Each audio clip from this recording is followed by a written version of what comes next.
jìnnà sí wọn bí sánmọ̀ sílẹ̀ o ara ló ń ta wọn ṣe mọ́ o náà bá sunkún sójú bẹ̀rẹ̀ má ti fi ìgbín sọ kó fẹ́ yẹ ẹyẹ kò lọ ìgbín sọnù sígbó wọ́n dúró títí ọwọ́ wọn ò tó ìṣó máa ṣe ta ní kókó ṣòkòtò tí olókùn ó dá kìtìyàn ó dórí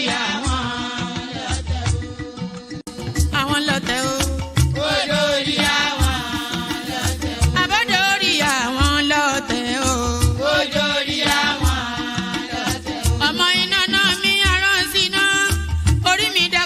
Ṣí mi lọ́nà o mo tẹríba fàdàgbà o àgbà ẹ foríjì ni ojoojúmọ́ ni mo ń pọ́n wọn lé mo ń ṣèyá sí àwọn àgbà o tí o fojú ti rìn wọn láyé ọmọdé ẹ má fàgbà ṣe yẹ̀yẹ́ torí oníkọ́ tó lè ọlá ní ọmọdé ń bọ̀ wá dàgbà o màmá ń bọ̀ wá dàgbà o.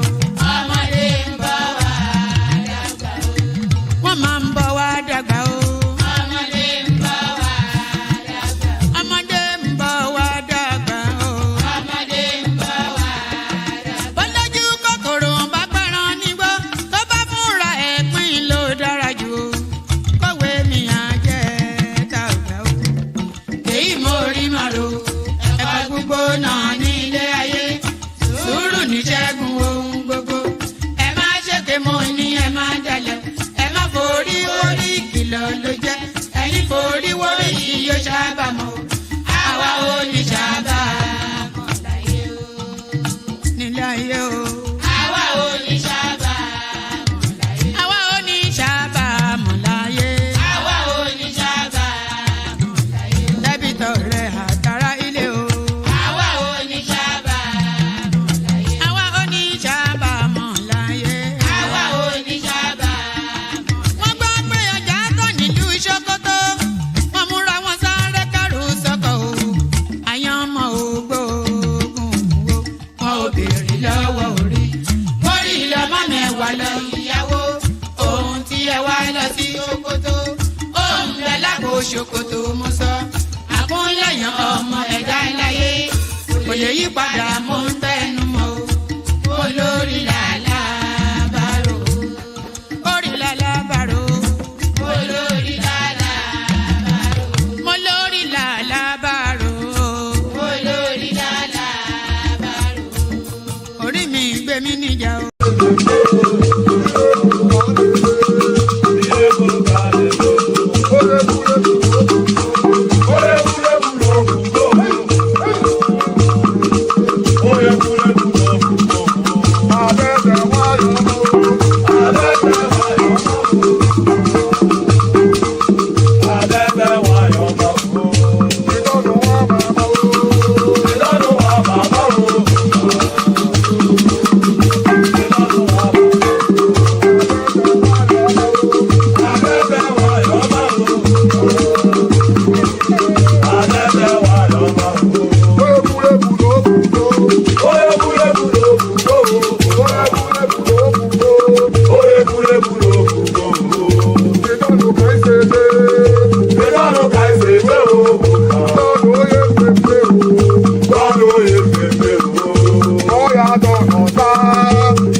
Well, here's the video of Bola Ahmed Tinubu muttering those unintelligible words which have since gone viral. Let's take a look. You see the innovation. If we lend ourselves to innovation, we can create wonders. Here is a successful again, a town hall, different from Bulaba.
Okay now.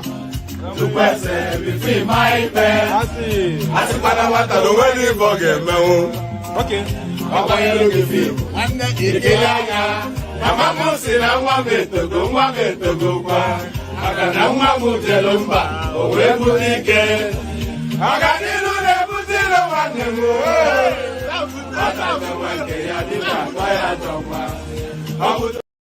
I'm going to be president of this country, whether you like it or not, and I will preside over the affairs of this country, including presiding over you.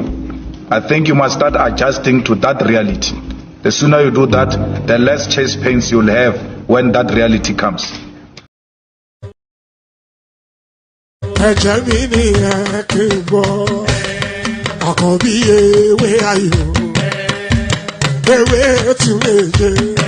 Ìtún ló ní ọ̀tún ẹ̀ ṣe, ìfà ló ní kan fà ẹ̀ mọ́ra, àìbínú gbogbo àtàrẹ, gbogbo méjì ọkà bàbà, gbogbo mẹ́ta ọkà wáṣẹ́, orí ló túmọ̀ ẹ̀dùn, gbogbo ọ̀nà ní túmọ̀ ẹsẹ̀, akọni ìmọ̀ tú ìmọ̀ ọjọ́, ìmọ̀ èmi ni wọn kì í dálẹ̀, bọ́bá lọ mẹ́lẹ́mọ́.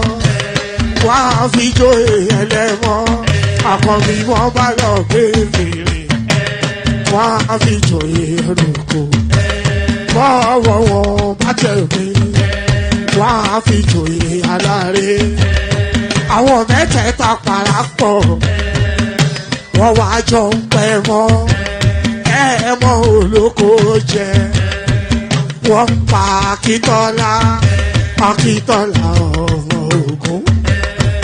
Wọ́n pàdé ọ̀dà ọmọ àtàrà bàbá àkọ́bí wọ́n pàdé ṣàtàdàdẹ ọmọ bá Ìjẹ̀bú mèrè aṣíwájú odò gbólùkẹrẹ ajagun lólòdì ọ̀run tó bá ṣe pé tìyẹ tó bá ṣe pé tìyẹ náà bá ń darí jọ wí àpérò mi kún gbọ́wọ́.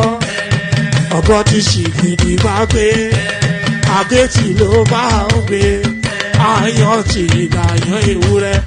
Ọlọ́run dákun má padà lẹ́yìn ẹ̀, ó má gbàgbé ọ̀rọ̀ tẹ́. Aṣíwájú Ọlọ́run dákun má padà lẹ́yìn ẹ̀, ó má gbàgbé ọ̀rọ̀ tẹ́. Àkọ́bí Ọlọ́run dákun má padà lẹ́yìn ẹ̀, ó má gbàgbé ọ̀rọ̀ tẹ́. Ọkọ̀ Olúrẹ̀lẹ̀ Ọlọ́run dákun má padà lẹ́yìn ẹ̀. Òdòlé sọ bẹ́ẹ̀, gọ́vnà sọ bẹ́ẹ̀, dẹ́pútì sọ bẹ́ẹ̀, ọ̀túnbá sọ bẹ́ẹ̀, spíkà sọ bẹ́ẹ̀, bàbá Ìjẹ̀bú.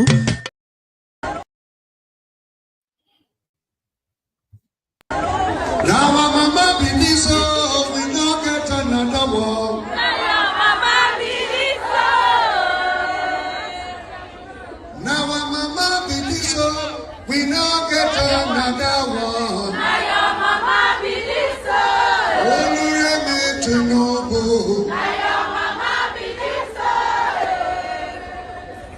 Now our mama believe so, we no get another one.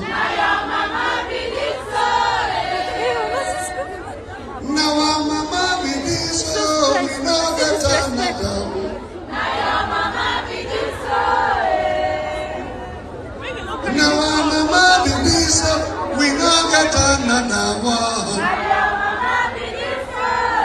Olúrẹ̀mí Tinubu.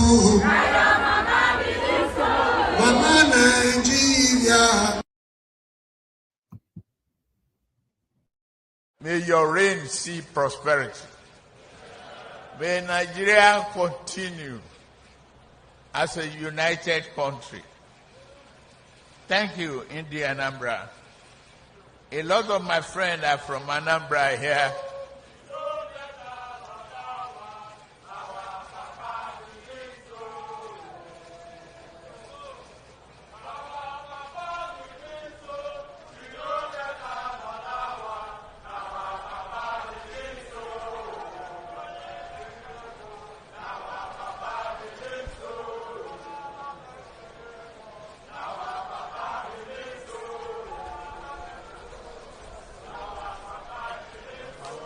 Thank you very much.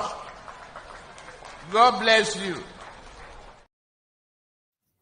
Well, they said it, not me. That's their papa. So call me daddy. I thought that was meant to be in the top shelves of an X-rated shop.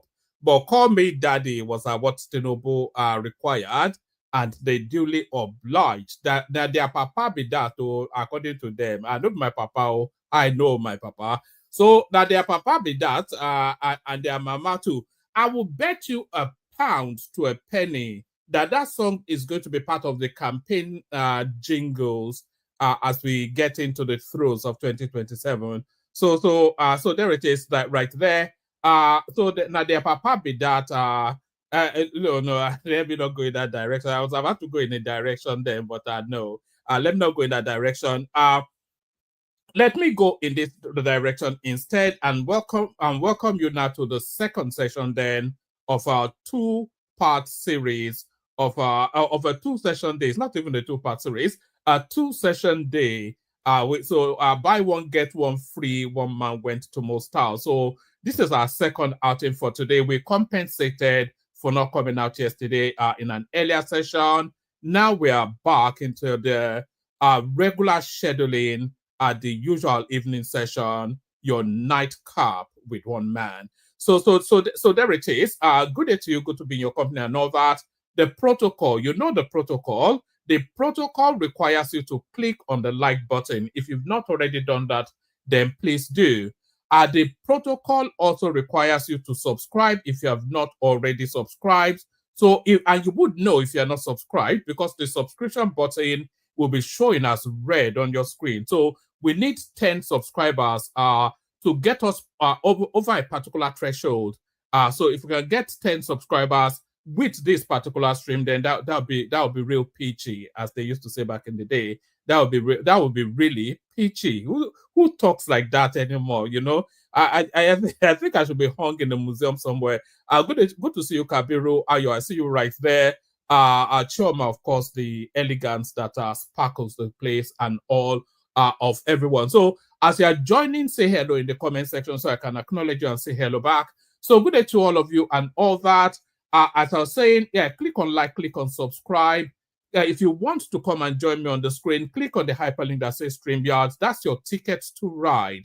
Your ticket to ride on the Juggernaut experience, the Juggernaut train. That is the one man went to more experience. Your ticket to the first class coach is the hyperlink that says StreamYard. So if you want to come join, then click on that link. So click on that link and of course share the streams just as widely as you can. Share the streams, copy the link, put it in your WhatsApp groups, your old school friend, whatever it is. You know those groups. You know, I belong to a lot of groups, but to avoid getting the notification, I just put them in archives because I cannot bear just seeing all those. So I just archive them. So I don't delete myself or remove myself from the group. I just archive them. So and if you are similar to me, all those groups that you've archived because you can't be bothered with them, just copy the link, go put them in all of those groups. Your WhatsApp groups, your old school groups, your friends and frenemy, all everywhere and anywhere. Share the links just as widely. The link, Derek, I know you belong to the back of Beyond. Maybe that's not for you actually, but you probably still hunt for your food, don't you, Derek? He's asking me what link. Look at that. Even I from 1802. No. The Duxie shows can never go in archive. So all those things I've forgotten my trajectory now. You know, I look at my screen and there's an abundance of so many things going on. We're streaming to a multitude of platforms. So I see the data from there. I see the comment section running, and I'm trying to engage as well. So they say men can't multitask. So I guess I'm proof of that. So yes. So just one more time. Like, share, subscribe. Click on the hyperlink that says StreamYard if you want to come and join me on the screen. Share the links just as widely as you can. And the example already set by Ayo Super Chats towards the stream. We have the anticipation of our 5 minimum Super Chats per stream. So Ayo often instances set us on our way. he has set us on our way in this instance as well. So 4 more people to join Ayoden to complete what seems to be the agreement between the platform and the audience. So so super chats towards the screen to lubricate it, to keep that's the engine oil that keeps the vehicle moving, the super charts. So all that. So all that. So we're still in the throes of all and everything. So you know, all the way through, anybody that's been following this platform all the way through, it's always been the narrative that it is achievement, that Tinubu, when it comes to 2027, is going to campaign on achievements. And that is starting to, you know, the green shoots of all of that is starting to show now. And people are coalescing around him. They are wrapping around him now, as we can all see publicly. The latest to wrap around him, of course, Charles Soludo. So let's start it off, kick it off from here. Breaking, another opposition governor publicly endorses Tinubu for 2nd term as ABGA declares position. So this comes as no news to anyone. This was the theme of just the earlier session. So you already know what's going on there. And just even ABGA is not the only one. Just a whole swathe of senators defected to the APC. So it's an unstoppable train, and everybody wants to hop on it because everybody wants to be on the winning side. Breaking, another opposition governor publicly endorses Tinubu for 2nd term as ABGA declares position. So I'll leave that at the headline because, of course, we wrapped a session around that narrative just as early as a few hours ago. So we go on from there to the central theme now. So some of you of a certain vintage, you will be familiar with the term Sakama J. Do you know what Sakama J is? Sakama J, Babima Gbabe. If you want to say it in Yoruba, Babima Gbabe, Sakama J. You know? So the Sakama J that Peter Obi and his acolytes have been running is starting to run out of steam, and they cannot sustain the momentum anymore, and some of them are starting to buckle. So Aisha Yesufu buckles. Actually, let me play you this, then you see that quite. I'll play you this clip, then I'll read you that piece because they both intertwine somewhat this article on the screen. But what we are picking up is that elements now within that broader space are starting to find it hard going. And we've always said that they cannot sustain the life for 4 years running. So it looks as though its knees are starting to buckle 2 years in. So let me play you this clip from Professor Killer, and then I'll read you the Aisha Yesufu article. President Jonathan, because I've been very bad to him in the past, I'm one of those people who regret the way Jonathan was treated. I say this publicly because, you know, I was one of those who called him different kind of names. I have a kind of soft spot for him lately, and my instinct is to agree with whatever he says. But on this one, I disagree. I think the idea of saying that people are defecting to another party, to the ruling party, means that the ruling party is trying to create a one-party state is a shallow, lazy way of thinking. All parties, including the one in opposition, will be glad for people to join them. Politicians that are defecting from their party to another party very easily, we should look at it in terms of 4 major elements. Number 1 element is that these political parties do not have strong buy-in ideologies. That is why people can leave them. There are more diverse people in the US politics and the British politics than people who have left their politics and their parties. So that tells you that what binds them to their political party is stronger than what binds them to their husband and wives. There's strong ideology there, which we tend to lack here.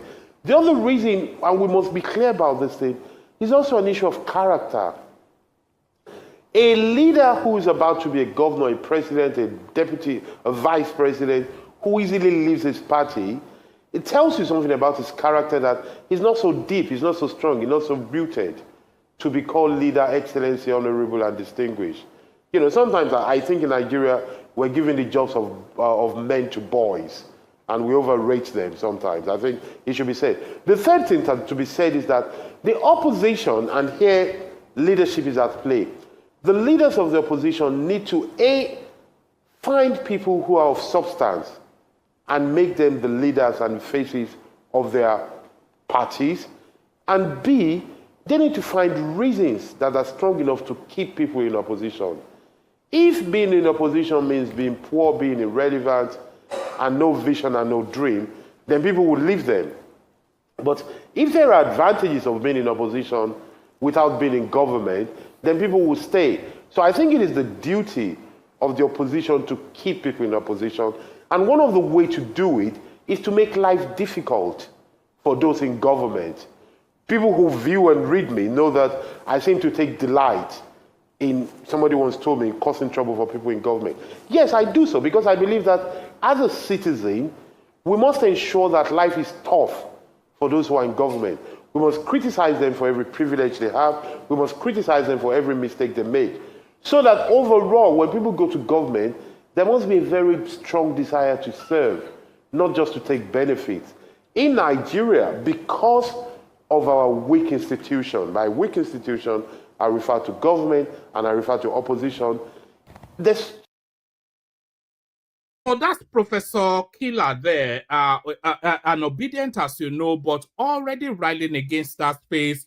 So this narrative now, so we're seeing a whole swathe of defections going on at the moment. We're seeing that, but they are trying to wrap this narrative. They are trying to wrap this narrative around that defection thing, that that the country is turning into a one-party state. And like Professor Killer said, that argument is plural, and it's a brainless sort of argument.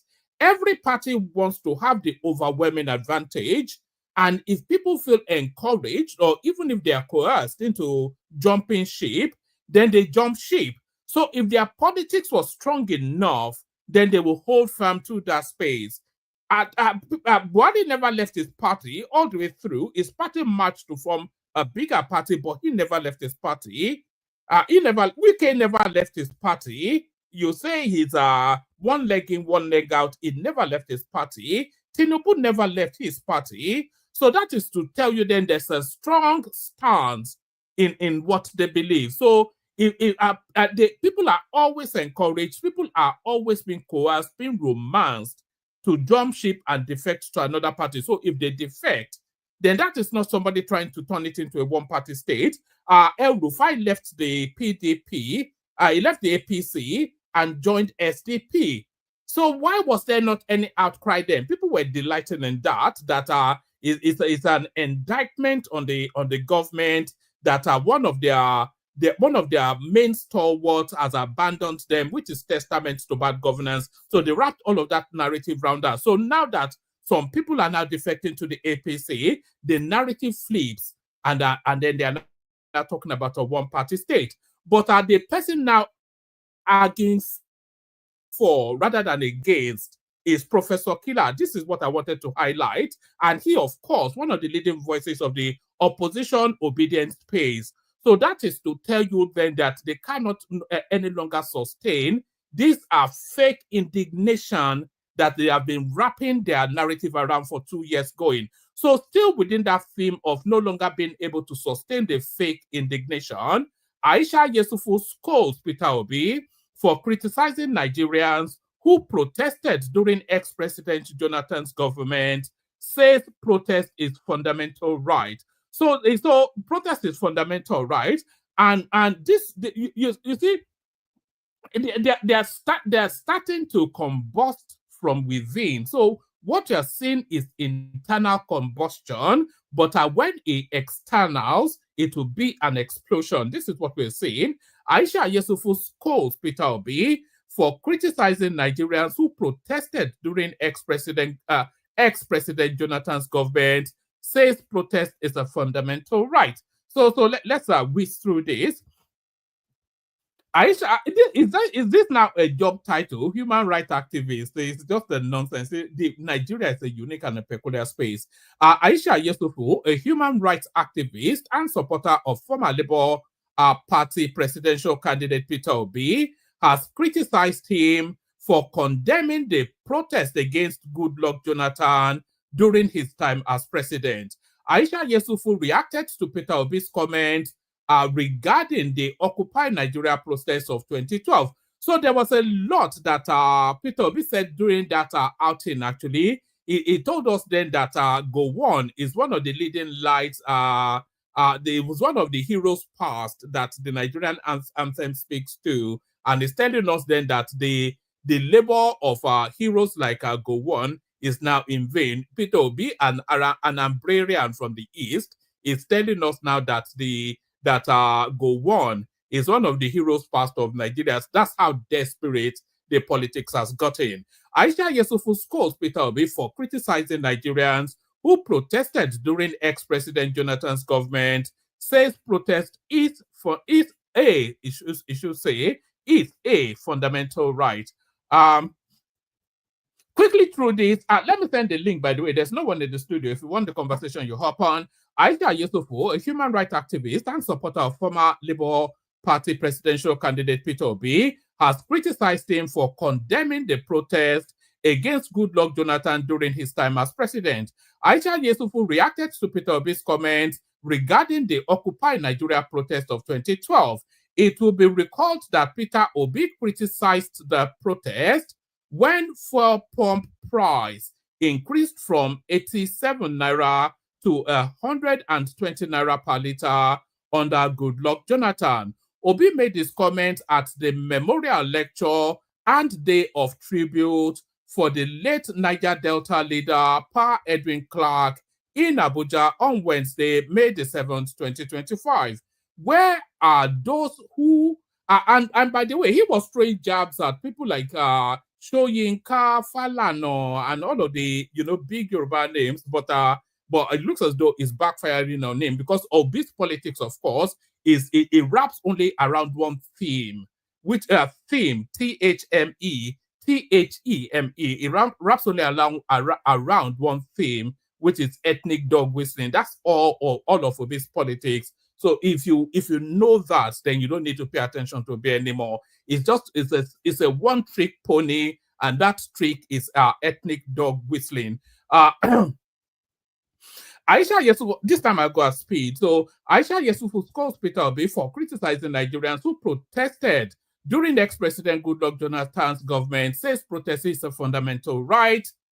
Aisha Yesufu, a human rights activist and supporter of former Labour Party presidential candidate Peter Obi, has criticized him for condemning the protest against Goodluck Jonathan during his time as president. Aisha Yesufu reacted to Peter Obi's comments regarding the Occupy Nigeria protest of 2012. It will be recalled that Peter Obi criticized the protest when the fuel pump price increased from 87 naira to 120 naira per liter under Goodluck Jonathan. Obi made the comment at the memorial lecture and day of tribute for the late Niger Delta leader Pa Edwin Clark in Abuja on Wednesday, May the 7th, 2025. Where are those who, in 2012/13, protested vigorously when increases in fuel, exchange rate, food, and transport price were moderate and manageable under President Jonathan?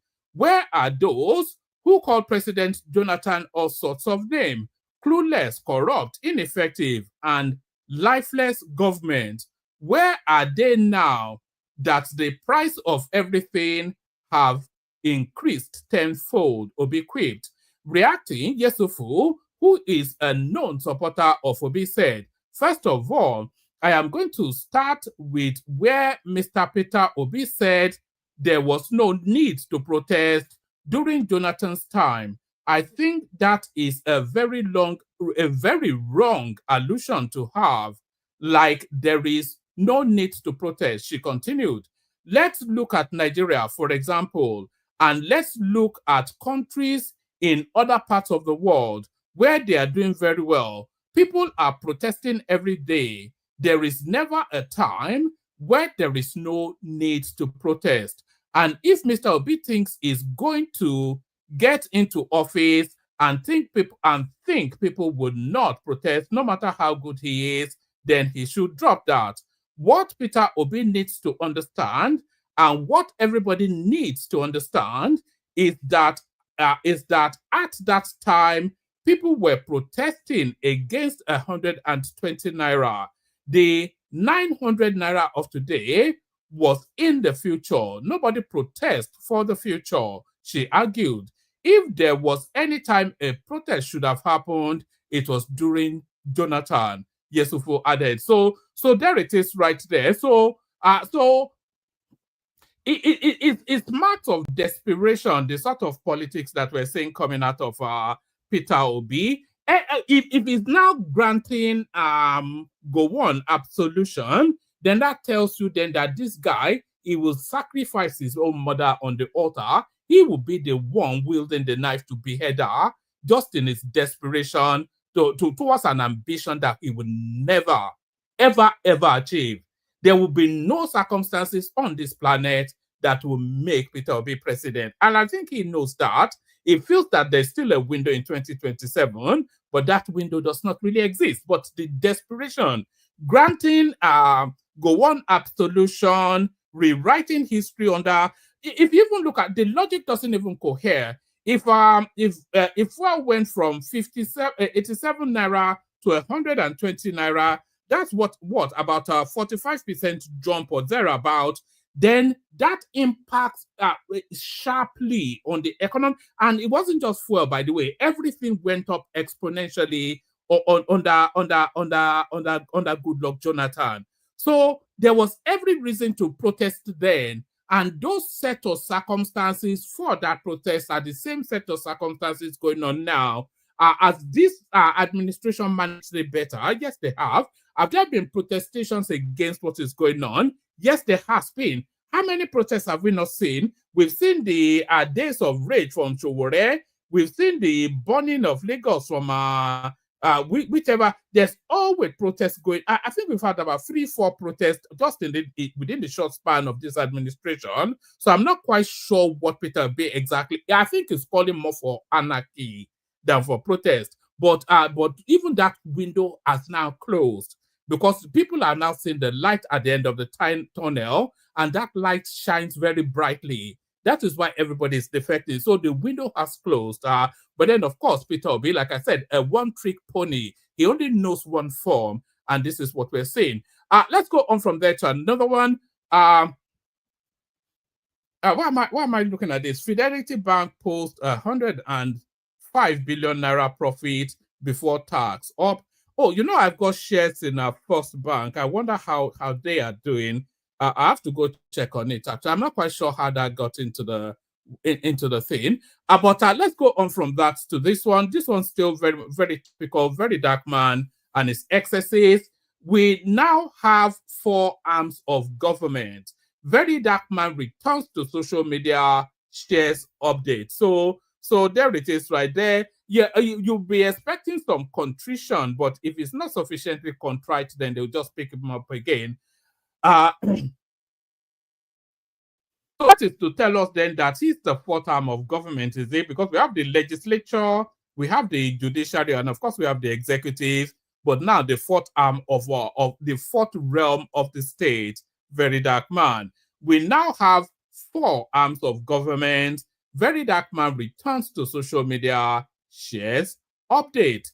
Where are we picking up? In a bold statement that has sparked conversation across the nation, popular activist Martin Otse Vincent, aka Very Dark Man, recently declared that Nigeria now operates 4 arms of government. This surprising remark has caught the attention of both political observers and social media users alike, as it challenges traditional views on governance and the country's political structure. Correspondents earlier reported on Very Dark Man's arrest on the 2nd of May by officials of the Economic and Financial Crimes Commission, EFCC. In a statement released by the commission, in a statement released by the commission, said they have invited Very Dark Man several times, but he refused to acknowledge their invites, which prompted his arrest. So this doesn't add anything to what's this for time of let's see. I just hate the way they go the long way around.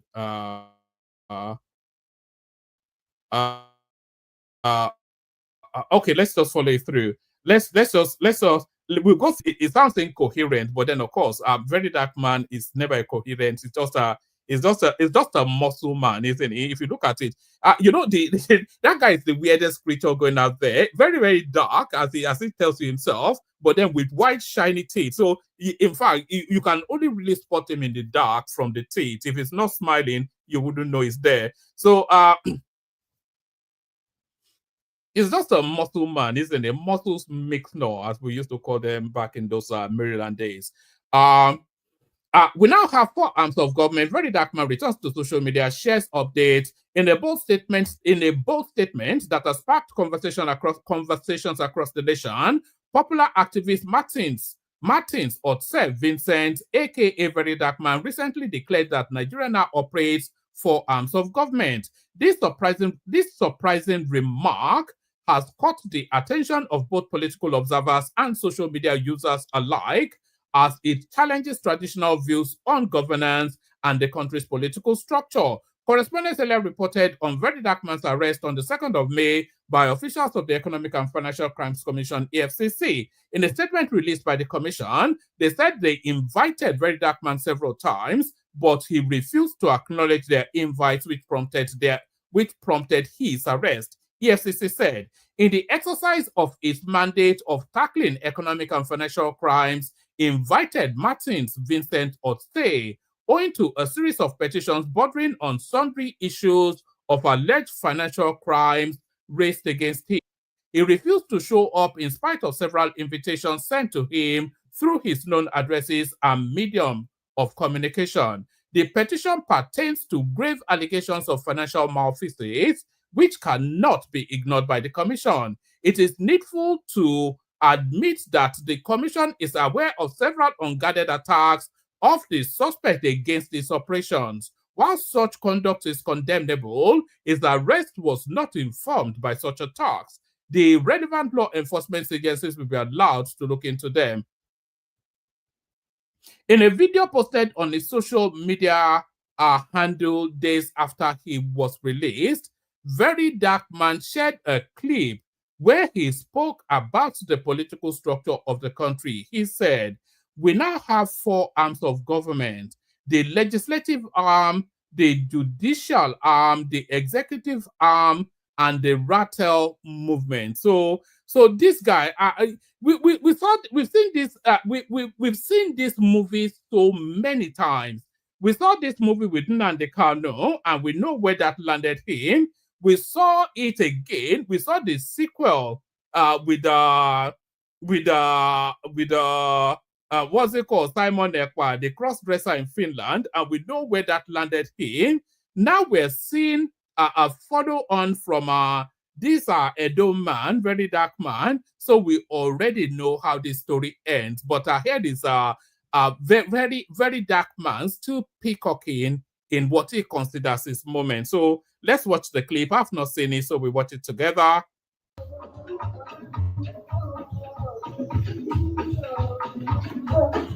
Where you go? We've been calling your phone, but you know they pick up. I say I've been. Oh no, I hope that's not copyright music. Also, I don't want any copy. I'm tired of being copyright struck. I'm always being copyright struck.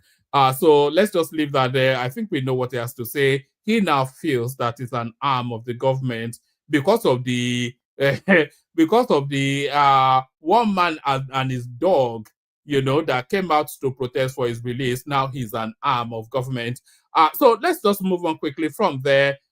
Link in the comment section still. Anybody that wants to hop on. Let's go on from that to this. Atiku Tambuwal Saraki should be expelled from the party. PDP chieftain. So there needs to be a lot of house cleansing, a spring clean. at the PDP. The place is just rotten from head to toe. I don't think there's more than 10% of the components of that party that is fit for any meaningful purpose. Atiku Tambuwal Saraki should be expelled from the party PDP chieftain. A chieftain of the People's Democratic Party PDP in Delta State, Professor Patrick Mobogari, yes, from the south. Oh God, all these names, man. A chieftain of the People's Democratic Party, PDP in Delta State, Professor Patrick, let me just leave it at Patrick, has suggested the suspension of Atiku Abubakar, Aminu Tambuwal, and Bukola Saraki from the party. In an interview in Asaba, against the backdrop of the crisis rocking the party, Professor Patrick stated that it is time for the genuine members of the PDP to expel those who indulge in political prostitution. So I think it's speaking more to because if he wants a house cleaning, then Wike should be on that list, because Wike is at the core of the rot that stymies that rots away that party.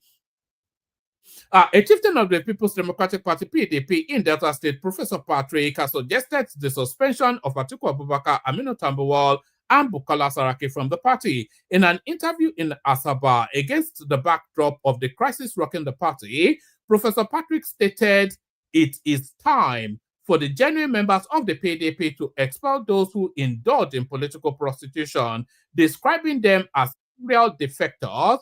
He said the way forward for the party is to take serious action against those who pretend to be part of the party but are actually working against it. The former commissioner noted that without expelling such persons, the party would never make meaningful progress, declaring that those who have remained in the party are the genuine members committed to its true cause. He emphasized that the party must work towards expelling Atiku because without such action, PDP will remain stagnant whilst others advance. So PDP remains stagnant, but there is no other party advancing. There is no progression being made in the Labour Party, certainly not. There is no progression being made in the AAC. It's still a one-man show, just Sowore, who is the head and tail of the party. Maybe there's a bit of movement in the SDP because it's a settled house, the SDP, and Prince Adewale Adebayo manages that space excellently. So outside of that place, there's no progress being made anywhere else. He emphasized that the party must work towards expelling Atiku because without such action, PDP will remain stagnant whilst others advance. He questioned how the economy could thrive when there is no proper articulate opposition, only carpetbaggers parading themselves as leaders. PDP remains the only national party in Nigeria, and it must cleanse itself to move forward.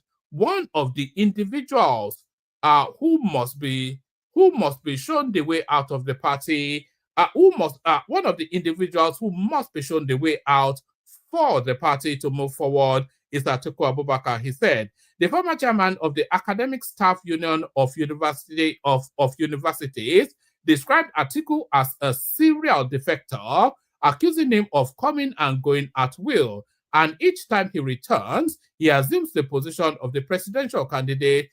Each time he returns, he assumes the position of the presidential candidate is reserved for him. According to him, Atiku has defected to and returned from all known political parties, and finding no new one to defect to, now attempts to force the PDP into a merger with strange bedfellows to create yet another amorphous party. Prostitution in any way defined is injurious.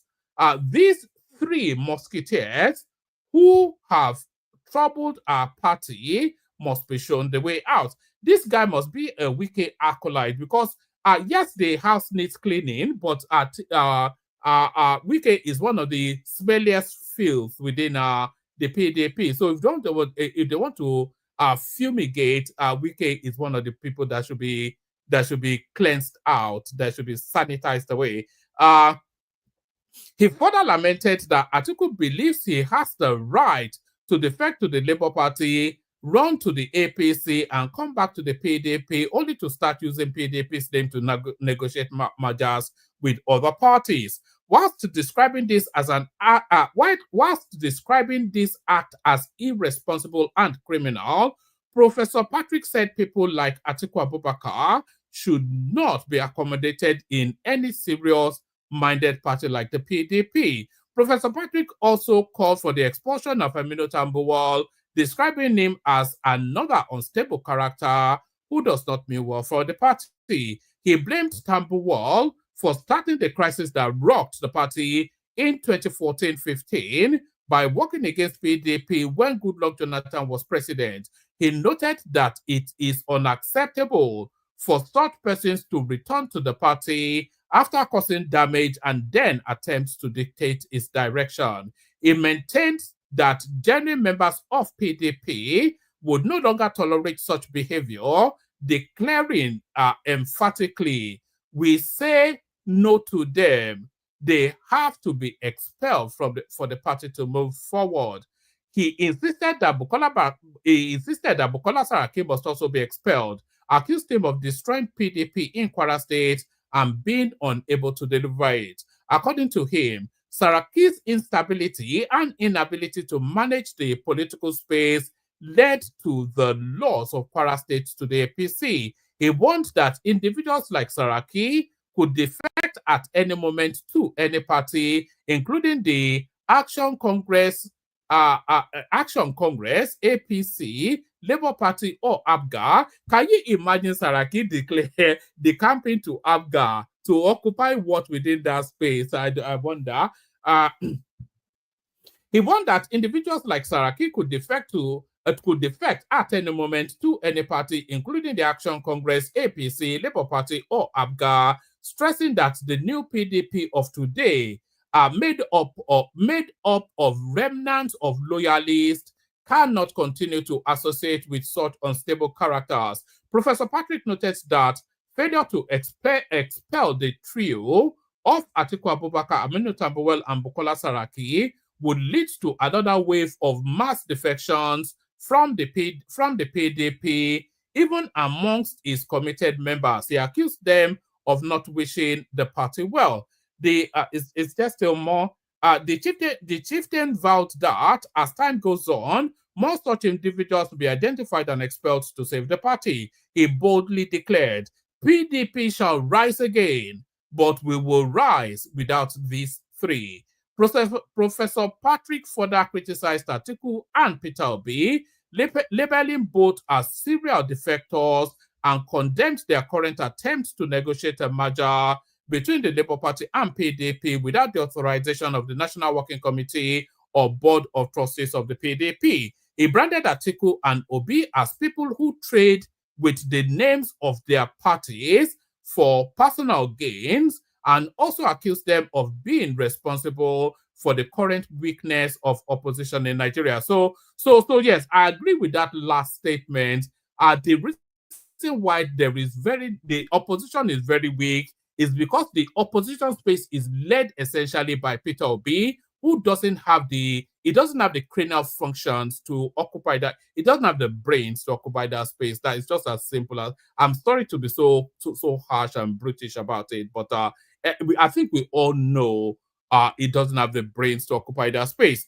You are very wrong. Aisha Yesufu disagrees with Peter Obi over 2012 protests. So that's that then was what we wrapped the headline around. Aisha Yesufu, of course, a surrogate. I think we read this already. Aisha Yesufu, an activist and one of the supporters of the Labour Party 2023 presidential candidate Peter Obi, has openly disagreed with Obi's recent comments on the 2012 Occupy Nigeria protest against fuel subsidy removal. In a YouTube video uploaded on Thursday, Yesufu criticized Obi's remarks that there was no need for protesting during Jonathan's administration, etc., etc. I think I think we've already done that. We've done that, so let's go on from that to another one. So let's go from that to another one. Peter Obi reacts to the emergence of the of the new pope. So a new pope has emerged, as I think you all know, and it's some American guy from Chicago. There are actually pictures of him circulating when he once visited Nigeria. So that's the new pope. I wonder what we're making of that. Is that something we're going to talk about? If anybody wants a conversation around the new pope, we can have it. So this is not the last readout. Then we see if anybody turns up for the conversation. No competition between us. NNPC Dangote settle reef. So it just needed the removal of Mele Kyari to start to sanitize that place. No competition between us. NNPC Dangote settle rift. After months of bickering and fierce rivalry, Nigeria's leading oil refiners, NNPC Limited and Dangote Petroleum Refinery and Petrochemicals, have moved to resolve their differences as part of ongoing efforts to promote mutually beneficial partnerships and foster healthy competition. They are forming a cartel, though, which will be we don't want NNPC and Dangote to get body because we will pay the price. You know, they'll just start fixing they'll just start fixing prices, and then the prices we want to be permanently at loggerheads.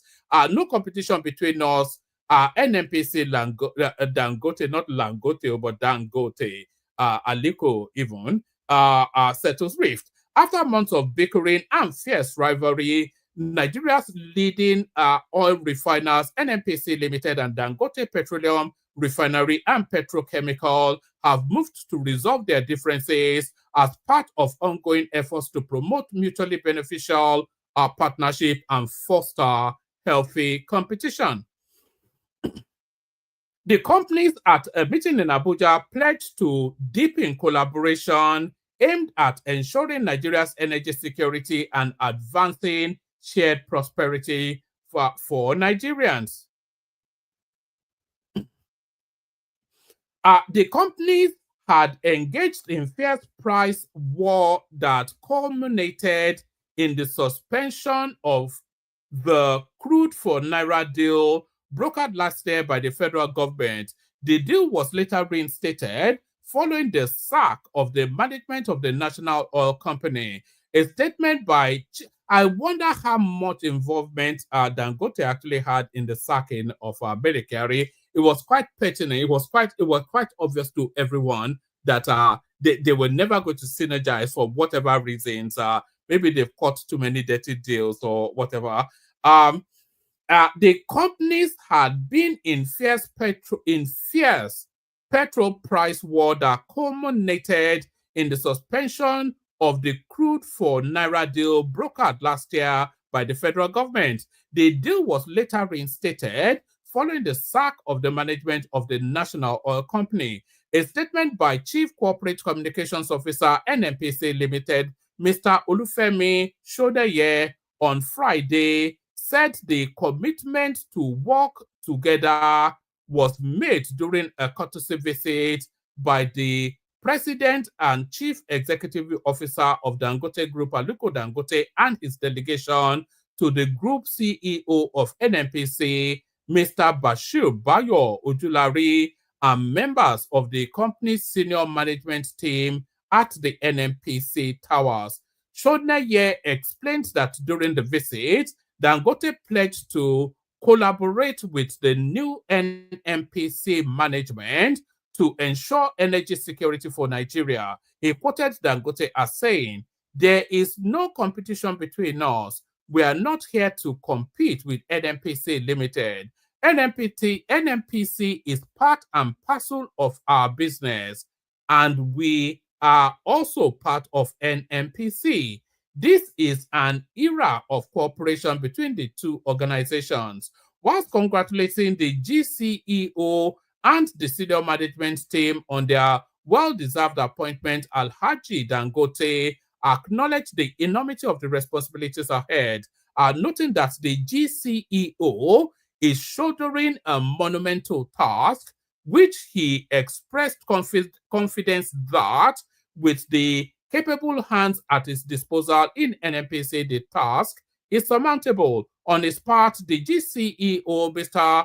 Bashir Bayo Ojulari, assured Dangote of a mutually beneficial partnership anchored on healthy competition and productive collaboration. Ojulari highlighted the exceptional caliber of the talent he met in NNPC Limited, describing the workforce as dedicated, highly skilled, and hardworking professionals who are consistently keen on delivering value for Nigeria, expressing the company's readiness to build a legacy of national prosperity through innovation and shared purpose. Ojulari said NNPC would sustain its collaboration with the Dangote Group, especially where there is commercial advantage for Nigeria. Both executives also committed to being the relationship manager for their respective organizations through sustained productive collaboration and healthy competition, thereby envisioning limitless opportunities for both organizations. So that's more the language of business that you want coming out of those two entities. If they can synergize and not rip us off, then go for it. So I don't object to a synergy between NNPC and Dangote. You know, we want Dangote to do well, but we want Nigerians to do well. It's more really Nigerians that we want to do well. But if the consequence of that is Dangote doing well, if the harbinger of that is Dangote doing well, then then Dangote should do well. Oh, who is Rattel family now? Is this a new? You know, I never heard that term until just now that I'm hearing it. Rattel. Maybe they should remove the EL and then we know who they are. So now let's rattle through the clips that we do have. Let's just go through clips at speed. We kick it off with the son of your president, Seyi Tinubu, who has a message from you about Papa. They keep coming for my family. They keep coming for your father. They keep coming for Ashwaju, Bola, Ahmed, Tinubu, the greatest president in the history of Nigeria. The only president that has carried young people along from when he was governor to when he became president. The only president that considered youth and student loans. The only president that's created a platform for young people to thrive.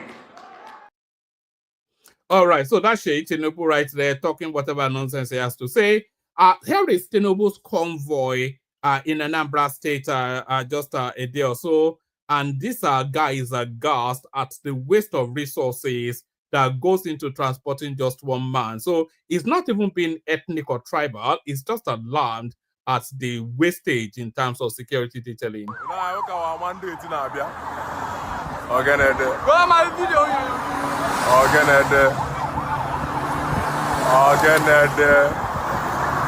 No, this security you know, but I need kidnap mad every day.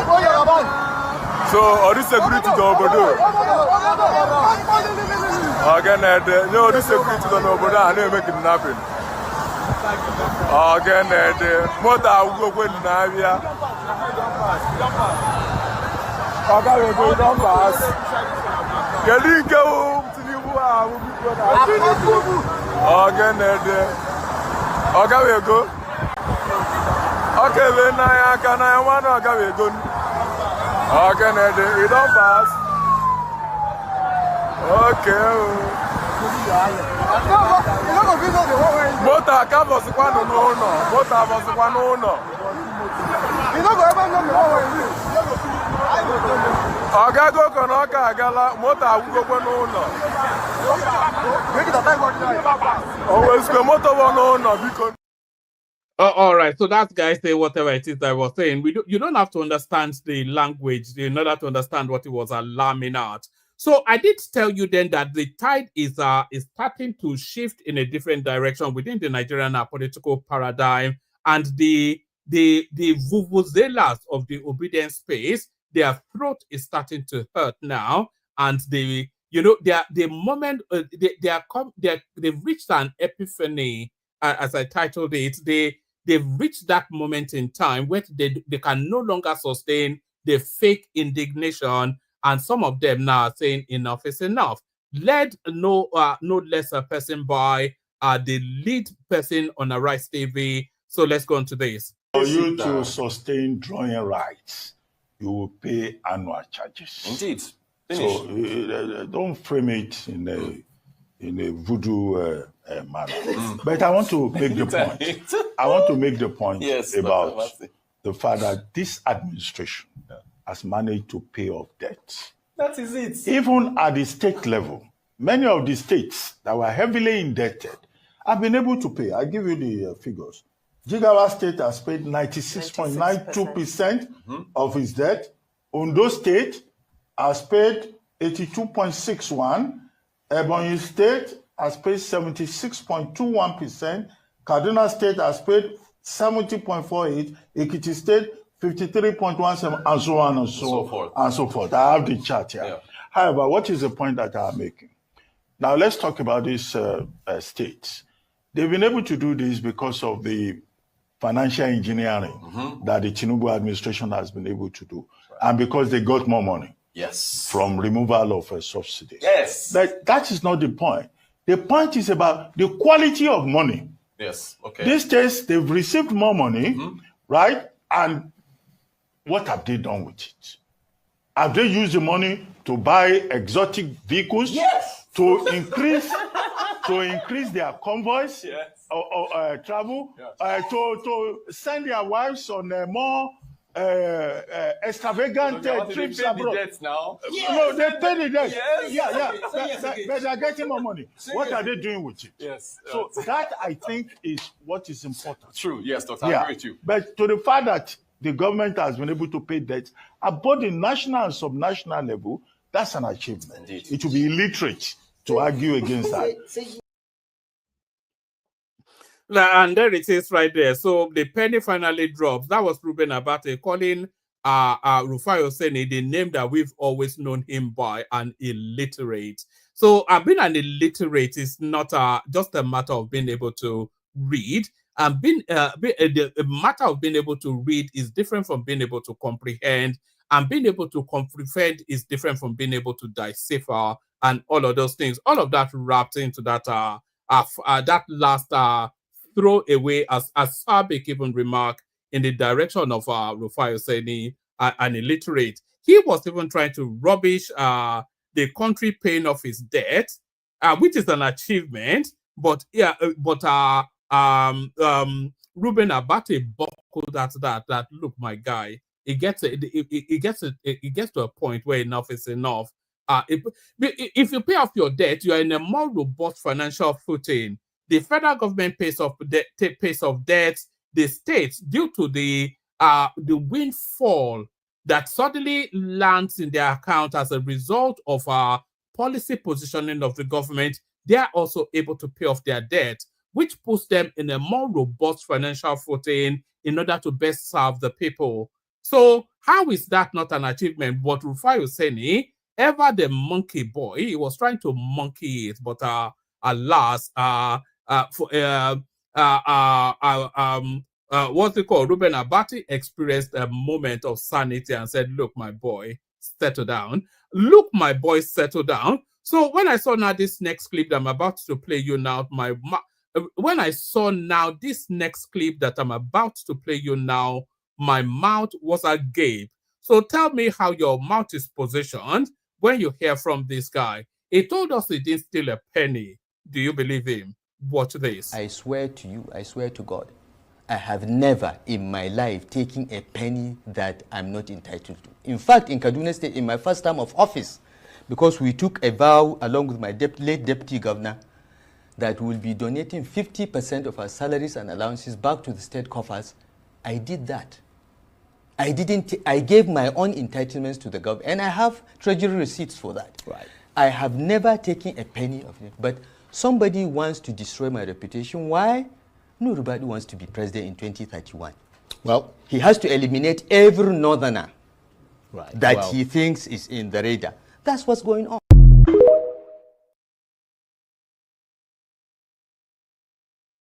So there it is right there. So that space is now starting to open up. This is the I will always encourage you to, anytime that we're streaming on this platform, try and watch it. If you can't watch it in real time, watch it and watch back, because almost everything that we say on this platform comes into play. So we've always said that there's two sets of politics going on, but the main politics that is going on is the politics of 2031, and that is what's it called? The mini man from Kaduna State, El Rufai, admitting there that he was outmaneuvered by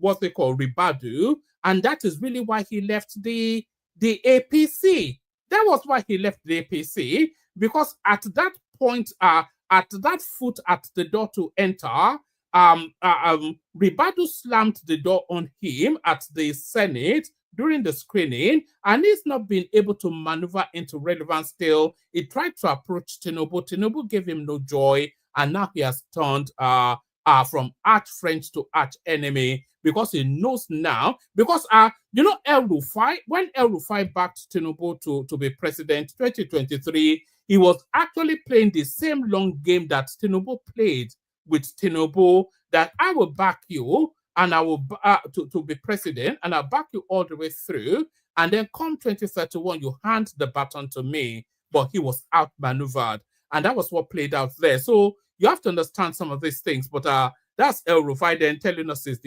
still a penny. You can go tell that to the birds. Go tell that to the birds.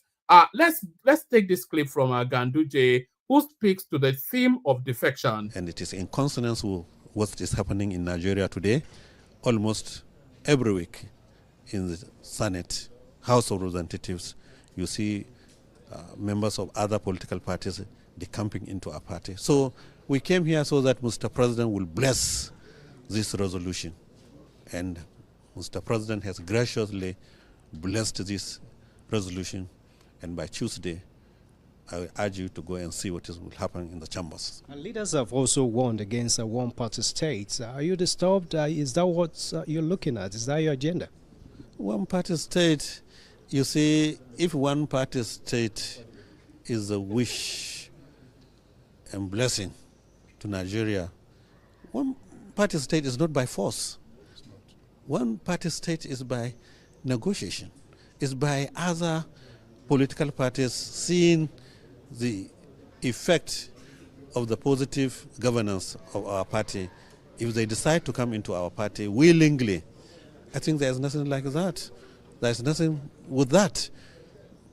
Today, democratic China is one of the most strong countries in the world, and it's a one-party system. We are not saying that we are working for one-party system, but if that is the wish of Nigerians.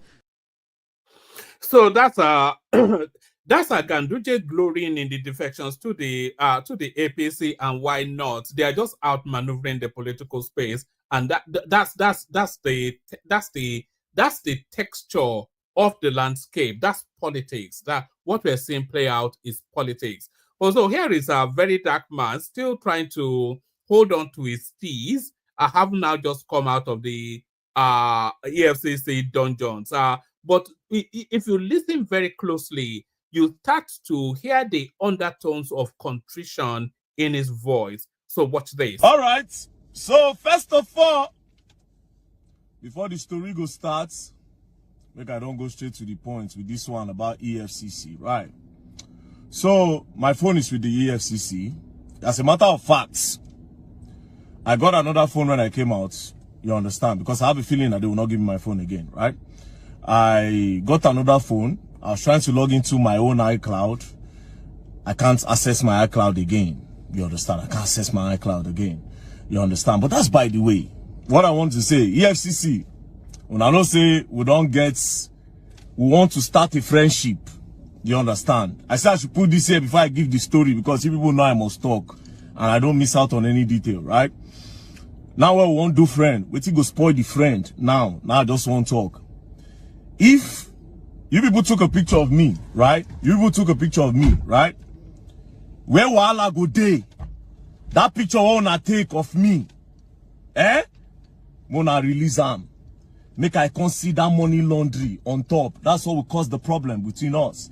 As one do friendship now, where we say, okay, yes, problem there, somebody scam person, I tell you now, catch the person, let's just go like this. You understand? Because if you not release my picture for on a page, I can't go see money laundry as una put. First of all, you people will prove money laundry to the whole Nigerians. It might actually be the first case where we go do in the open. All details will be put online. When I put tax evasion, no problem. But you see that money laundry, if you people put it online, two things. You will prove it, not just proving it. It only means, because I don't launder money, I'm not a fraudster. If you not put on, it only goes to show, say, So that's very dark man there. So there's a lot of things going on in that clip. So that's a pleading clip, by the way. That's a pleading video. It says, so what he's saying in that video, which not a surprise, but a revelation, is that, you know, when the EFCC captures somebody, they make them hold this placard where they write their name, what they were arrested for, when they were arrested, and all of that. So there's one of those of a very dark man. He's just said it now. And he doesn't want that image coming out into the public because he stands accused, of course, of money laundering. So it is acting as though he's threatening the EFCC, but he's actually begging them. So now they get to call his bluff, and they will release that that image, and they will tell you that it was leaked by some rogue operatives. So now when they release it, then we want to see the consequence of it. He's now told us that it's the fourth arm of government now. So we want to see how that fourth arm of government plays out. Let me play you two more clips, and then we'll see if anybody turns up for the conversation. The goings on in the north is what this next clip seeks to address, and matters may not be as you imagined them to be. So here is a female parliamentarian of Northern Stock giving us a citizen's report of what is going on in our region. Watch this. From Borno State. Mr. Speaker, thank you for the opportunity to contribute to this all very important issue that is on the floor of the House. Mr. Speaker, in my contribution to what Honorable Satomi Ahmed has presented as a motion on the fire outbreak in Giwa Barracks. First and foremost, Mr. Speaker, the issue of the fire outbreak in Giwa Barracks is contradicting. Some quarters were saying that the fire outbreak can you sit down, please? is as a result of Boko Haram attack. Can you sit down, please? We are given the impression that the fire outbreak came as a result of either a power surge or whatever within the barracks. Because on that particular day, there hasn't been any Boko Haram attack in Maiduguri. And Mr. Speaker, from March to this time, in my own constituency, Mr. Speaker, in Wulgo, there has been a Boko Haram attack on military formation of the Multinational Joint Task Force where more than 20 soldiers were killed. And Mr. Speaker, it will interest you to know that I visited that formation and the commander told me that out of about nearly 100 soldiers in that formation, we have only 6 Nigerian soldiers. And it is a multinational joint task force where we expect to have, if not equal number, at least substantive number of Nigerian military men in that formation. And again, Mr. Speaker, the commanding officer of that formation revealed and confessed that it wasn't the first or the second time that formation has been attacked, but on that very day, that was on the 24th of March, 2025, that attack was unprecedented, because as rightly mentioned by my brother Honorable Jaha, the insurgents came to that formation, attacked the formation with drones, and he told me, he confessed that even within the Boko Haram insurgents that came, there has been several white men within them. He said so. And that means there is foreign influence in that area. And Mr. Speaker, another issue of concern for this House is that with the exit of Niger, Burkina Faso and Mali from ECOWAS, it has also posed a lot of threat, especially at the borders of Malampatori and other borders bordering Niger and Nigeria. Because if there is no synergy, this insurgency will pose several threats to the country, not only to Borno State. Mr. Speaker, I would also like to bring to the notice of this House. All right. So that's a citizens report from Maiduguri.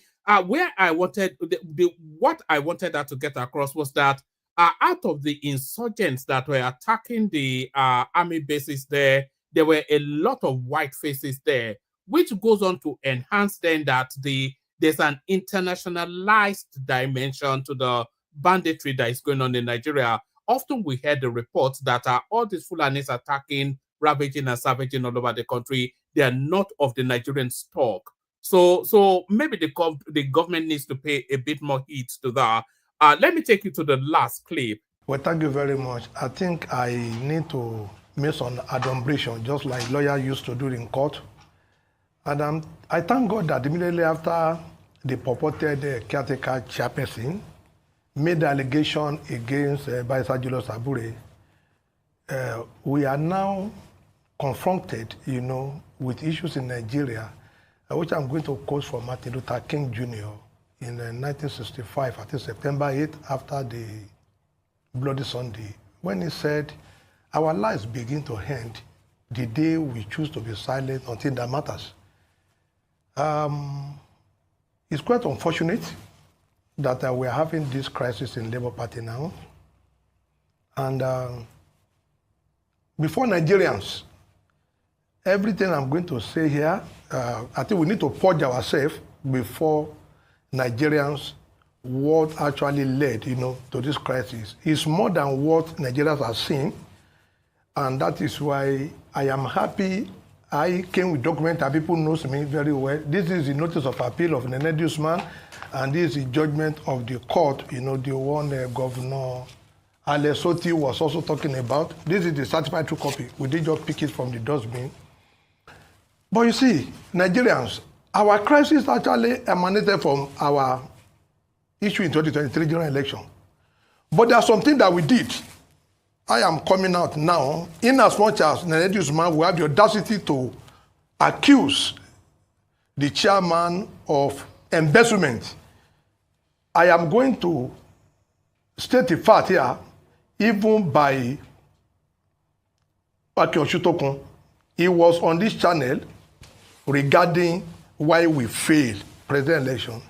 On Arise TV, he said, Peter Obi was not in a position to pay all the LP obedient agents during 2023 election. Peter Obi never had the money to do so, and thus they had to narrow it down to where they can pay and drop agents in several thousand polling units where they cannot pay. He concluded, we have a situation where many obedient and people that perform the role of agent, polling agent, were not eliminated. It was just their initiative to do so in most parts of the country, a fact that we couldn't pay many agents. Now, why did he say they were not enumerated? You see, I am going to lay it bare and to ask for forgiveness of Nigerians because we actually misled Nigerians over why we failed the election. But why we failed is what I came out here. In my car, I have the CTC of all the judgment of the Court of Appeal, that is the Court of First Instance regarding our election petition, and also the Supreme Court. I made able to say that 3 people were responsible for why we lost the election, and therefore, after this, I will be making an open apology to the Chief Justice of Nigeria. Which election are you discussing? You said? Which election? The three people? The 2023. That was where, they model something to deceive Nigerians. I am also part and parcel, but we have to purge ourselves of this fact. And I'm happy it's going to be on a rise. That's why I say I came with that fact of what transpired. It is not in another issue. It was what I want to say here that actually causes that problem. Now, in the 2023 election, you see, we were unable to field agent in 54,000 polling units out of 189. We were unable to field agent. When Mr. Peter Obi came, he took over the party machinery and handed over to Aisha Yusufu and Pastor Itwai Gadalo, and the man that absconded now, Valentine Osigbo and Oseloka, is SAG. Those were the people that managed the upload. Now, in 189 polling units, 89,000, Labour Party failed to account for 54,000. That was why he said we were unable to enumerate, some agents. That is actually talking here on this channel. I knew it was Dr. Bati and my friend, Rudy Fire, that did that interview. What now transpired is that we failed woefully in 54,000 polling units. We do not have result to the Election Petition Tribunal. In that vein, those ones that are there, he said they were unable to pay them. They used a lot of the obedience to be the party agent. Because they were unable to pay them 10,000, they absconded with that result.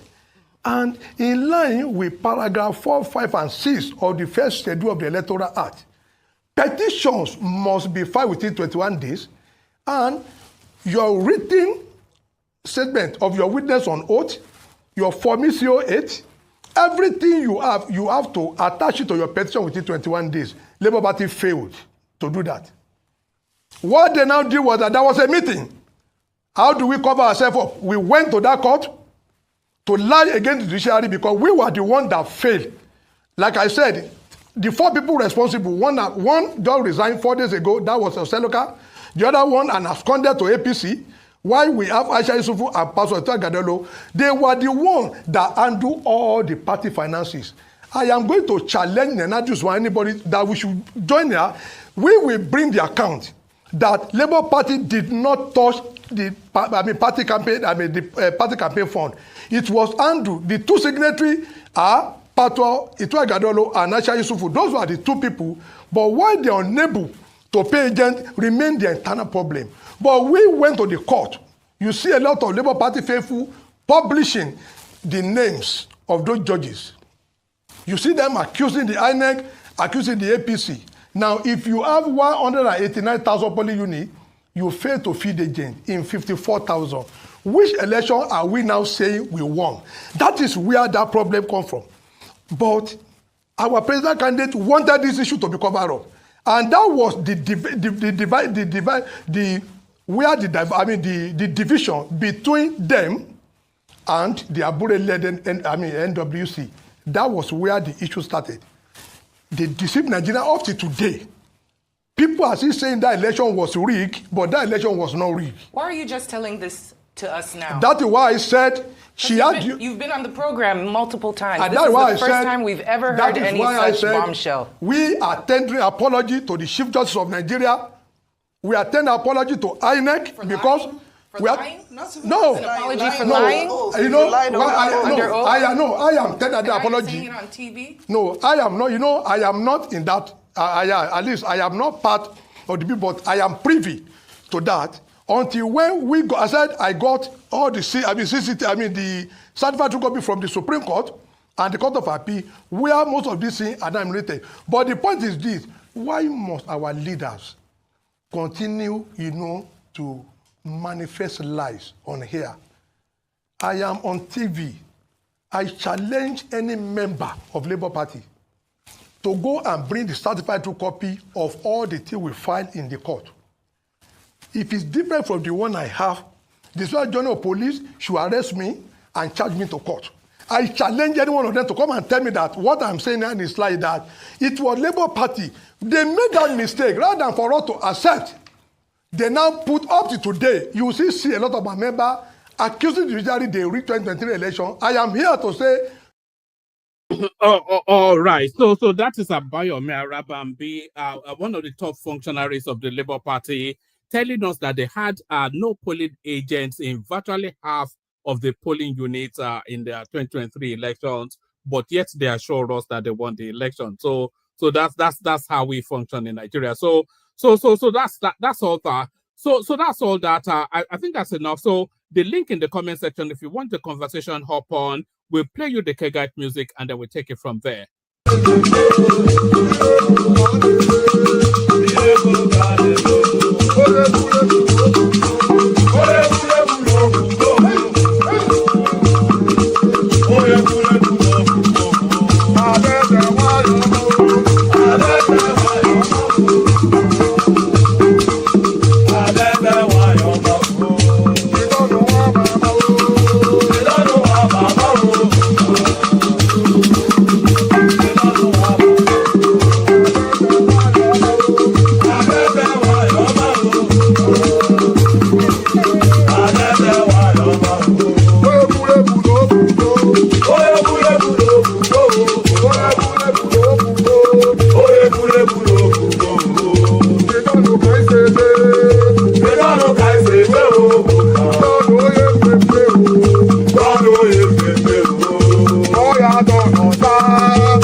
You don't come, oh.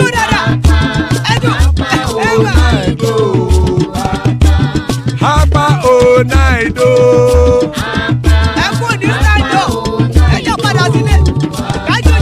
Oro kẹ̀kẹ́ ẹlẹ́mù yé o.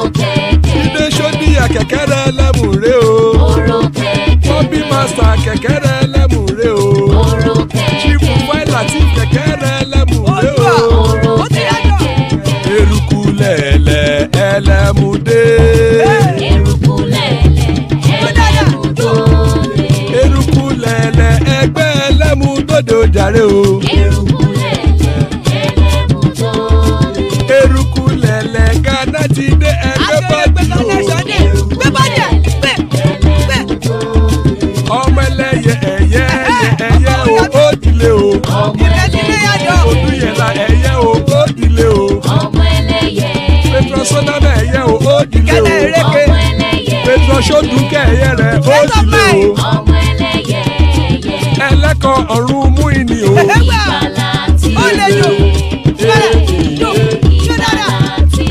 Àkùkọ ọ̀run mẹ́kọ̀.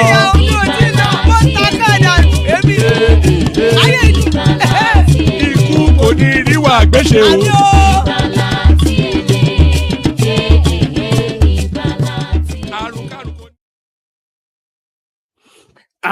And it is right there. Ikuko Niru Agbese, may death have nothing to do with us. So amen to that on behalf of myself and you, my friends. So amen to that on behalf of myself and you, my friends.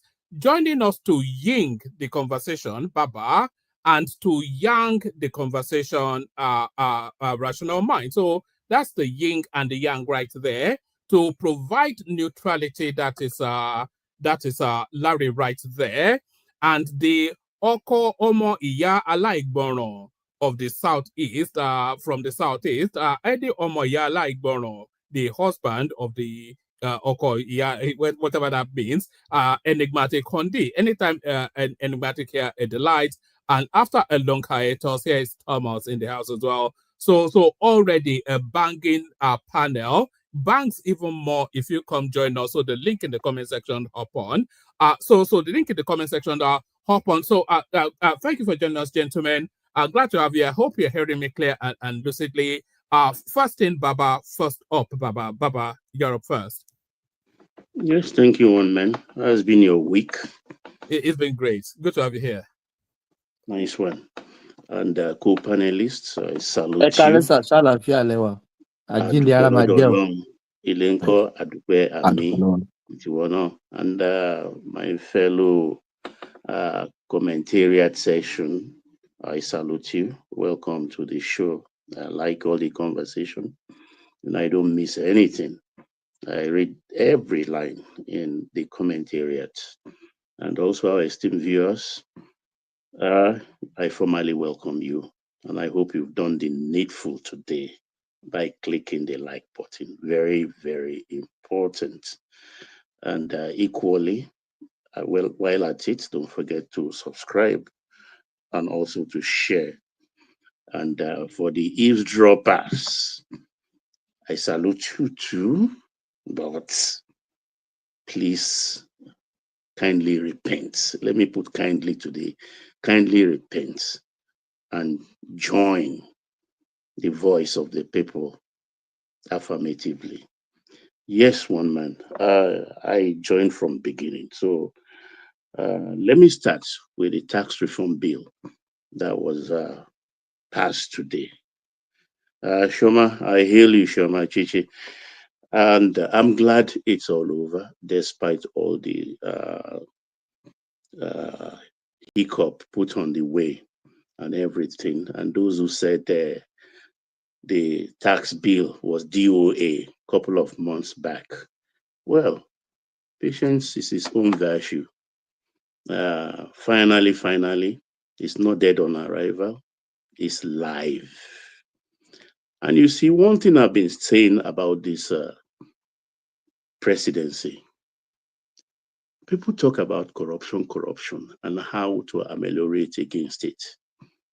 Look, we all know definitely that if you have to steal in Nigeria, don't steal alone for you and your grandchildren and children.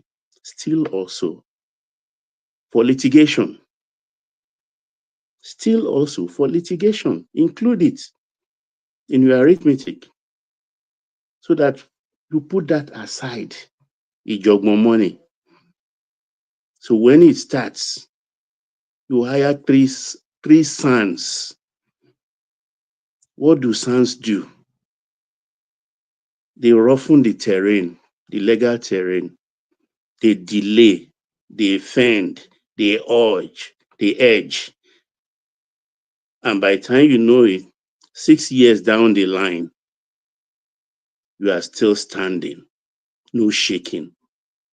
Fayoshe is still there. He used up the whole 8 years of Buhari. 2 years of Tinubu is gone. 10 years, nothing has happened. So what you do as a sensible president, you just sidetrack that and try and block everything that had made it easy for people to loot the national treasury. And this is one of the things the tax bill has done. Because now it's no more FIRS, Federal Inland Revenue Service. It's now NRS, National Revenue Service. Everything now goes into one purse. Even the exports, import duties, and the other ones for the industry, custom, what's that bill now? Excise, the custom for local industry, what they collect, everything now will not stay in the customs purse. It goes straight to NRS. It goes straight to NRS. So the monies most of the NDAs are collecting, they will not see a sou of that money. It goes straight to one purse. So it makes stealing very difficult. You can only rip off the customers 10 naira there, 20 naira there. It has reduced it at least, let's say, by 60%. I don't like exaggerating. So it's a plus for this government again. It's a plus, whether we like it or not. If you don't see it, now you sabi. Twig by twig, a bird build its nest. That is what this government is doing.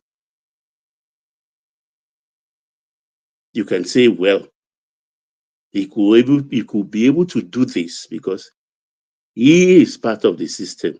So be it.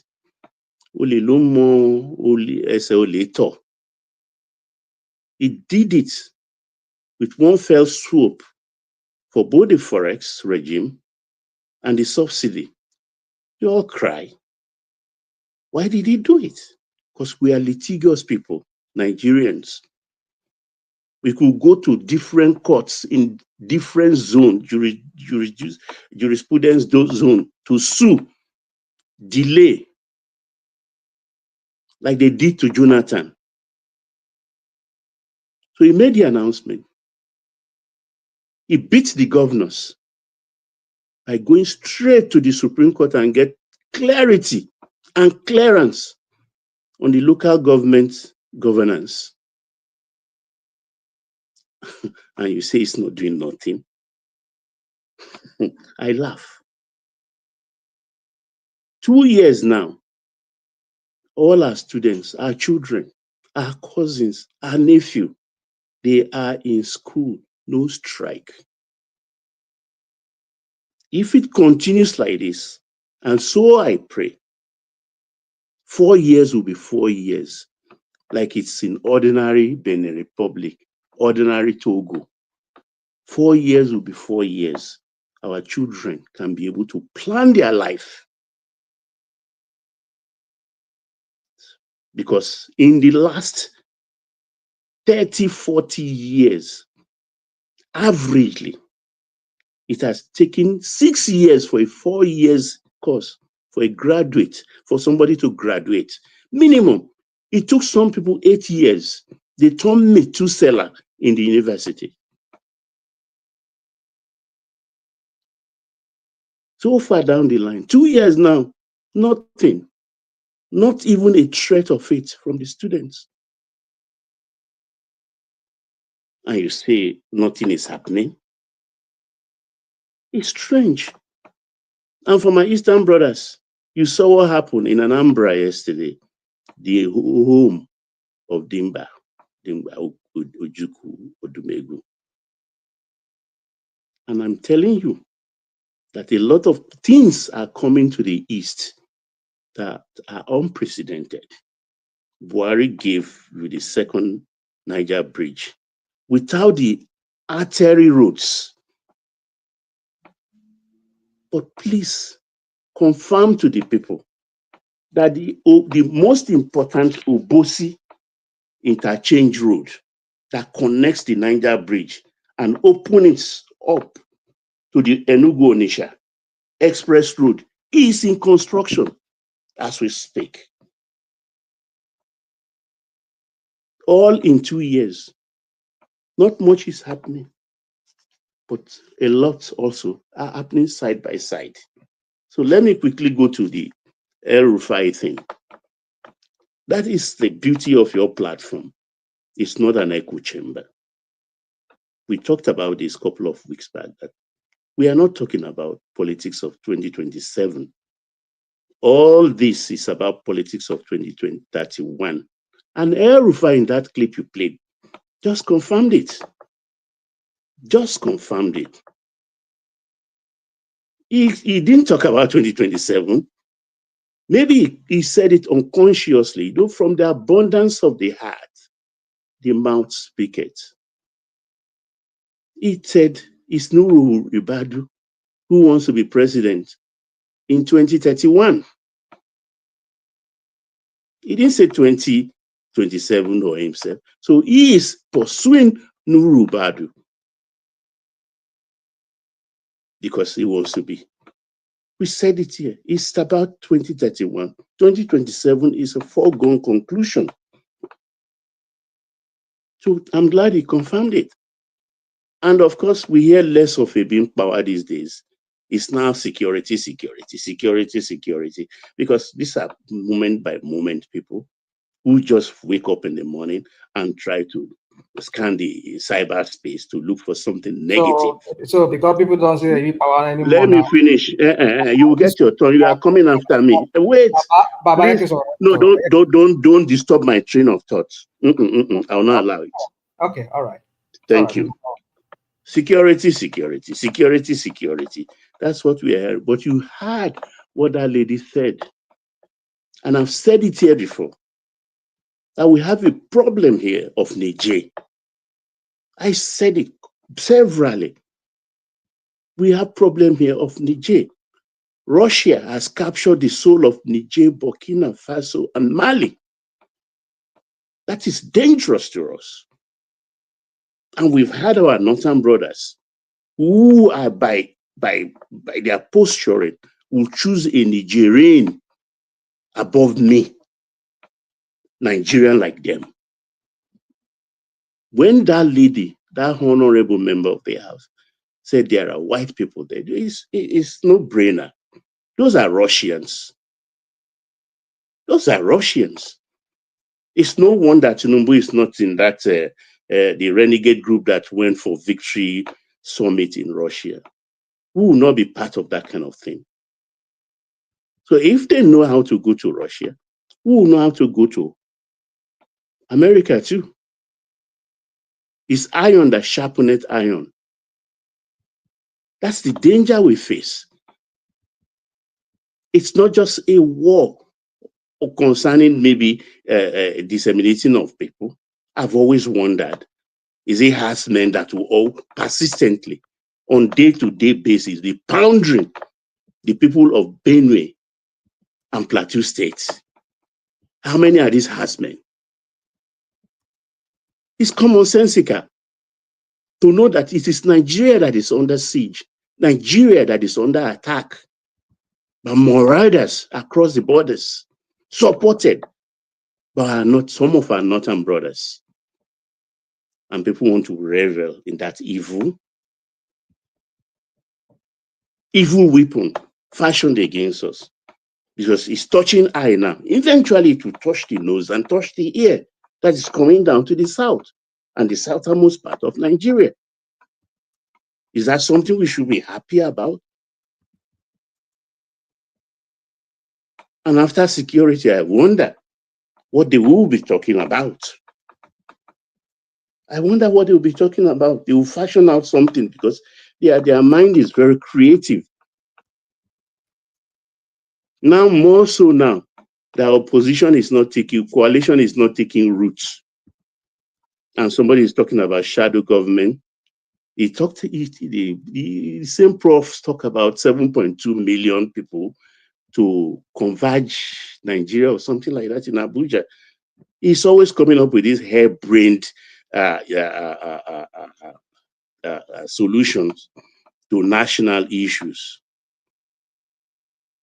Where is the 7.2 million people he wants to mash into Abuja? That is not taking root. It's jumping into shadow government. But he's in the US sitting, pontificating. 3 more minutes, Baba. 3 more minutes. Yeah, he lives practically there now. So he could always throw bomb and throw the Aisha Yusufu of this world to stay in the base and start supporting him. Say their meetings will be virtual.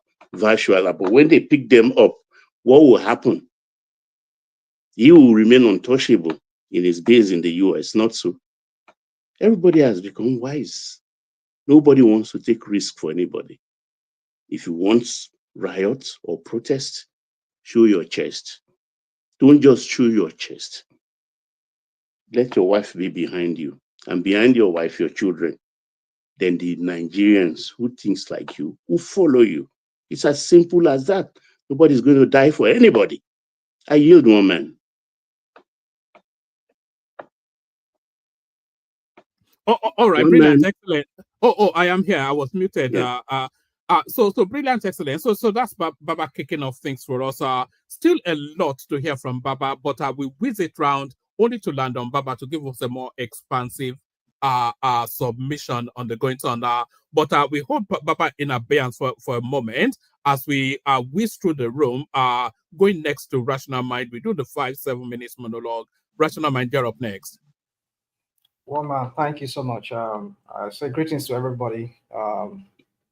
The Agbadorians and the obedience and all the people that are here. If you don't want to go by any label, it's up to you. But I know those are the two people that comes here and beef a lot. Well, man, how life these days? I rarely see you. I mean, I rarely talk to you like I used to. What's going on? Yeah, not a lot, man. We probably should call you and we should catch up. Yeah, we used to chat, especially when I'm driving. You're one of the people I like to call, you know. It's okay. I understand life sometimes happens, you know. Sometimes. Yes, you know, I was speaking to my cousin earlier on, and he was saying just how long ago he had been to visit. And he was wanting to guilt on it. I was explaining to him that, look, I don't visit it because, you know, the way this Western life is, it just hems you within, you know, by the time you've had a day, who visits people in the West? Nobody visits anybody, you know? Yeah. I noticed that you also changed your profile picture on your, you know what I'm saying now? Yeah. So I was like, what's going on? I was like, okay. And then for the past few days, you've been off and on online. I mean, on your platform. I was like, I hope this guy is okay. I said I was going to give you a call. I just felt everything is fine. Like I've been saying endlessly that there's a lot of works going on in my house, but I think it's okay. I remember you said you were going through some renovation. Yes, I think it's coming to an end now. Only little bits to be done. You'll probably finish it tomorrow. You know, I have guests. Can you imagine? Somebody wants to come on and I can't bring him on just because, you know, where I stream from. Anyway, I'm in a funk at the moment. Hopefully, the funk will end soon. Okay, yeah. We hope so. All right. Greetings to everybody. Greetings to our listener at home and those in the comment section, commenting. We appreciate you all. You see, sometimes when my boss says certain things, it just baffles me. But I would hold that for some when I have the time to attack. I mean, to talk about some of those things he said. But first of all, I just want to talk about whatever security meeting you're talking about that you saying about Shetima attended in place of him. So I don't know what the issue is when you referring to Tinubu not attending. What does that even have to? Even if he attends, he doesn't attend. Of what benefit is that to Nigerians? But his deputy attended. So let's not do this like Tinubu is some kind of well, that's by the side. So let me go to you, woman, and what you were talking earlier about. You see, sometimes I just wonder sometimes, are you people looking for some kind of validation from anything and everything?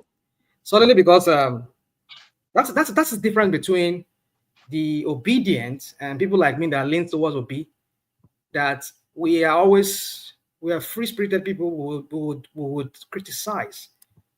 Obi is not a god to me. I don't worship Obi. I don't pedestalize Obi. I would speak ill of him if I have to speak ill of him, if I have any reason to speak of him. And that is one thing about most obedient, like Aisha Yesufu. And that is why some of you could, I mean, suddenly you have seen an ally now, an ally in the person of what's his name? What's her name? Aisha. If it's the time when you people will beat on her down here on there, criticize her, talk crap about her, you people will say it here. But suddenly because he has criticized Obi or he said something that seemingly seems to like challenge Obi's viewpoint, now you people you found an ally. And now you can talk about him like, yes, see, that guy is dumb. We said it now, that guy is dumb. Even his own obedient person, he's saying he's dumb. He said, come on. You see, when people, they've lost argument, they have nothing to show for their failure, their incompetence, and they just come and go to all major platforms and just want to spread some kind of propaganda and some kind of make-believe kind of narratives. I mean, I'm not so surprised. I don't buy it. And I hope people that are rational like myself could see through that facade and know that, yeah, Nigerians, you're being played big time with this Tinubu and his propaganda machine in Nigeria. I mean, I will not fall for it. I mean, suddenly now you found an ally in the person of Aisha Yesufu. That's the difference between us.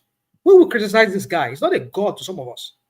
If we know that, yeah, you messed up, dude, we'll tell you what you messed up. We won't sugarcoat it. That's the difference. But I bet you, most of you here on this platform here that are Agbado inclined or Agbado leaning, even Agbadorian, you will never speak anything ill of Tinubu. Even when you will say, you just, I mean, you make it sound like, after all, it's not his fault. After all, it's this. I mean, like, come on. These guys are they're just humans like us. That's by this way. I don't want to talk more, but my point is this is just that what she said was simply that, yes, we have the right to protest, but look at how they spin that narrative, make it look like, oh, she was attacking what's his name, Obi for speaking for me, for saying what he said. No, he said, sir, yeah, people vote. I mean, if anybody will have to protest, that time was even necessary at that time. Yes, Nigeria was going through a lot of mess at that time, but not at the level of what Ojuobo has put us to right now. But that's you people want to call, you want to gloss over that part, and you want to find one narrative and hit that one and use it as a basis for your argument.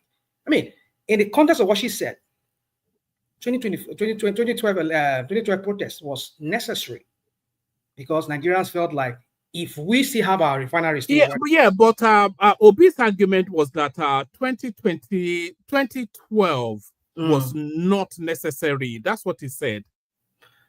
Well, you see, again, everything and the circumstance, I can go and bring the clip if you want. Go and bring the clip. I would love you to bring that clip. Because and the circumstances, I'll bring it. But the circumstances in 2012, they're the same circumstances now. No, it's not. You know, there was a sharp rise in prices as a result of government policy. Petrol went from 87 naira to 120 naira, and everything else went up exponentially, and that was why people protested. Well, man, you see, when the pot is calling kettle black, that's what you're trying to do here. You're trying to make us see that, oh no, it's not the same thing. We never had a 1,000 or 1,000 and something percentage increase, inflation like we've seen. We never had it, not on that Jonathan. Yes, it could be that, yes, they jack up from 56 naira. Is it was it about Obasanjo's time? And they jack it up from what was that amount? From 70-something naira per liter to like $120 and 120 naira per liter. Is that what happened? Look at that margin. Now you took it from 150. What is it? 1,150 something, 60 naira from when Buhari was there. You took it to how much now? We're buying fuel at almost like 1,000. At some point, we're buying it for almost like 1,200 naira, 1,300 naira. Look at that margin, and you're telling, and then at what? I mean, what was people's income at the time when they did that? When they did just jack up, even the 70,000 naira they are paying them. Well, how many people are being paid 70,000 naira? And it was under the old remuneration regime that was when they jack up that price. I mean, you see, we come here, we do this thing a lot. It's just so annoying sometimes. But for my own mental health, sometimes I just come here and vent my vent. You know, the fact is there was there a sharp rise in the price of petrol when Goodluck Jonathan removed the subsidy? There was a rise, but not that at the margin. And did that impact commodities right across the board? Not at the level of what we're seeing under this clueless guy. Was it to the level that vested pain upon the populace? Let's not do this. Always asking this. It's the same thing. It's the same thing. Is what they're saying. Incomparable. You cannot compare. It is just that Tinubu managed it better. No, he did not manage anything better. There's nothing he managed better. He has better mental. No, there's nothing. Nigeria has never been in their worst shape in their life. Like I heard about it when I was trying to target Baba. When Baba was saying that, what was that thing Baba said? I forgot what he said. He said there's something about people are not crying. Ebin power more. I was like, I said that you say Baba. I mean, like, so because people are not shouting Ebin power more, it means that there's no Ebin anywhere in Nigeria. You see, that is what these criminals in leaders in leadership. The prices of commodities are dropping quite sharply. They are not. Come on. I think that's already established. No, there's nothing established. Your Kenya has come to confirm that. Well, that is your. I mean, the APC propaganda. They'll come here and come and give to you so that you can give to us, right? I mean, man, let me not go there. You're too good for that. I mean, I understand, but it's okay. But my point is that Baba was saying that because people are not shouting the big power anymore, means that the people are now enjoying. Oh my goodness. Now it's insecurity. Where has there never been insecurity? And look at the insecurity. The leader of the idiocracy, the practice that under. Are you acknowledging improvements in that space in insecurity, or you don't acknowledge that? That's what I want to talk about right now. Oh, okay. So I know there's so many things you're lined up, but I just want to talk about some certain things. But I know my time is very limited. So my point is that this guy came back from his jollification in Paris. He came back, and in fact, next year he never wanted to. He never wanted. I mean, he never went to see. It's even his own APC state, Benue, that gave him what they do their mago. They gave it to him. It was Obi that won that election against Benue. But let's see that. My point is this: even Benue that they declared for him, he never went there to go and sit there and sympathize with the people that even his own governor, that is his own APC governor. But the first Katsina law, for him, everything is politics. Whatever we promote is a 2027 agenda or a 2027 ambition. That is all what it's all about for them. You see, when I say somebody is a narcissist, it's somebody who just so selfish. I mean, we've said this meant from the day one that we heard that this guy declared that he wants to become president of that country. We said it. You guys, we are going to vote a narcissist into it. Somebody that lacks empathy. Who doesn't care? As long as his own ambition is in play, he will throw anybody under the bus. So my point is that the next thing he went to Casina to go and do jollification, to go and attend a wedding. But those two states that suffered at the hands of terrorists, he never went there to go and sympathize with their governors. It was only like the idiot that was there before. It was always giving matching orders. So you see, I said it. If you don't have it, you cannot give what you don't have. That guy is devoid of anything that is empathetic or whatever. It's just. Let me play you a clip. I want you to react to this clip. You know, because you may be standing alone fairly soon, because all the obedience space they seem to be turning now as the penny starts to drop. But watch this. For you to sustain drawing rights, you will pay annual charges. Indeed. So don't frame it in a voodoo manner. But I want to make the point. I want to make the point about the fact that this administration has managed to pay off debt. That is it. Even at the state level, many of the states that were heavily indebted have been able to pay. I give you the figures. Jigawa State has paid 96.92% of its debt. Ondo State has paid. So how do you respond to that? So how do you respond to that? The country clears its debts, and because of the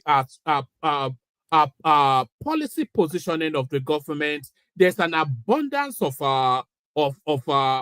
monies available to the state now, to the point that they are clearing their debts, which then puts the state in a very robust financial situation in order to better impact on the people. So tell me how that is a bad thing. One man, please. Rational man, how are you? Okay, better. Yeah. One man, please let me just cite that example when you are talking about the debts now. 15 months ago, I got my power by $10,000, which I put it on finance. Then after 15 months, I called them, what is my balance? One man, at the long run, if I continue to pay on the finance, I'll be paying close to $18,000. I called them, they said, your money remained $8,000 in 15 months. And I have some change lining down, doing nothing. And I just pay it off. Do you know how much I've saved paying the power bike off and comparing paying it maybe there's lifespan of 4 or 5 years? So if they pay it, I just want to buttress your point, one man, that if people are paying, if the governments are paying that debt, that should be, we should say that is a good step in good direction. Yeah, go on, Russian man. It's a win all the way through. Why is that Patoski in the back? It's a win all the way through, Thomas, the government pays off its debt, so they don't have to service the interest on that debt anymore, one. And then it signals to the financial space that the credit worthiness of, you see how Nigeria continues to get graded up and graded up by Fitch and all of the international financial spaces. So when they grade you up, then you are able to borrow at a higher tier of borrowing, which then gives you a lower interest rate because you are a sound financial lending. So it's all good all the way through, but a rational mind like my let me make this statement before going on. Like my example now, if you are buying anything in this country, motorbike is the highest rate interest because it's prone to getting accidents and destroyed.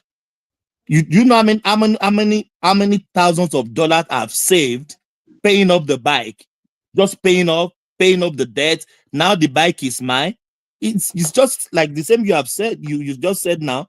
They will be it's really helping the government. Then even if I want to get any loan now, they can't, because any loan you are getting in this country, one man, they will first of all look at the credit, the finance that you got, your car loan, your bike loan, your everything. This bike loan has it's left my loan now. I've paid it off, as you rightly said. Continue, rational man. Yeah, I'll come to that. Let me just round up that thought I was before you run this issue. I know you want to move on. Yeah, and so again, he went to Anambra after that. He did not go and see these people still. He went to Anambra. You see, when I say somebody's a narcissist, he went there to go and do campaign, you see, for these people, they're just using us as a game. When we don't matter to them. If I were to be in Nigeria too, I'll be one of those casualties probably too. But I just look at it in my life. I can't just imagine that. How can we have leaders that are devoid of empathy? Don't see the people. Who was the first person to visit Benue after the incident? Woman, I leave it at that. I don't. It was Kashim Shettima. And who was the second person? It was Nuhu Ribadu. Okay. So is that not the presidency? So the one before Benue now, which one happened first before Benue? But Benue and Plateau, which one happened first? So who went to Plateau? The one that happened first, maybe it was Plateau. But so did anybody go to Plateau? The first spike of this let's not do this. What about Nuhu Ribadu went now? Nuhu Ribadu is not the president. Nuhu Ribadu is not the president. Nuhu Ribadu is the national security. Is he not the national security advisor? No, it's not. It could be a national security advisor. See, this is what we're doing. You see, you people want to make excuses. Who is more potent? Who is more potent? Come on, one man. I said it. But who is more potent in security matters? Idiocracy in that country. Government by the idiots, unintelligent people who lack empathy. Somebody is unintelligent. That tells you a lot. It's devoid of feelings for that. But let's just leave that. Let me go straight to your point. Now, it's good that they pay that loan. But what you are not also emphasizing from that clip you played was that what did he said? I mean, I know this guy speaks from one side of his mouth. Ruben Abati, that's who he is. He wants to pander. I know it's okay. I don't want to talk about his personality. But my point is this: let's just speak to what he said. You left that part of what he said, the other part of it. What have they done with that money that they borrowed in the first instance, or that money that they've been given? What did they do with it? And mind you, from what I read from the dailies, that money they paid, the 3.5 billion that they paid, Tinubu borrowed at least, so far for what I'm gathered, Tinubu has borrowed over $10 billion within this period of 2 years, even no more than that. And he paid a fraction, maybe we can say a fraction of it, which is good. I'm not saying it's a bad thing. But that money that they borrowed in the first instance, what did they do with it? You hear this guy, his own APC man from Borno State, when he was analyzing all the money they collected, even some kind of funny names that the money they collected for some funny projects. Where are those money? Where is the impact on the people? That is one part that is the part you left behind. But you just want to emphasize, they pay 3.5 or 3.6 billion. Woman, you see, the thing is this: I will never be at peace with these people as long as I know who they are, what they stand for, the kind of leadership that they give to the people of Nigeria. In conclusion, one man, I send you one link. The link about this Olori. I mean, see, Olori Onwere, that is a part of the Minister of Power and Steel, or whatever they call it. He's Kwenkelemes from from Adelabu. But rational mind. Sorry, rational mind. Sorry, let me just a second. You are quick to abuse people and just you are talking like someone that is a young person. It's okay. It's okay. You look at someone and say, it's for the effect. Where did you learn? You read my mind. They are not in my vocabulary. Hold on. Let me know. And rational mind is a gentleman. I wish I could send you his number. If you call him offline, you think you're speaking to Prince Charles or something. At times, we are not perfect. Some of us are not holier than you and everything. But we try to look for those vocabularies. We can't find them because they are not the kind of expression we even make, even at the peak of anger. How can you look at another person and say he's weary? It looks like you were living among area boys when you were in Nigeria. How can you? It's true now. I don't know the meaning of Olori. Did you call the person mad? Now that I understand Yoruba, I understand it, but I don't have the dexterity to put those words together and use to qualify another human being. And it's not the kind of thing I want to be listening to. I beg. Stop using those is the Wole Soyinka of Ebu? Is the Wole Soyinka of Ebu? Language. You look at another human being created in the image of God. Hold on. Don't come here and be. It's okay. Let's not. As if I don't know. I've never heard it before. No, he's Dele Farotimi follower. Yes, that's how the Farotimi speaks. So he follows him. Baba, I don't know the way they talk about Dele Farotimi. Do you know I've never listened to him for 5 minutes before in my life? He's a very difficult guy to listen to. I don't even know, but I know the picture. I know how it looks. But I've never made myself to sit down and listen to it for 1 minute. Listen. It's okay.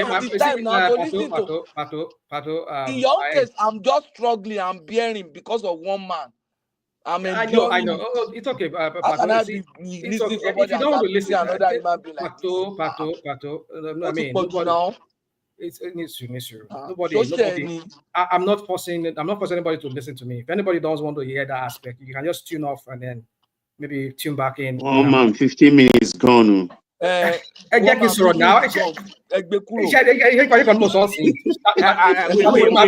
We interjected him a lot, to be fair. Off the mic.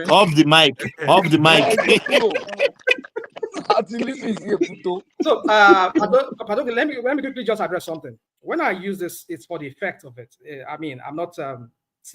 for the effect. The effect is that I'm really mad. I'm really pissed off with these people that call themselves leaders. Sincerely, I'm saying that from my heart. Not really because I just want. I don't live that way every day. I don't go about even insulting people. But these people who call themselves leader, I can't stand them. Look at what Punch reported there. They said they wanted to build 4,800 megawatt nuclear station. Look at South Africa. South Africa is almost like 170,000 megawatt that they churn out almost every day. They have nuclear station. Obasanjo enacted some kind of a policy way back in the 1970s. We've never one day say want to do nuclear stations, and now some people say they want to bring it in. Idiots will say that they should not do it. Rational mind. How can somebody not be a weary? Rational mind. Larry, you will just extend the thing. Just let him be a beg. No, I just want to say something. Have you taken your time to read this thing, or you are just focusing on I read it.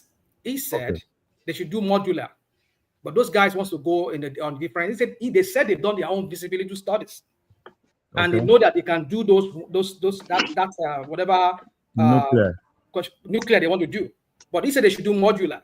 And he said we don't have the capacity to do nuclear now, which we all know that truly Nigeria does not have the capacity for nuclear now. So we should maintain status quo, right?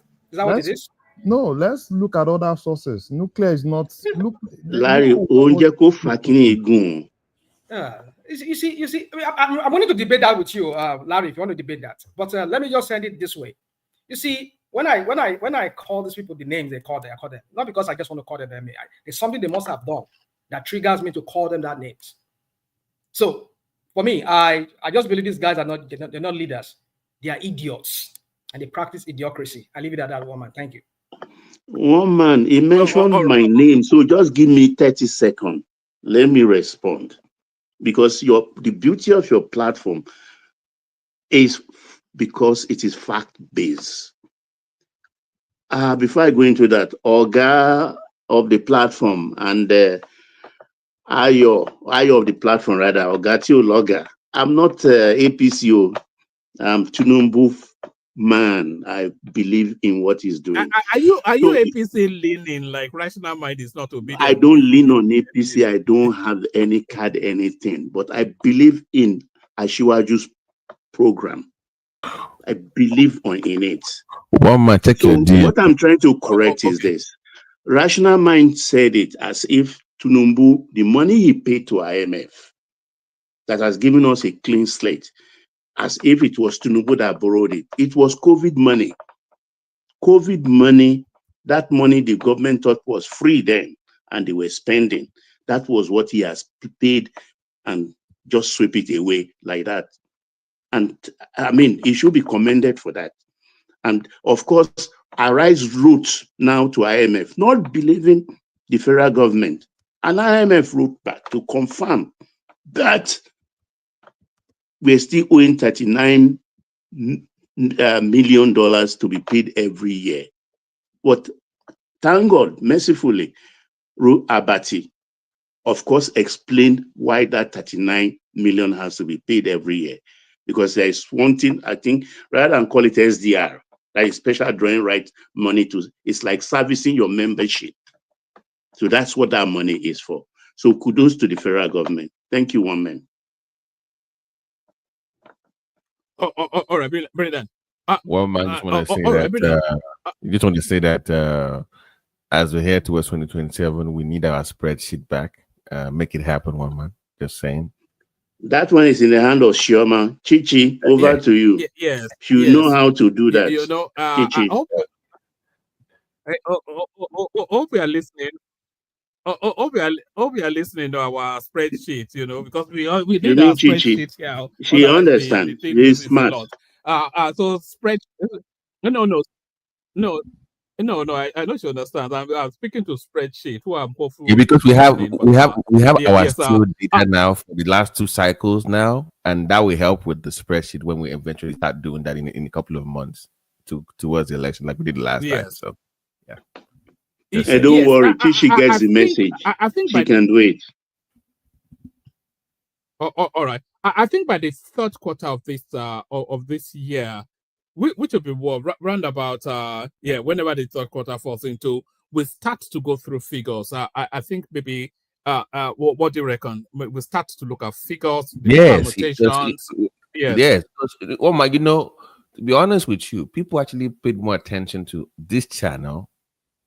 When I'm telling you, people actually paid attention to our analysis of the elections.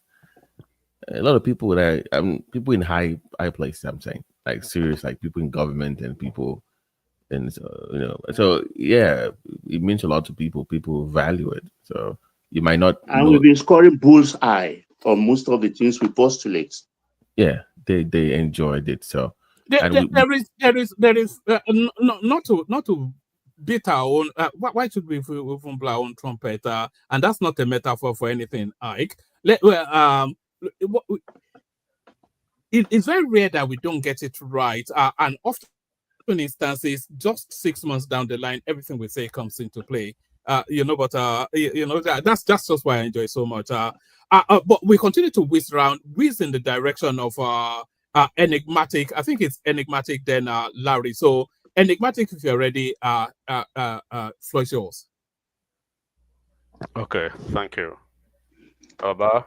Aaron, block your ears. Usually, you are there. No, there is.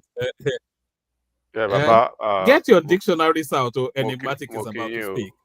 Mokin Baba, and my regards to everyone. Àlàáfíà fún ẹ o, àtàwọn aráalé. Adúpẹ́ lọ́wọ́. My regards to everyone Enigmatic on the on platform. Baba. Pàdí mi tó sure, how far now? Logo to kún fún olórí space àbí Mauritius well. Logo Mauritius Àbí. lórí space àbí. Àfi coffee time ni. So thank you so much. Níbo ló ti lọ bá wọn jà ń bẹ̀ yẹn? Níbo ló ti lọ bá wọn jà lórí No, mi ò bá wọn jà. Na one of my guys. One man is that don't worry, Baba. Leave that one. So I think let me just okay. Let me just maybe a second real quick on the state of the opposition's coalition. So the coalition they've made it very clear, very crystal clear, that they do not want Atiku as the presumptive presidential nominee of their coalition. So it's and they are trying to forge an idea of it's the turn of the South, and then because there are some certain Northerners who actually are very interested in being picking up the VP position. So that is that on the part of Atiku. They've told him categorically they wouldn't want him to be the presumptive nominee for or the candidate for the opposition coalition. But Atiku, on the other hand, he cares less a hint about whatever they are thinking about. And like we know that as long as Atiku is alive and breathing, he's going to contest. So what party is going to be contesting through, or the vehicle will be using, that will be a different conversation later. But Atiku, on the other hand, is so convinced that he believes he can convince Peter Obi, right, to be his VP, and he may not eventually need the coalition whatsoever. However, the coalition on the other hand, I'm sorry, Enigmatic. In what party? PDP? No, they are not even talking about party for now. They are just party trying for now. They are still trying to get things situated. But the coalition itself, they are trying to convince Obi to be their presumptive presidential candidate. But their first choice, their natural first, second, third choice, if they have their way, is Goodluck Jonathan. But Jonathan is not really giving them. He's avoiding the conversation, and he's not showing interest at all. So the opposition, those are three variables now. Atiku on one hand, they don't want him. Meanwhile, some northern folks want to pick up the VP position, and they are going through the position of it is the turn of the South. Number one. Number two, Atiku believes that he has some hold on Peter Obi, and at the appropriate time, he will be able to convince Obi to be his VP, and then he will be able to jettison completely, and he wouldn't need the coalition members or whatever. So we'll just go with Obi, and Obi will be the number two. That's the second dynamic. The third dynamic is that the folks, they want Obi to be their presumptive, should in case Jonathan completely does not want to go with them, or probably is not showing interest at the end of the day. But the thing they are giving Obi, if he chooses to be the presumptive candidate, is they are trying to make him go for 110. So that is one thing that they are still discussing, and they are divided. Logo is Goodluck making moves? It's not even giving them any attention at all. But they are trying. They are working on his angle. They are working on Jonathan. Jonathan's angle is their real angle. They really want to push. That okay, they know he can't go more than 4 years. They don't really have to worry about fielding a southern candidate that will be hell-bent to go for straight 8 years. So if they are unable to actually convince Jonathan, and then they will just have to find a way to go with Obi. But the problem they are having with Obi is that they are not seeing a lot of buy-in from a lot of stakeholders, right? From a lot of political bigwigs. They are, and then some are saying Obi is not a stupid politician. He wouldn't want to go for. Everybody wants to go for second term.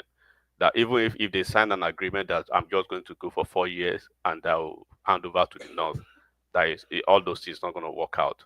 So those are the variables on the part of the coalition for now. But that is just, I said I won't spend, let's say, more than 1 minute on the coalition. But so that's still part of the coalition. That coalition, enigmatic. That coalition seems to have lost steam somewhat, especially when we've seen this gale of defections to the APC. So that seems to have knocked the wind out of their sails somewhat. You know, because for weeks we were just seeing Atiku rolling his big belly all over the place, and then suddenly people started to move to APC, and then it looks flat now. That coalition, whatever. Yeah, they are making frantic efforts. No, right? it's not flat. Yeah, they are making frantic effort to rejig the conversation but they are having this. They are running into these variables here and there. So the Atiku, they don't want Atiku at all, but they understand the fact that provided Atiku is alive and kicking, right, they will have to deal with Atiku. Then on the other hand, their major target is Jonathan, but they are not banking on Jonathan, because Jonathan is, first of all, he's not giving them attention, he's not showing interest, he's avoiding them, and he doesn't want to have the conversation at all. And on the other hand, the other option they have, right, for a southern person is Obi, because it's already out there. But they are having the problem of people buying into Obi's idea, right? It is just some few people who are looking into the possibility of Obi. They are not really buying into it. And then the second one is, if eventually people, the folks that they really expect to buy, those big folks that they really expect to buy into Obi, eventually they don't buy into Obi, and they run with Obi, eventually they have the problem of, is Obi going to stick to an agreement of 4 years as against staying 8 years? So those are the few. But enigmatic. What give them the assurance that if they push Obi forward, he's going to win the election? Not talk less of even say he wants to use 8 years. Yeah, at least it will still represent the face of opposition having been able to secure their coalition by way of saying they are serious eventually. And then they are having the issue of finance as well, funds, right? So those are the big ones. So that's why they needed some big folks from certain quarters to buy into the idea.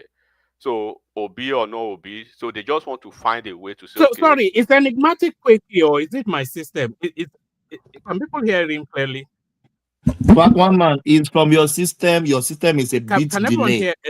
Yeah, we can hear you, but your system is delayed. Delayed. Logan, please. All right, let me go out and come back in. Carry on. Okay. So question, now that's the coalition under what umbrella? Because if you remember 03, what happened with the OBJ and Oshoba experience, where you will still remain in your party, but you will instruct your members to vote for the opposition. We know how that turned out.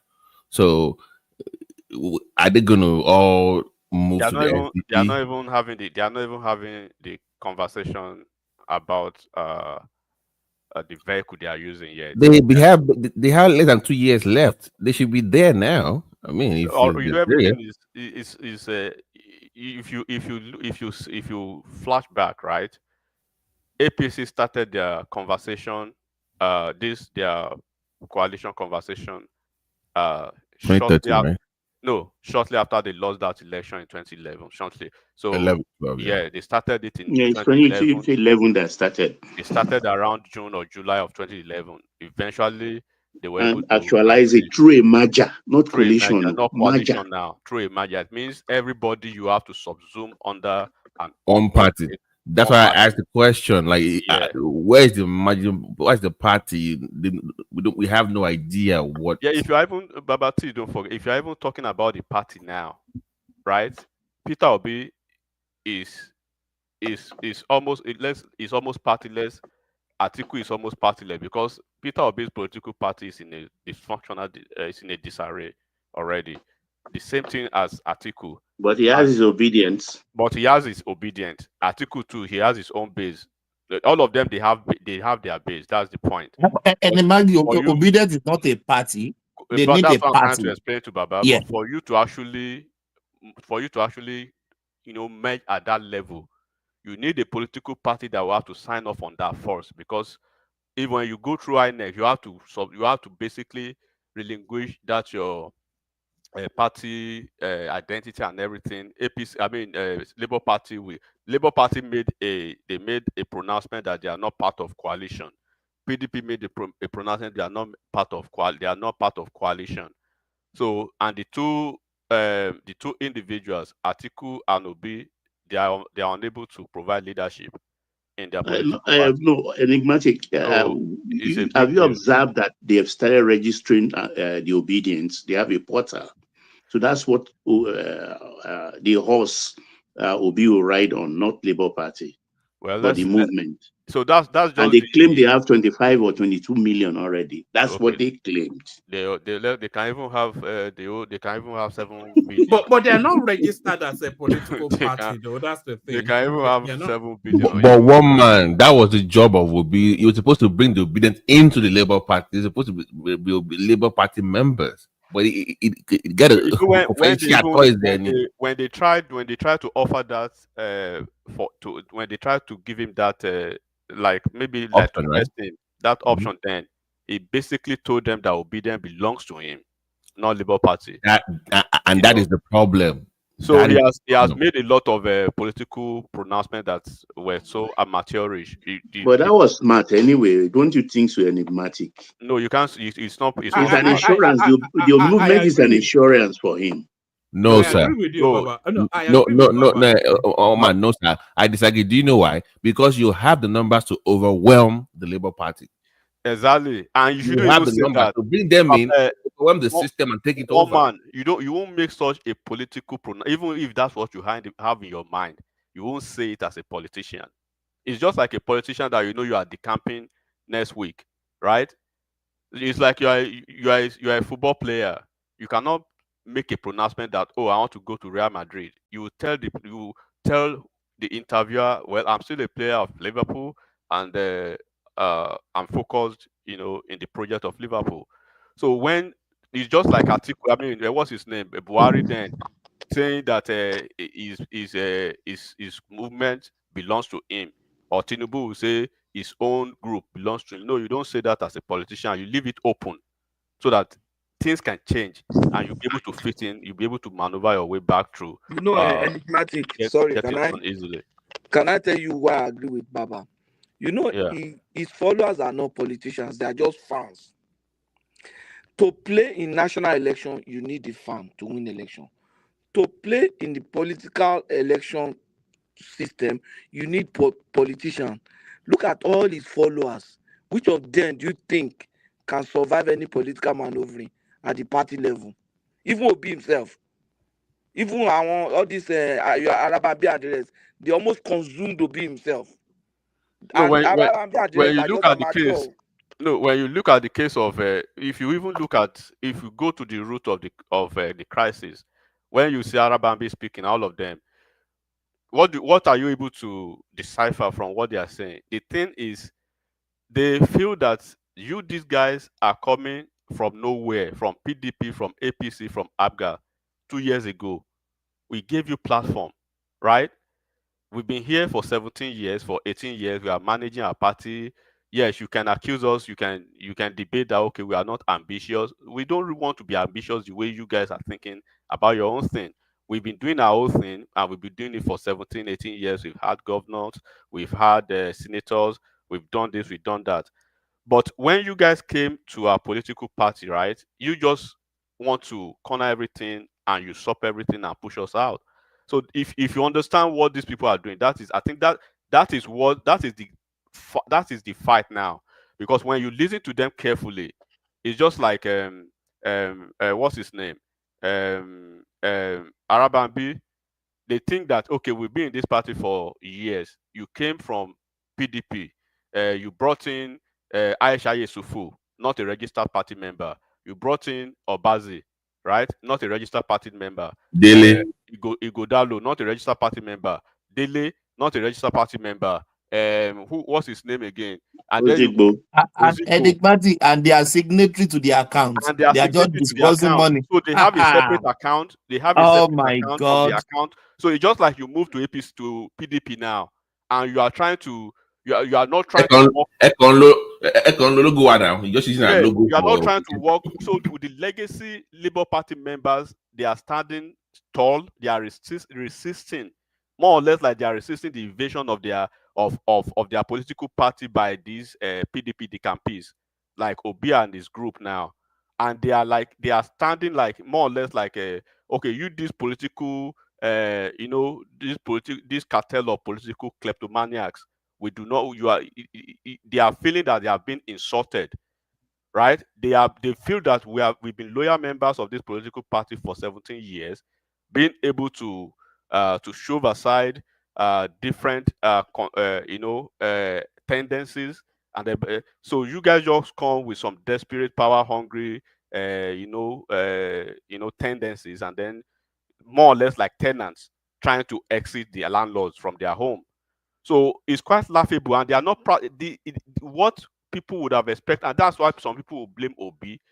So imagine yourself now, Omar. Look at you. Just imagine some people moving. All these people defecting to APC now, right? And they go into APC, create their own account, have their own group, but you are not going through Ganduje. You are not going through the neck. You are just doing your own shadow thing from the political party. So they felt that, okay, these guys, and then Abure was going with them at a point. That's when they were calling Abure, guy, open your brain. But he was saying, okay, let's just give them, let's. I think they trusted Obi that time. Let's just leave him to do what he wants to do. We trust him until they saw what he was doing. So he had his campaign team separated completely from the legacy group. The Labour Party apparatchiks do not control the account. The Labour Party apparatchiks do not control the structure. The Labour Party apparatchiks enigmatic, sorry. But how do they think they can win election with all these things? How? Well, even when you look at what Dele Farotimi said the other time, right? He said it openly. They all say it glowingly, that we are not Labour Party members. We are obedient. So how do you want the people who have been laboring for Labour Party for 17 years? They are not part of your political party, but when they remit funds to Labour Party, it goes to a separate account. When you want to do something, you use Labour Party's logo and Labour Party's name, right, to drive the idea, but you deny Labour Party and you say you're obedient. So most of these guys, do not forget one man, Obi himself, all Alex Oti, Nwokosha, all their candidates, they came after I think political party registration or whatever, and they were able to get them tickets to run. And this is what I think this will actually, they've learned something about this now. They gave all these people political party their ticket to run, and they believe that, okay, when they are able to win elections, they will subsume into the Labour Party family, they will integrate, and then things will move on. They will be able to contribute and help the political party. So things didn't pan out. They still wanted to control and continue that trajectory of that shadow obedient whatever thing through Peter Obi, excluding the entire structure of the Labour Party. And at a point, right, it's like when you even push so they're just using the Labour Party. They are just using the Labour Party like a side chick. Like, God bless you, like a side chick. So all the funds that will be brought from diaspora, it was Aisha Yusufu and Igodalo and Obazi, 4 of them that were controlling everything. And you completely ostracized this individual. They are not there to serve your interest now. Are they in political parties to make you happy? Are they in this life to make you happy? You want to be president, you want to be senator, you want to be governor, you want to be this. We give you everything that you want when your party couldn't even give you. Alex Oti was denied the ticket in APC. Peter Obi was denied the ticket in PDP. Most of the senators, Senator, what's his name? That one that wears that long cap, long hat, Ume, he wasn't given the ticket in Abga. They all ran to PDP, to Labour Party, and this guy rescued you. And you want to take the house from them. And it's like they are fighting back now. So you will see that at a point, Apapa, Abure, Arabambi, they were all divided. But it's like, oh, guys, we have to come together to fight these people because they just came from nowhere. They came 2 years ago. So it's like you have a visitor in your home and the visitor is taking over your home. All of a sudden, you and your wife and your kids, you guys are divided. And then at a point, you call your wife, dear, look, can't you see the game plan of these visitors? So all of you came back together as a team to fight the usurpers now in your home, trying to take over your home. That is what enigmatic. Please, doing. Can I please make this comment? Do you think even some Labour Party can even work against Labour Party in the last election so that they would lose that election?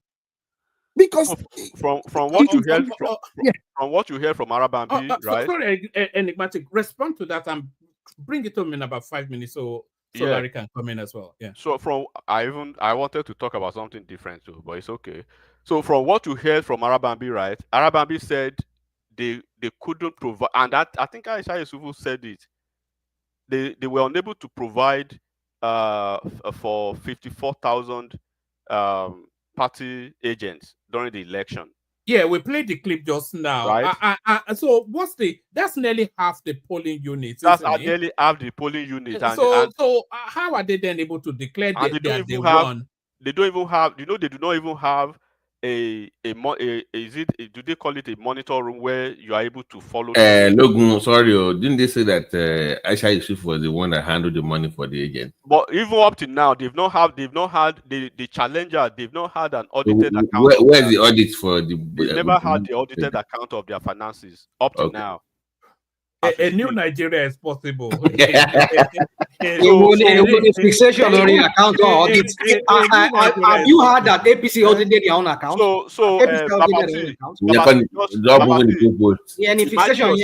Imagine yourself being a loyal party member for 17 years, and you allow some people 2 years ago to come to your party, and they are trying to drive you out of the way to just get themselves into different places. People that are even denying being members of your political party in everywhere they will say they are not Labour Party members. So how would you take that? So but enigmatic, they did not ask Arabambi and Co and Abure all the forms they sold to bring the money too. They chop that money. Well, that is a question for. I mean, they have to pay.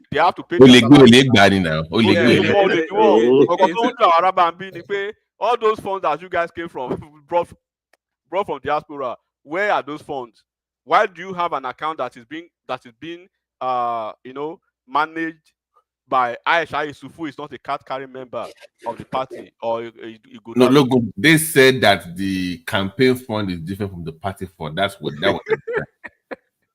Oh, graduate. So is that how it is? Do you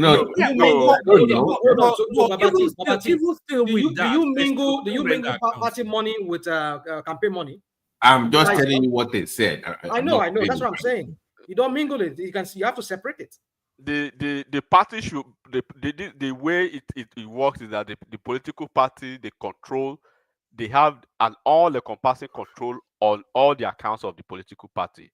And at the point where everything has been registered, they've had their candidates and everything, then they will distribute funds to each of the candidates. House of Rep member, maybe 100 million for your campaign. Presidential, maybe 2 billion. House of Assembly, maybe 50-50 That's how they distribute down the ladder.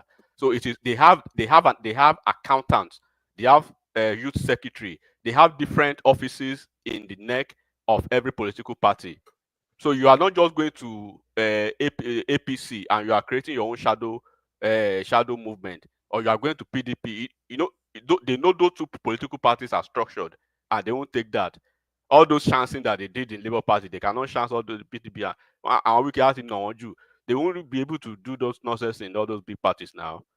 So, and I think that's to land. You said I should land in 5 minutes, but I wanted to speak about the maybe that will be the part of the conversation on the economic reforms and the economic and fiscal reform of the government. Right, 2 years of Tinubu being in power.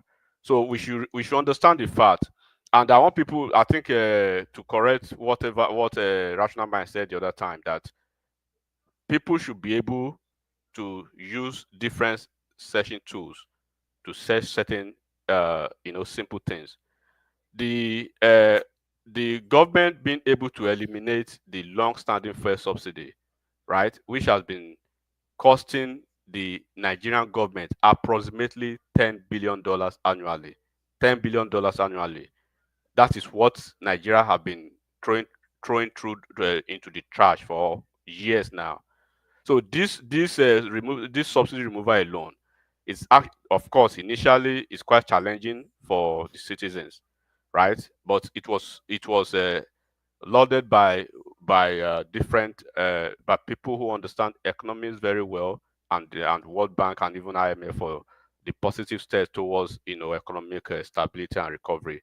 But at the end of the day, that's why you see the trickle down effect now. That when Buhari was the last FAC allocation, right, that was distributed by Buhari was 700 billion naira. Since Tinubu has been in office, they've been distributing close to, over 2 trillion. So that's why you see governors having triple of their FAC allocation as we speak. And when you look at the exchange rate unification as well, the position to for Nigeria to unify the Nigeria's multiple exchange rates, what has it actually done for us? It's a very good policy that was aimed to attract foreign investment and reduce the arbitrage opportunities. That is why you see all these Sabitu guy, those bank managers, that they make killing out of that arbitrage. And then before I continue, when it comes back to me, the mic comes back to me again, the debt management portfolio and the financial reengineering that we've been able to see now. When you look at this example now, the IMF loan repayment, as we just know, Nigeria has been able to repay $3.4 billion, which was a funding that was received through IMF for the COVID-19 pandemic. So this payment actually, I think it was completed around April. I think last month, right? So ultimately, it has removed Nigeria from the IMF radar of indebted countries now, and that reduction, it has actually helped us to reduce our debt servicing. The proportion of Nigeria's revenue spent on debt servicing has decreased from 97% as we speak currently now to 68%, which indicates a very an improved fiscal hygiene and better allocation of resources. And that's why you are able to see most of the governors too, the subnational, they are able to pay down their own debts, including on those states. And they are not borrowing again. And they are not borrowing to pay salaries. They are not borrowing to. They are not. They are borrowing. They are still borrowing. They are not borrowing. So they are come on. Hold on. Did you read the news today that they gave them? I see the World Bank gave them 300 something million naira. $1 million.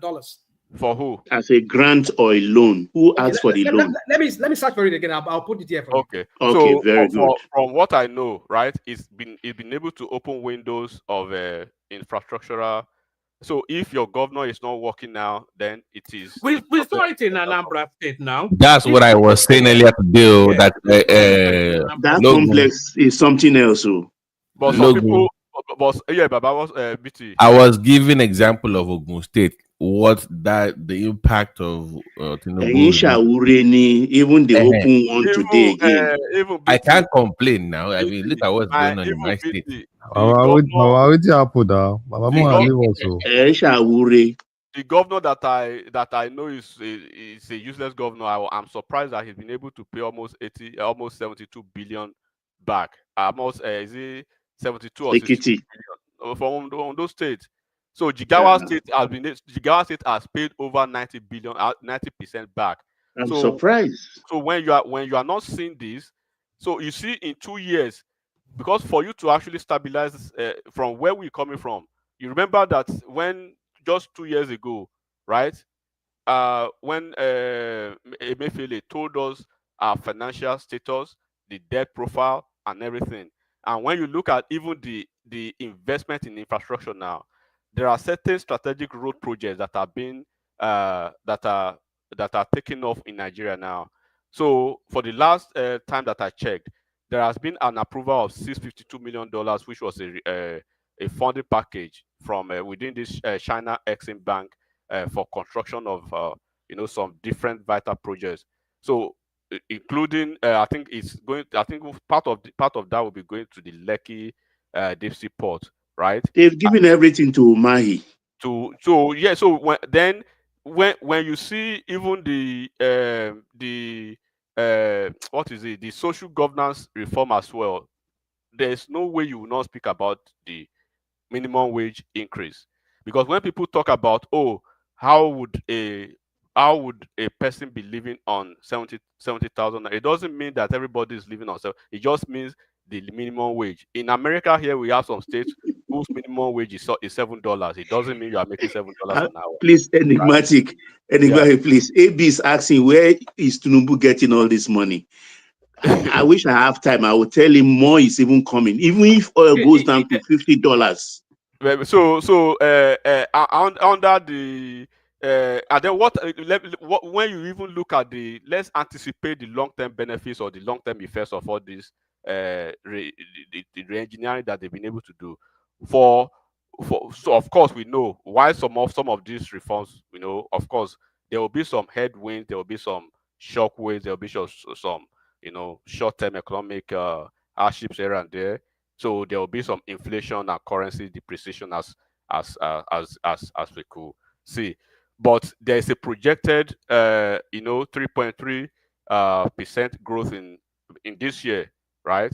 For which will be driven by these structural reforms. And then when you look at the fiscal stability as well, this reduction in our debt servicing will increase government revenue, right? And which will actually give us the possibility to anticipate and then to enhance physical stability and more investment in critical sectors. You will see that they are able to project this coastal highway now, right?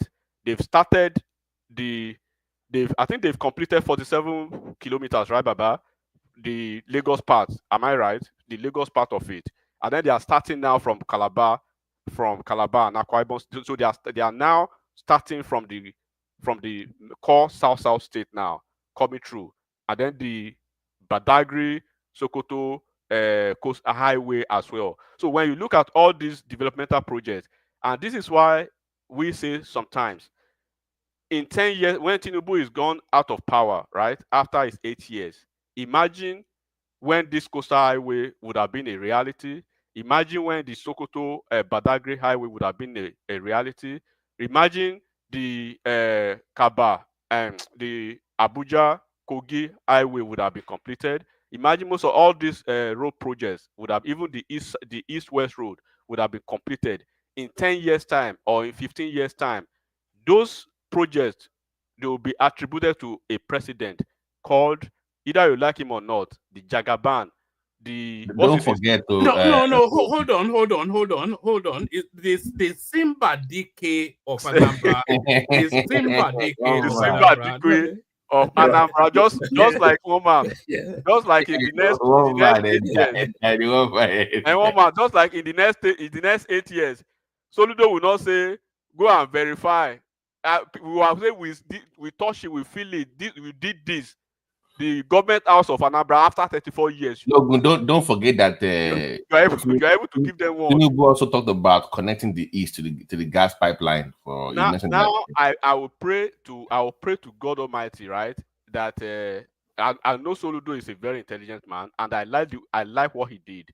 So if Tinubu, I want him to stay on course. He should connect that gas pipeline. In the one man, how long will he speak? Mama Zita, I beg, make I give me 2 minutes. I go. Week of Tromso, you don't come. Sorry, Mama Zita. So I pray. I know he will do that. That train track, right? Imagine it's quite an aberration that a whole southeast, which at least if you do not consider anything, consider the area market in Abia State and consider the main market, right, in Onitsha. Those two major markets. I think the market in Onitsha, I think, is the largest market in the West Africa, right? So it's quite appalling and it's quite beguiling that they do not consider them for those train tracks. And I pray that Tinubu will consider to add it now to the grid and including the gas pipeline. So to conclude my conversation about this, look, we may have our political ideas. We may have different phrenology ideas to our political understanding and leanings, but when we are speaking to national governance and expectation of our country, 2 years and all these things are already happening. You can imagine what will happen in the next 8 years. Inshallah, all of us still being alive, right? So far so good. President Bola Ahmed Tinubu's administration, he's been able audaciously, right, to implement transformative, fiscal policies that will continue to significantly increase the federation account with FAC allocation, disbursement. So when you see the governors now aligning, enigmatic, I beg. Larry can't wait again. So when you see the governors aligning with this guy, it's not that he's using some voodoo. If I'm a governor and I'm receiving 3 times of what I used to receive, man, I will stay with you now. So this is just the way it is. And and it's making make that point, and then after you, we have to bring Larry in. Yeah, sorry, Betty. Yeah. No, I'm thinking that even beyond the money, it's making it easier for them to bring in investment without the red tape. So all this exclusive list, inclusive list, like if you can get it, bring it in, I will approve it. JB, do you know how big JBS is for them to come to Ogun State? That is huge. That means forget all these headsmen, all this cow meat. Everybody has to come to Ogun State in the next 4 months. State, So, Omar, I think I will stop with saying that Soludo is playing the right politics, and I pray that both Soludo and what's his name, Umai, and maybe the governor of Enugu State, those guys will play a matured and detribalized politics, national politics to the center, and then we'll be able to have an Igbo president out of either one of those 3 guys going forward. Peter Obi is not going to be president, so he should go and sit his ass down. Thank you, one man. One man, did you see that link I sent to you about the yes, I thought I put it up. I did put it up. There it is. So there it is. Let's bring Larry in, because Larry has been for a good while. So Larry, then Zita, then BT, etc. But I think Ola is in the back. One man. I beg your pardon. So sorry. Larry, then Prince Daddy, then Zita, then BT. all right. All right. I'm going to shuffle out Brinkola in acknowledging the super chatters as Larry comes in. That's Ayo who kicks it off as it often does. That's Peace Forever, who is glorying in some of his favorite voices. He wished it and it came. BT, I'm still waiting for Emeka Aro and the rest of we have so many. I don't know how I get away with it. I must be the dumbest person in here. So many brilliant minds. People just come here to listen to. That's Isaac right there. Saying hello with super chats. That's Isaac again, and sprinkling the magic dust that is the main green, the American dollar. That's Ike Ogelme right there, dadding it up for the space. So that's Ike, and then that's Isaac again. So that's the list so far. Others can join in that space as well. I'd like to see somebody exceed Ike. I've never yet seen that. The largest super chat we've had yet. Our biggest super chatter is Ayo, who is the sponsor of the platform. But Ike sometimes comes in to drop all these big hits. Floor is yours, Larry. It's just free flow as you will. I'll shuffle. I'll bring Ola in. Thank you, everyone. See you tomorrow. And Aizon, I can leave Aizon so you can come in if you are so desirous. Okay, let me leave for Aizon to come up. By the way, Baba, please talk about your state upcoming election. So local government council is hitting up. Okay, given the time, I will talk about. You can take my time after Prince. You can. I even can't talk about Bless you, man. Bless you, man. I will. Yeah, Larry. Thank you. Yeah, good evening. Yeah, you have the floor. Yeah. Okay. Yeah. Thank you. I think a lot of people, they've said a lot. It's a lot. Yeah, but I want to move things to another dimension, right? Another direction, and basically majorly focus on the subject matter, that one man actually had. I want to talk on Jonathan's administration. Because I think a lot of people have forgotten that administration. That administration is the genesis of Nigeria's problem. The genesis. That administration brought Nigeria to its knees. And I'll talk with data and I'll talk with facts. I saw people, saying, oh, why did people protest during Jonathan? And let's be factual. Why did people protest during Jonathan? And there are a lot of things to back why people actually protested. In January 2012, petrol in Nigeria was 65 naira per liter. Jonathan increased it to 141 naira per liter. Right? That same January, crude oil was sold for $110 per barrel. In that same period, Nigeria was doing 2.68 million barrels per day. So why won't people protest? We had money. What did Jonathan government did? Brilliant. They stole everything. Brilliant. They stole everything. I have the answer to that for you. Let me finish. Rational mind. I didn't interrupt when you were talking. So you did now, Abba. Now you did, Larry. No. I didn't. It's okay. But you did. Don't say you did not. Okay, let me talk. At least let me flow for at least 2 minutes. So when people come in, why did people protest Jonathan's administration? That administration basically wasted every good thing that Yaradua did. That administration brought Nigeria to its knees. They were just busy stealing. And all the people you see today that are everywhere today in the media, you see, Nigeria is just a place where armed robbers, criminals, all of them, they will gang up. After some time, they clean themselves up. They become righteous. The likes of these Arise TV guys, all these Abati and the rest of them. All of them were busy. They were busy enjoying. They were busy, you know, they were busy in money. Jonathan was basically using DSS to silence anybody that is actually against his government. He was not in charge of, he was not, you know, he couldn't have a proper grasp of security. There was a lot of problem. And when people come in and start painting Jonathan, oh, Jonathan, and I ask myself one question. Is it that we have people in Nigeria that forget things easily?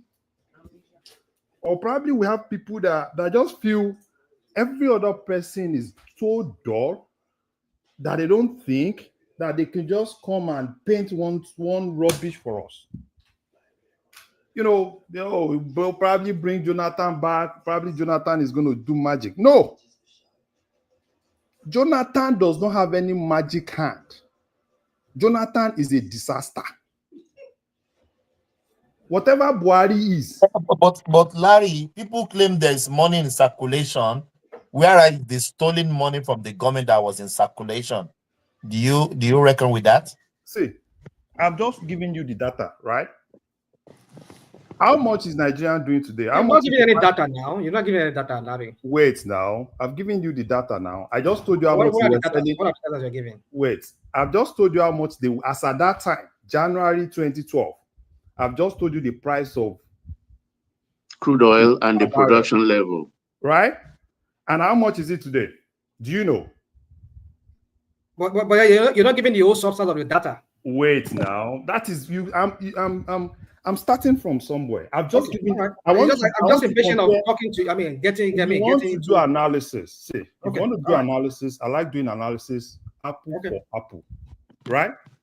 Apple for apple. That is when, if you want to do a proper analysis, do analysis of apple for apple, so that you can actually have the time, and you can actually speak from an informed position.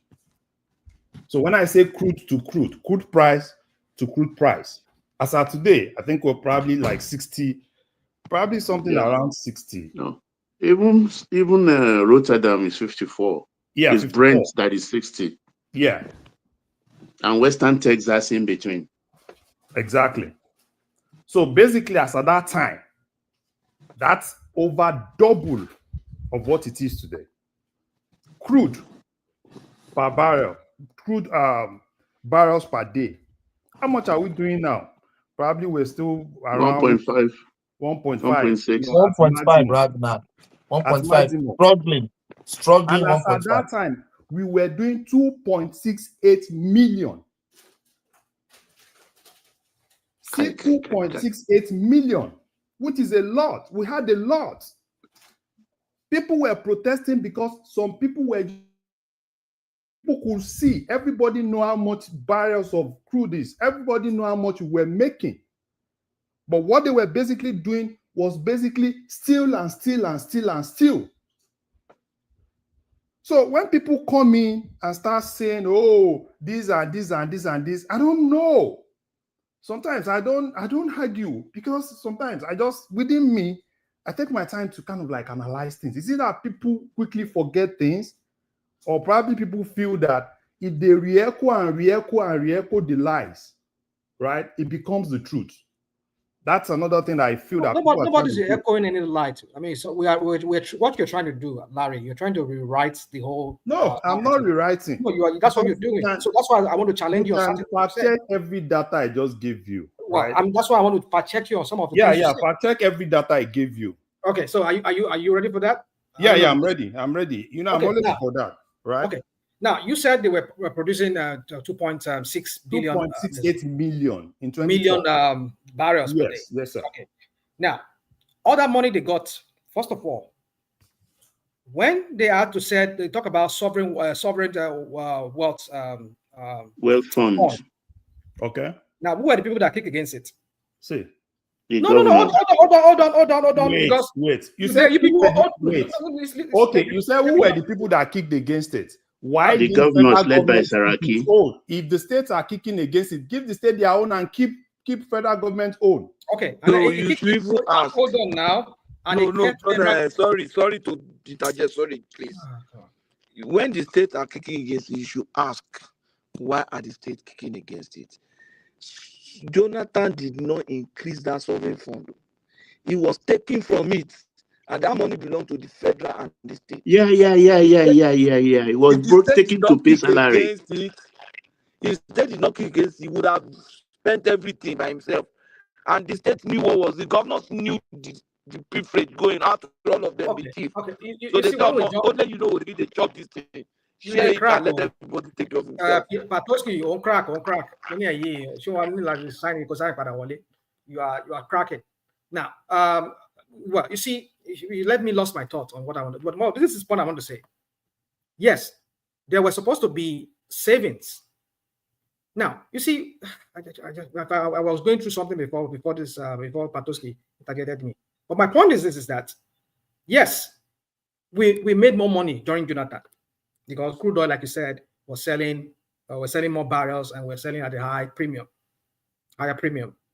Now, the point I'm trying to say is that money that we had, I know they stole a lot of it. If not more than 50% of it or 60% of it were stolen by Jonathan and his people. But that could be seen in the economy that we operated at that time. All that money was what gave our Naira strength. Mind you, take note of that. It gave our Naira strength because there were more dollars in circulation. We never had this kind of problem of dollar. Even though we know they were mago around the dollar, they were stealing it, they were doing whatever, they were moving it abroad. You understand all of that. Again, he was trying to remove subsidy, at least subsidize, remove some of part of the subsidy. The same people that are in government today, they kick against it. If he had done removed the subsidy, he would have still looted the money. Now that's the challenge. Hold on. No, he would not have looted it all by himself. Rational mind. He would not have looted it all by himself. What exactly are you saying? What I'm saying is this: is that if you are accusing him, you know the problem I have with people like you. Okay, what's it? Go on. Yeah, because you just painted a picture as if some group of people just, he wanted to remove subsidy, they protested. Nigeria rejected it. No. I was part of, wait, let me. No. You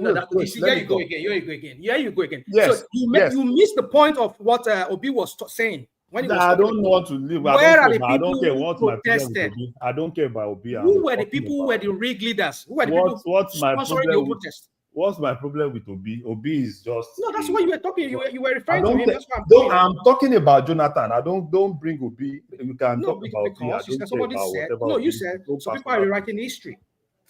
You said so let me tell you something. All these people you said, right? I was not as at that time, I was not in Lagos. I was in Abuja. Right? And none of those people were in Abuja to protest. I was protesting. I protested. I still remember vividly. Right? I protested under Beggar Bridge in Abuja.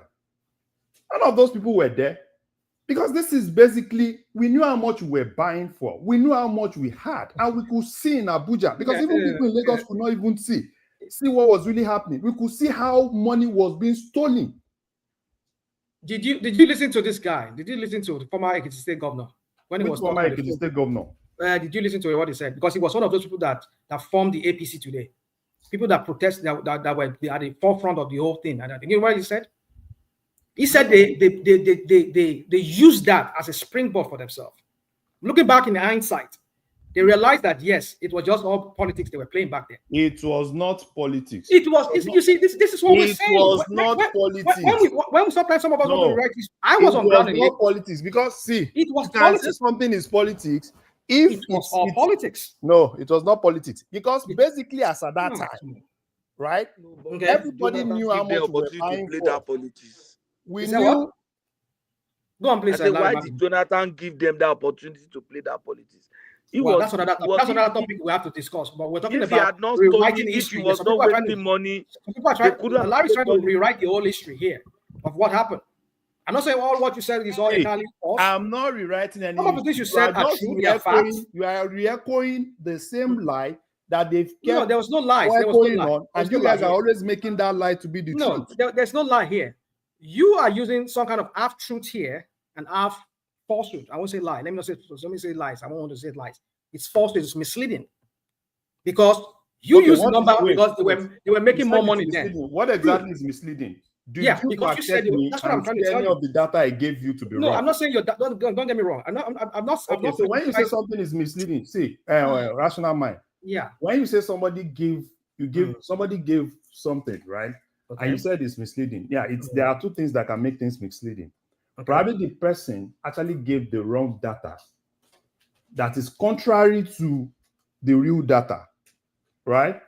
So every other thing, if you see that, then you can say probably what I'm saying is misleading. I'm actually talking to facts. I'm talking to something that you can quickly verify. I've not disputed your data, but the way you're using that data is what I'm saying. No, I can see. I use that data, right? It's personal, right? Because it's personal. Okay, all right, okay. Now it's okay. It's okay. Since it's personal, it's from your own point of view. Okay, that's fine. That's fine. But I'm just saying for our listeners that are listening from home, who are listening to all of us, because some of us they owe us, some of us in our esteem here, in our opinion. But my point is this: is that data, the way you're using it, there's a context to it. There's a context to it. Our economy was not in worse shape the way it is today, because we're still selling more crude at that time. Of course, yes, I agree with you. They stole. If not 60 or 70% of that money were looted, were filtered out of that country. Capital flights. I mean, the one that we had, the other lady that was minister of the petroleum then. We know how much they said these ladies asked abroad with all those Yoruba guys, that Ekiti guy that took money here to America. We know all of that. But my point is this: is that, but that could be seen in the purchasing power of our naira at the time. Our naira was not as messed up. Basically, not as shitty as what it is today. No. You see the problem. What is the problem? Basically, what you're saying, right? It's basically the fact that people were stealing, right? They could now put the money they were stealing, and you think that is something that is that. No, I never said that. I never said that. That's what you're saying. I never said that. Because they were stealing, there is a lot of dollars around. That's what you just said. Hold on. I never said. You see, that is one thing about me. I will never be laying. I will never support criminality. But I'm saying to you that I agree with you that those money were stolen. I agree with you. But by and large, the Nigerian economy was not in the worst shape like we've seen under Tinubu and Tinubu. And let me correct one thing again you said. Let me just correct it. I want to tackle you on what you said, that our economy started going down from what's his name? There's a measure of truth to that. But it's not entirely true. Okay, because you know why I said that? For 9 months, after I became. Let me land this point. No, let me just tell you why I said that. Right? Okay, why did you say that? Before Jonathan became president, right? Jonathan was the vice president to somebody, and the economy was so good at that point that the person had to what has never happened in Nigeria before. The person did it, reducing petrol price. In Nigeria, ever since I know about Nigeria, it has always been increments, no reduction. That was the first time when somebody saw that the economy was booming and we had more, and that person thought of let's even reduce. And I don't know, probably when I was still probably you are older than me. Probably you have that data. Probably a former president did the same. But for me, I've not seen that before in Nigeria. So that I've shows not seen too. That shows and I'm you not that a young man. You were coming from, a selfless leader that felt, okay, fine, let's put this into people. And we got from there that leader was sick. The VP, people protested and everything. They brought the VP in as the president. And ever since the VP came, what exactly happened? Everything every work that other person has worked for, he came in and destroyed everything. Larry, you see what you just said now. Again, like I said, when we use, I will quote it this way. I won't say lies. When we use half truth and half falsehood like this, that's why I'm saying it's misleading. Yeah, it is true, like what you said. This guy was clueless. He was incompetent to some degree. But his level of incompetence is not at the level of what we've seen with Bubu and Tinubu. So, but when you're not saying that it is from them, no. Yes, there's a truth that he messed up the economy. But Bubu started with $30 per barrel. Am I correct? Well, yes, there are certain things you cannot control. But how do you, I mean, there's certain things you cannot control. There's certain things you can control. Now, this guy, Boo Boo, for almost 9 months, he was in Aso Rock there. He never appointed any people for portfolio. That one alone in itself. This, look at our president. No, here. that's nothing now. No, hold on. Let me land. Hold on. I will not allow you to land. No. Let me put something to you. Let me see what you want to say. Oh, Patoski, George, pointing, because what you say now, for almost 9 months, this guy never appointed our president here. Even before they come into, before they assume, they've already appointed all their, because they're coming in with their cabinets. That is, they're starting governance. But this idiot from Daura, that Fulani guy, Daran, he came in for 9 months. He was in Nassau Rock there. Nothing was going on. Pato, are you not impressed with these new vocabs? Let me now talk. Have you made the argument? You're incorrigible now. So that's not my hold on now. Let's also talk now. I've been hearing you. When people interject me like this, I won't land that point. I was about land. So just give me 10 seconds now. 10 seconds now. You don't sorry, so 9 months. That alone is enough to cause our economy went into recession immediately after that. Have you forgotten? So how is that Goodluck Jonathan's fault? It was days now, $30 and pumping 800,000 barrels. Sorry, Gary Baba. Let me quickly respond. Larry, I'm sorry. Rational mind. This your argument of ineptitude of Boo Boo. How does that justify the stealing of Jonathan? What kind of argument are you making? What are you talking about? We're saying don't interject me too. No. Let me also flow. Don't twist the whole narrative. Don't twist the whole topic. Let me also flow. I've not said. Hold on. You were making an argument. Larry had an argument. He said Jonathan was incompetent. Jonathan had opportunity that he squandered, so he was a squanderer. Jonathan, look at when Larry gave me those figures, I'm on my system, and I quickly did some calculation on Excel. Nigeria could be realizing about 70-something billion in a year. Desiani stole almost 60 billion. What is left? Almost a whole year revenue of a country stolen by one woman. And you say Boo Boo. Can you compare that to Boo Boo? Even sickly Boo Boo. Almost all the revenue for a whole year of 200 million people stolen by one person. Then we have not mentioned Dasukion. We have not mentioned the ones stolen by other people. What are you talking about? Stella Odua. Stella Odua. So many of them like that. My friends. And he's not right. I don't know why you're taking this topic too. Wait, so let me. I've not said. Let me finish. So you now, because you now wanted to defend that, you now say, what of Boo Boo? How does that justify that? How does that make a case for you on that argument? So this is the case. Let me tell you another thing that you don't. This is the case. Let me tell you another thing that you don't know. No. Don't give me that. Don't give me that. What I don't know. Another argument that you made. No. You are twisting what I said, and that is what you're doing here right now. I've not said what you're saying. Then you can untwist it. Now, another argument that you made was that when Boo Boo came, there was recession. Boo Boo came and met a government that could not even pay salary. How would they not go into recession? Almost 2/3 of the state government could not pay salary now. Almost, have you forgotten? Boo Boo had to look for money to give to the state extra for them to be paying salary. Not one state, not two states, not 20 states. I think it was just Lagos, Rivers, and some other few states that could even pay salary. Was Nigeria not in recession already then? When a state is bankrupt, their obligation is... We were not in recession. We were not in recession when it took over. No, what do you mean? Hold on now. When there are some obligations that are non-discretionary, for example, in a home, non-discretionary obligation that you have is your rent, your light, and then food for children, not for you. You can use your discretion and say you will not eat, but you must pay rent. You must pay your tax. You must pay transaction fee when you buy something from store. Those are not discretionary. Part of non-discretionary responsibility of a government is for them to pay their staff. We understand. My point is, don't disrupt me. Let me make my own case too. It's true. You are quick to say no. Don't speak. It's because you keep twisting what I did not say. Let people listen to me. Don't speak over me. Part of the non-discretionary responsibility of governor is to pay salary. They are not doing them favor. They are paying these people what they owe them. And then you go ahead, you couldn't pay salary.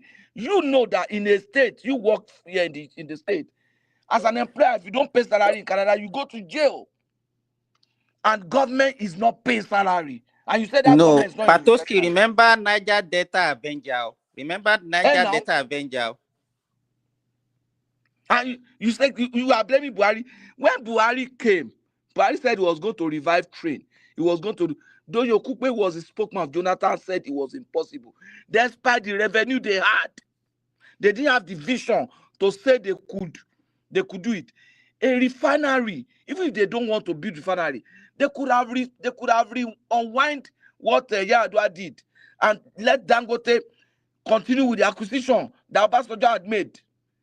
That was the reason why they protested. They said, look, revive the refineries. You have enough money to pay subsidy now. Refineries were working under Jonathan. Which refineries they work? When last did a refinery work? Yeah. It was working. Refineries were working. Rational mind.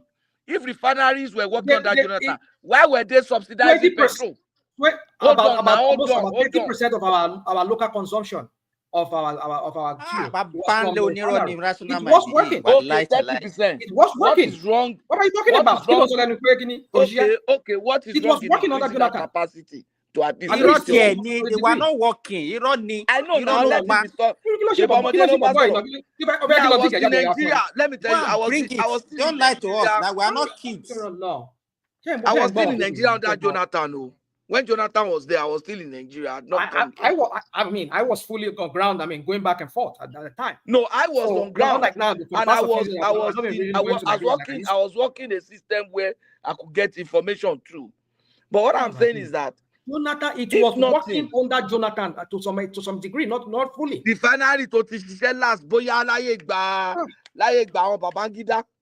What are you saying? Was Abacha not important? Why did Obasanjo sold it? Why did Obasanjo sold it? He did not sell it. He did not sell it. He said sold it to. Are you saying when he sold it? Dangote. He sold the refineries now. Did Dangote buy? Looking for Shell. All of them. Wait now. Dangote and $10 paid for both Port Harcourt and Warri refinery. Baba, I want to ask you a question, They paid 700 and wait, let me quote now. They paid, I think, $760 million cash to OBJ. Then it was Yar'Adua under the pressure of NLC that reversed it and gave them back their money in full. Cool. So if it was not working back then, why would they want to put? I mean, it was all working partly. They don't see anything viable about it. Why would they want to put their money? So listen, let me give you Baba, are you sure? Baba, can you tell us if the refinery was build because I have to go and dig it out now. I can't really remember. I don't want to say what I can't remember. I can't recall. Patoski, you've been talking for a long time. You said you wanted to interject. No, we interjected Larry. I joined you. And you keep mentioning my name. Sorry. I will withdraw now. I joined. You were talking. I met you talking. And you are still talking now. So listen to me. Can we stop this? Can we stop this talking? I mean, if anybody can talk. Don't use this. But you give room for other people to talk. You have like almost 9 people on this panel now. There are times I keep quiet. I allow that people talk. You're making it sound like I'm the only one. I only talk when people make... Okay, let's not waste time. Let me finish my argument. Okay, Larry, over to you, Larry. No, they are not. Larry, please give me time. Give me part of your time. What I'm saying is that Dangote and Femi, they paid for that refinery. And before the Obasanjo granted an interview, they referred to the father. He went to Shell. Say, come and take this. Say no. He went to this. They say no. Everybody was rejecting that refinery. If it was very good, they told him to sell it in crap. They told him to sell it for crap. And those guys paid for it. Yeah, Dangote paid for it, right? Yeah, Dangote paid for it, right? Because they were ready to go.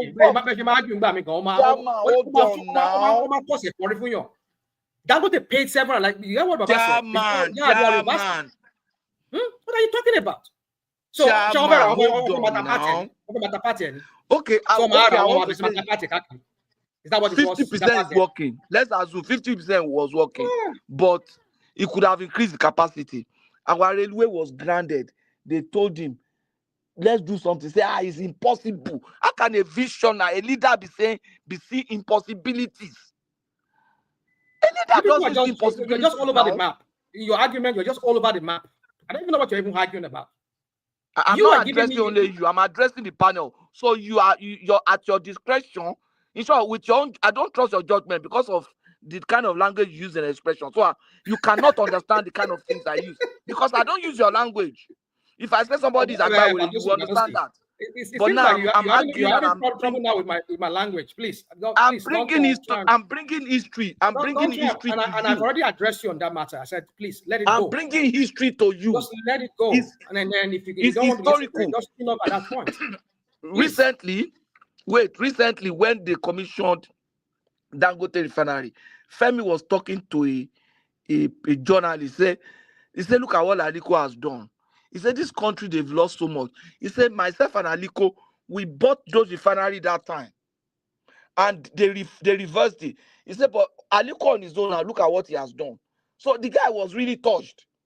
This is something that they could have done long time ago. Look at how much we would have saved. When Yar'Adua died, why didn't Jonathan revert to what Obasanjo had done? He didn't only do that. He didn't set up a new one. Now you want to argue Jonathan. Now you want to argue that one now. He made that arguments to the basis in me. I don't even know what you're just all over the map. So you are here, argument be weary now. And we can even pin you to one thing. When you argue so many points, don't try to tell them argument. Don't try to tell them argument. Don't teach me how to argue. Don't do that because you don't argue at all. You don't even argue. You don't articulate yourself at all. Right? You resort to abuse, harassment, interjection. That's I don't hold on. I won't hold on for you. You don't argue. Well, that's up to you, but I can also talk if you're talking then. Right? Let's do it. Let's do it. You resort to. I have respect for Larry. I won't do that with you because Larry has the floor. Because I was targeting Larry. Larry has the floor. You are not the moderator. Yes, Larry, you are not. Yes, and you cannot bully me. I'm not. Come on. What is going on? What beef do you have with me? I am coming for you because you are wrong, and you have just lied to us here. And you made one statement. Let me correct you. No, you are not correcting me. You're not correcting. You made one statement. I'll close with that. You are not correcting anything. You're correcting nada. I will close. Okay, let me make this statement. I will close with it. You said the other time that the people. You said the people listening to us, they trust our judgment when you were making it. Nobody trusts your judgment. They know you just come and abuse and abuse. Nobody. They know it's true. Go and read it. He said they trust our judgment. They don't trust your judgment at all. They go abuse everybody all over the place. I you told you, Jerry. Sorry. Sorry to the panel. What's wrong with national mind now? Boy. So you know the thing is this, right? Let's not deceive ourselves. Jonathan was a disaster.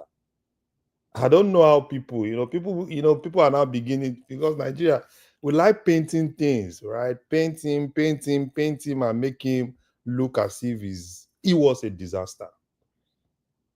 The problem we have in Nigeria today, that guy called Jonathan was the genesis. Fine, we had some problem, right? We had some problem doing Obasanjo. At least Obasanjo was able to do one or two things. Yar'Adua came. Yar'Adua was still, even though he was a sick president, he was still building a little bit on the momentum. Reserve and everything. Jonathan came, reserve, boah, everything, boah. They were just stealing everywhere. They were stealing reserve. They were stealing oil money. They were stealing everything. Everybody was just stealing. That guy was just a disaster all through. So Buhari coming in, sometimes, Buhari is this. Buhari faced a lot of things. Along Buhari, there was COVID. Along Buhari, there was, oil crash, everything. But so when people are now, let's go and bring Jonathan. And I keep asking myself, Jonathan, for waiting from one disaster to another disaster. The genesis of disaster, you want to come and even scatter everything. Because every president we had after that guy has always been, Buhari was still trying to a little bit patch. Okay, maybe if we can patch, we can get ourselves out of it. At least with Kemi Adeosun, when Kemi was trying to see what we can actually do and everything. So it was disaster. So Tinubu even coming, right? It's a house that has been run aground that was not even working. So somebody is just, trying to look for something to do. So when people paint some of all this, that's the problem I have. Because we have a lot of all those people, they paint it as if, people were protesting against Jonathan, as if Jonathan was doing something good. And people saw that, everybody just came together. Like all of us campaign did everything to ensure that Jonathan was giving that presidency. They didn't want to give it to him. We all went out. We were shouting. We were everywhere that Jonathan must be president. It's his turn. He was vice president. The president is late, so they shouldn't do anything. It must be. Everybody was basically fighting for this guy. This guy came there. Everything we've built, this guy scattered everything. So when people now come and start painting him as if, every time I see Jonathan, what I see is disaster. Every time I see Jonathan on TV, and I'm saying this, what comes to my mind is this guy is the genesis of the problem of Nigeria. Fine, he lost election, But Larry, if it's the genesis, like you said, so the two guys that came after him, what was that campaign? Because they knew, hold on. They knew that this guy was a failure. Because during 2014, 2015 election, they campaigned vigorously, pointing out all his cluelessness, his mishandling of security and economy and all of that. Okay. So obviously these guys, they knew what they were coming to meet. Okay. But then they came in, they made it worse than what it is. Okay. But now we're here making cases like you just said something. You just said something. Same with Jonathan's issue. Okay. What have they done to better the situation? Wait, let me tell you now. You just said something now that there are some things that are outside their control. Number one thing that is outside their control is how much price of crude, which is the major thing. There's nothing you can do if there's no money. Money is everything, right? Imagine coming from 100 and something to $30. So whatsoever they want to do, probably they can go out and start looking for ways to borrow. If somebody has everything, hard time to save, excess, you squandered everything, no food at home, nothing. Someone else that is now coming, and that person is also going to depend on that little thing. So what do you expect them to do? Magic? Where do you want them to get the money? There's no magic anywhere. But people have been accusing me here that I get a lot. It's just sometimes when we have this conversation, I just want to say certain things. Now, we can put Nigeria at the level of Argentina, but look at what Javier, what's his name? Javier did recently. How we almost brought the country out of economic recession. So why didn't Bubu do that? You see, we like to give excuses for these leaders. Make it look like, it's not their fault. Yeah, of course, there are certain things that are beyond their control. I'm not giving excuse. I'm not giving excuse. That's what it sounds like you're doing here. See, I'm not giving excuse for Bubu, but what I'm doing is to put it out that Jonathan was a disaster. You guys should stop painting him as he was a disaster, not at the level of Bubu and Tinubu that is there. If Bubu had what Jonathan had, no, he goes squander. No, look at you. Just imagine. Bubu did not even have what Jonathan had. He will not do anything. He will do nothing. That's your own assumption. No. But he didn't have what Jonathan had. Suddenly now, Bubu now is now a saint now, right? I'm not saying Bubu is a saint. Jonathan is it not the same you Bubu that was saying here? That was better than Bubu. Larry, infrastructure Jonathan. Larry, I remember one of our previous sessions here. Yeah. Where you beat down on Bubu for his mishandling of the economy, putting Nigeria into all this. What was that thing they did that the Senate ratified? They borrowed money from CBN. You were one of those people that came here. I remember you saying that here. You were beating down on Bubu for doing that. Now suddenly that Bubu now is now. I am not telling you that Bubu is a saint, right? But what you are painting I'm not painting anything. Jonathan was better. And I said, if Bubu had the same resources. That's what I said. Yeah. Better. So, and what I'm saying is, if Bubu had the same resources that Jonathan had. No, yeah, that's why I said that's your assumption now, because it never happened. Oh, okay. So because Tinubu now is there now, we can assume that if he had been Tinubu, right? That's the problem I have. That's the problem I have with you. You always want to tailor guide. You always want to tailor guide one's view to a particular point. I'm not. Because we are talking now. You brought Tinubu. It's because of that's not it. We are just having a normal. This is what it is. This is what it is. Jonathan. Please let somebody else interject. So that is what because there are still other people behind me. Please let me go. Rational mind. Don't worry, sir. Jonathan, disaster. No, go on, please. No, there are still a lot of people behind me. They need to also talk. So don't worry, sir. Jonathan is a disaster. They should not paint any disaster for us again. Is the old co-host still there? Thomas, General Thomas, are you still there? I think Prince Daddy. Okay, Prince Daddy is supposed to come behind me. Prince Daddy is the next person. It gets finally done. Thanks to Rational Mind taking all the damn time. Anyways, can I go on now? Yes, sir, you can. Okay, hello everyone. Like, share, and subscribe, and love the show. If Thomas or Patoski can help with the topics, but is Baba still there? Actually, you can free flow. Yeah, I'm here. Yeah, Baba, your submission earlier about what Erufai is saying right now, I don't buy it. I don't buy into it. See, Erufai is not that political wizard that can project into the future, like 6 years before the next election, to be talking about him positioning himself for 2031. It's a big fat lie. No, just like what you call it, Buhala, that miscalculated and jumped ship and went with PDP and Atiku. Well, Erufai is kind of doing the same thing right now, actually, because it got too jittery, It got too jittery in his. I'm not sure exactly what he was trying to do. 6 years from now, I mean, do you believe, or does anyone believe that SDP is truly the party to join today for 6 years from now? I don't think so. No, I don't think any serious politician in Nigeria would think that. I mean, the best they could have done maybe stay with APC and become somewhat inactive to a certain degree. Then a year or two before the election time, it makes his move.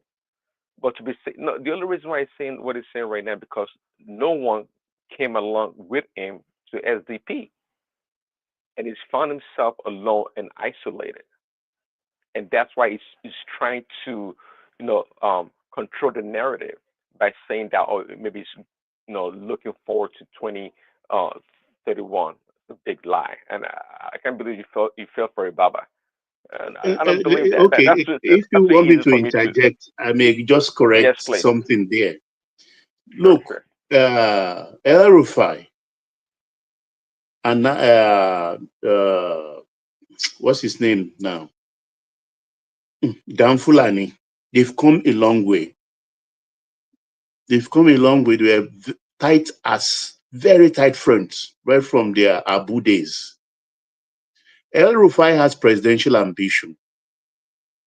Nuhu Rubadu, he believed, that is, El Rufai believed, his problem, how he was maneuvered out of ministerial position, was the handiwork of Nuhu Rubadu.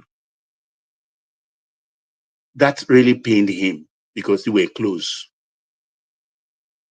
So he had to leave. He was fuming, thinking Jagaban will intervene in his favor. But Jagaban was tight-lipped. So that added to his frustration. So he moved out of the party. and trying to carve a niche for himself, a political niche for himself. Let me just say something. Please, Daddy, please, let me just. I was talking to somebody yesterday, somebody that was very close to the Rufai family here. Yeah. And that person actually said, we're talking now. I felt it was just the ministerial thing. That person said no. That person said it was Rufai was basically expecting vice presidents. That was they said all of them were even here in the US because the son was somewhere in New York. The son that is currently in House of Rep now. That person is very close. He did a lot of contracts with Rufai in Kaduna. And he said all of them were even here, they felt, Rufai was going to be vice president. That even Rufai himself. So, but immediately, Tinubu, I think Tinubu just gave him a shocker with that, with Shetima. With Shetima. Baba, you are still talking. Me?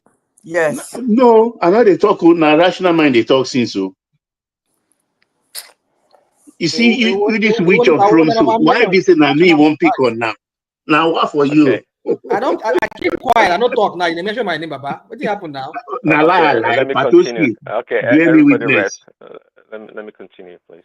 I only got 2 minutes. I don't take that much anyway. So, Baba, your submission, what you just said, I don't disagree with it. Just like I said, Rufai become effervescent. It became jittery. That's why he left APC. I'm not disputing what happened between him and the other guy. Is what you call him, Rubadu. I'm not disputing that. But my point here is that to be postulating this narrative at this juncture for 3031 is for the birds. I don't believe that. I don't think you believe that either. It's not possible. He just wanted to be relevant somewhat. And that's one thing about Rufai. That's why I always give Tinubu a lot of credit, because Tinubu is a master politician and he has a lot of patience. I mean, he's grown over the years. Obviously, he's not a young man anymore, but neither is Rufai. But Rufai is too jittery. Again, he just, he needs to be relevant. He needs to do things to garner attention, like rational mind. But it's at the end of the day, is as a political figure in the Nigerian space, Rufai is not that is to me is Rufai is not worth much politically. No, it does not. So I'm just trying to challenge that narrative that just like what you call it, Buhala, he also miscalculated. You can't sit down and be quiet and be passive sometimes. Sometimes, as a politician or a leader, you may have to do that. But Rufai does not have that in his DNA with the SDP. Now tell me, I mean, he's almost forgotten. If you ask me, he jumped to the SDP. There's a little brouhaha or out there that Rufai is making moves. Then everything died down because no other major politician in the country went along, and now the prince is trying to kind of rebuttal and push back somewhat to Rufai and trying to tell him that, hey, this SDP has ideology unlike other parties and this and that. Hey, what are you talking about, Prince? Nothing, as usual. I'm not your regular. I'm not your mega maniac in the Oval Office that seek attention. I'm not attention seeking like your mega maniac. So don't. Well, you could have fooled me. You could have fooled me. But anyway, so that's my point here. And I think at the end of the day, my analysis is sound. It's just simple logic. You don't have to be deep into Nigerian politics to know what I just said. It's quite obvious. It miscalculated. It messed up. That's what happens to Rufai. And I was going to ask Larry also. I mean, if not like I support Jonathan, I guess I agree with whatever he may have said about Jonathan being almost a hopeless leader, having people run around him and embezzle money all around him. But if Buhari can come back after a military coup in that country, I don't see a problem why Jonathan can come back neither, because we can blame Buhari also for truncating democracy and leading and paving the ground for other military coups in that country. right after, of course, Shehu Shagari, and all the mess that emanated in that country, we can put it on the shoulders of Buhari also. Jonathan, by default, it looks like a weak leader, and it kind of displayed that all along. But my point here, Larry, is that if Buhari can come back and it was embraced by 20 million Northerners supposedly, and many other people like yourself or like rational mind in that country, I don't see any problem why Jonathan can come back neither. I think he can come back. Not like I support him, but where would the When votes is it come my from? turn? That's the no. wait, Just wait, say the votes. Like when you say Buhari has this 12 million votes, right? That he always is got. it 12 or 20 million? That's what they say. I don't know. No, I'm just saying. I mean It's 12. before he merged with the APC, he had a base. Where's Good Luck's base? They don't have a base right South. now? He has a base in South and Southeast. No, but is it?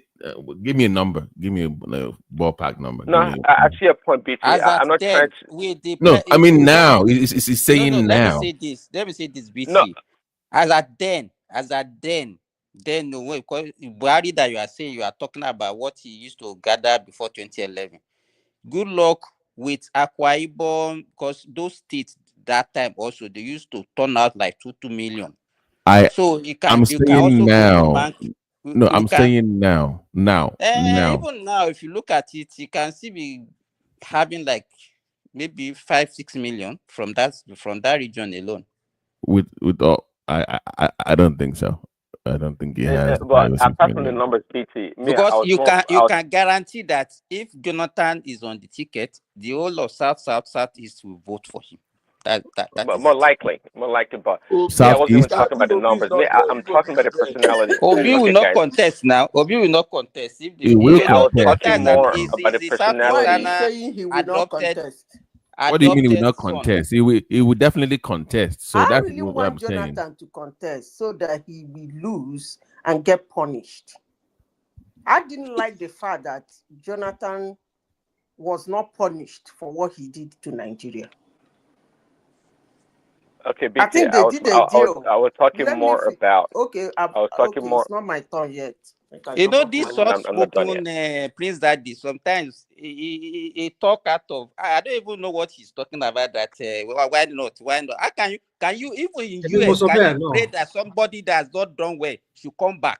And say, why no, why can come back? Why, what kind Simba, of argument is that? you're on a different time zone, and you just walk you up want to Simba? didn't hear what I said. Buhari as a military leader was not bad. Do you want No, the point is It wasn't that bad. the point is Guys, making is you guys, listen leader. to me. You're just picking apart the things Listen that I'm now. The saying. point You is guys making is refuse that to hear. the buy is so low that he can come back. Not because it's going to be the best, but the buy is low. Exactly to my point though. I wasn't talking about. I was talking. I was trying to make a point that if Buhari could come back as a civilian, I wasn't talking about military rule.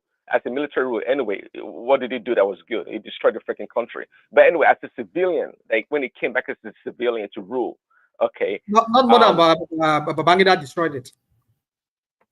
Okay, and I'm saying if people can embrace Buhari coming back, not just once but twice, I don't see any problem why Jonathan can come back, regardless of his poor leadership. You say, what are you not trying to I said you didn't see any problem. That means you didn't see any reason why he should come back, a failure should come back and rule us again.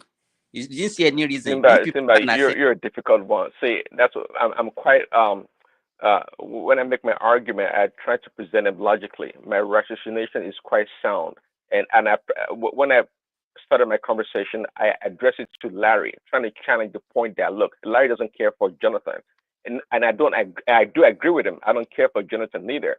But I'm making a point that if Buhari can come back, I don't see no problem why Jonathan can come back neither. That's my point. I'm not saying he's a good leader. No, I'm not done yet. I didn't say it was a good leader or a bad leader. Well, based on the record, according to Larry. Where is it my thought now? It shouldn't be an option. Thomas is not here. I didn't Thomas there and I tell you. No, Zita, you can come after Prince Daddy. So yeah, Sima, that's the point I was just trying to make. I'm not saying Jonathan should come back or is a good leader. None of the above. But my point is that look, Buhari himself, when he came, It didn't do much. And what did it do? Yeah, you talk about all the legitimate reasons why, COVID and all those bad economic times that we had. By the end of the day, Buhari himself, one of the reasons, or the main reason why people wanted Buhari back was because he promised to fight corruption. How much corruption did they fight? I mean, who knows? At the end of the day, perhaps people stole more money under Buhari than they did Jonathan. Who knows? I don't know. You are just supporting your points now. You can bring Jonathan him back down. You can start campaigning for him. And Simba, when Zita comes in, please don't call her a witch or say that she's talking nonsense so that she can finish her point. Very important, please. Okay. What else do I have to say? What is the other topic? Anyone? You don't need to talk on everything. Sinbad. Okay, Sinbad. Okay, Sinbad, I hear you. You know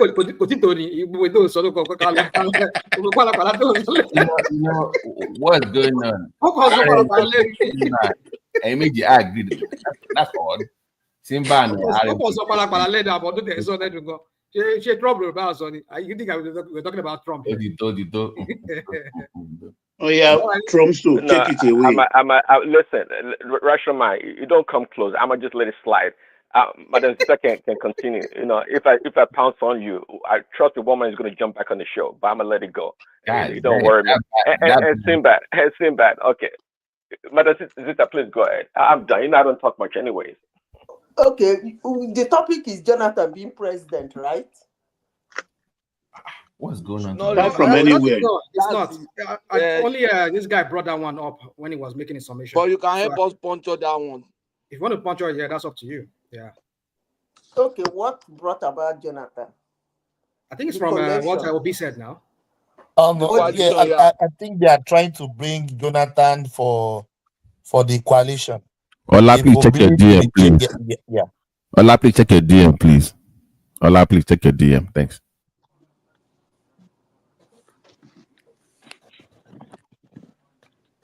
Go ahead, Zita. Okay, so they want to bring Jonathan back. Yeah, they are talking to Jonathan. If Jonathan is not showing interest, I think they want to go with Obi. You see,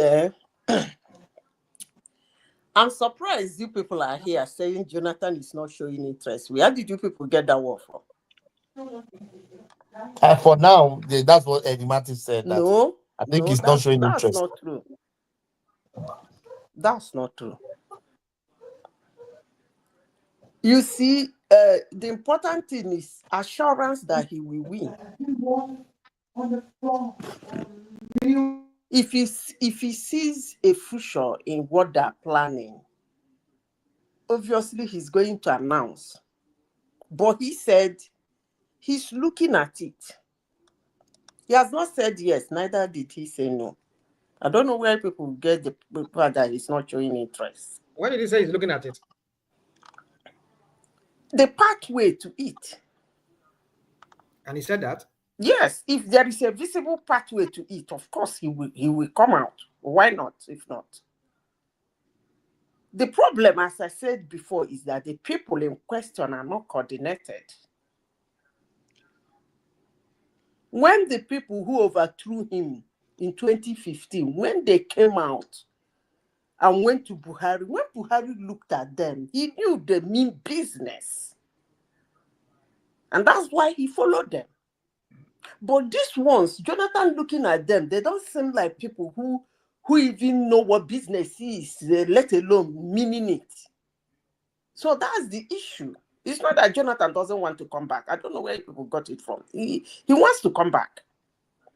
And I actually want him to come back so that he will lose and get punished. Because at that time, the person he did deal with has finished ruling. So that deal for 2015, we will not check you, we will not audit you, we will not do all those money, ATM money you people wasted, we just forget it. That deal will be revisited. Because I am not happy that he walked away. I am not happy. If there is any president of Nigeria wanted to be audited, it's Jonathan.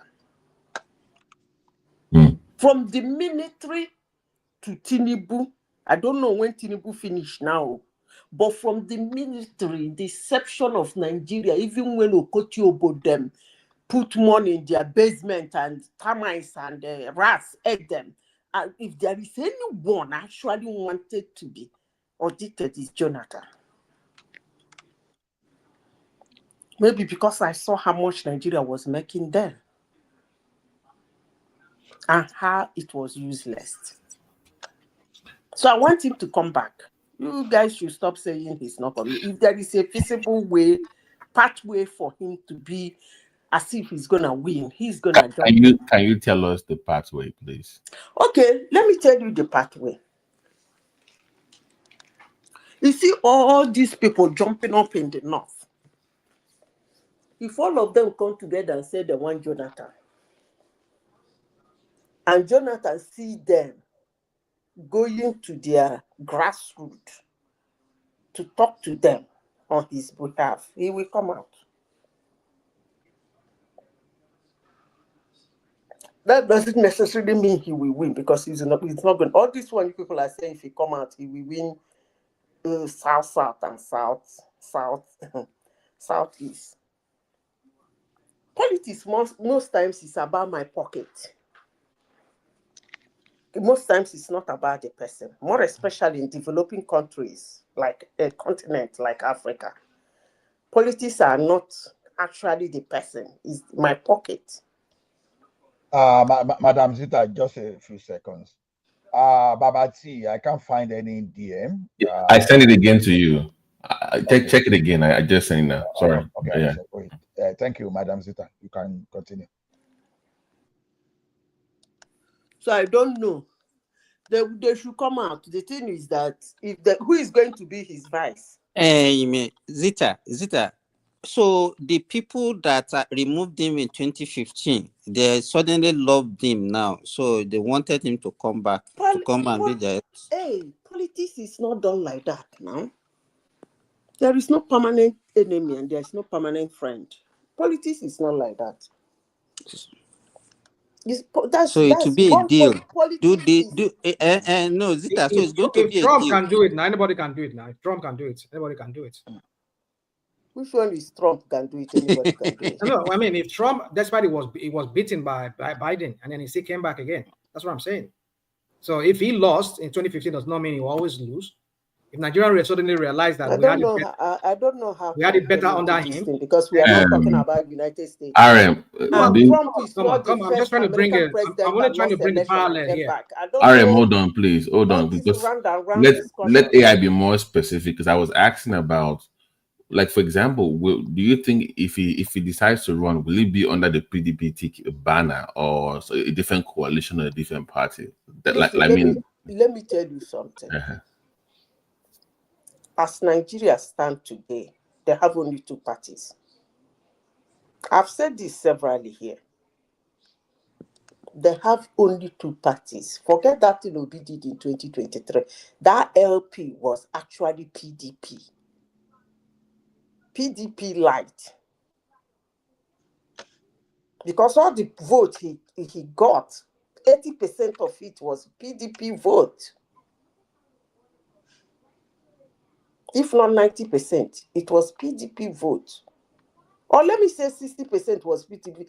Well, 80% of his vote was PDP vote because the other side of the PDP, which is the core north, he didn't get any vote from there. So it's PDP that actually voted for him.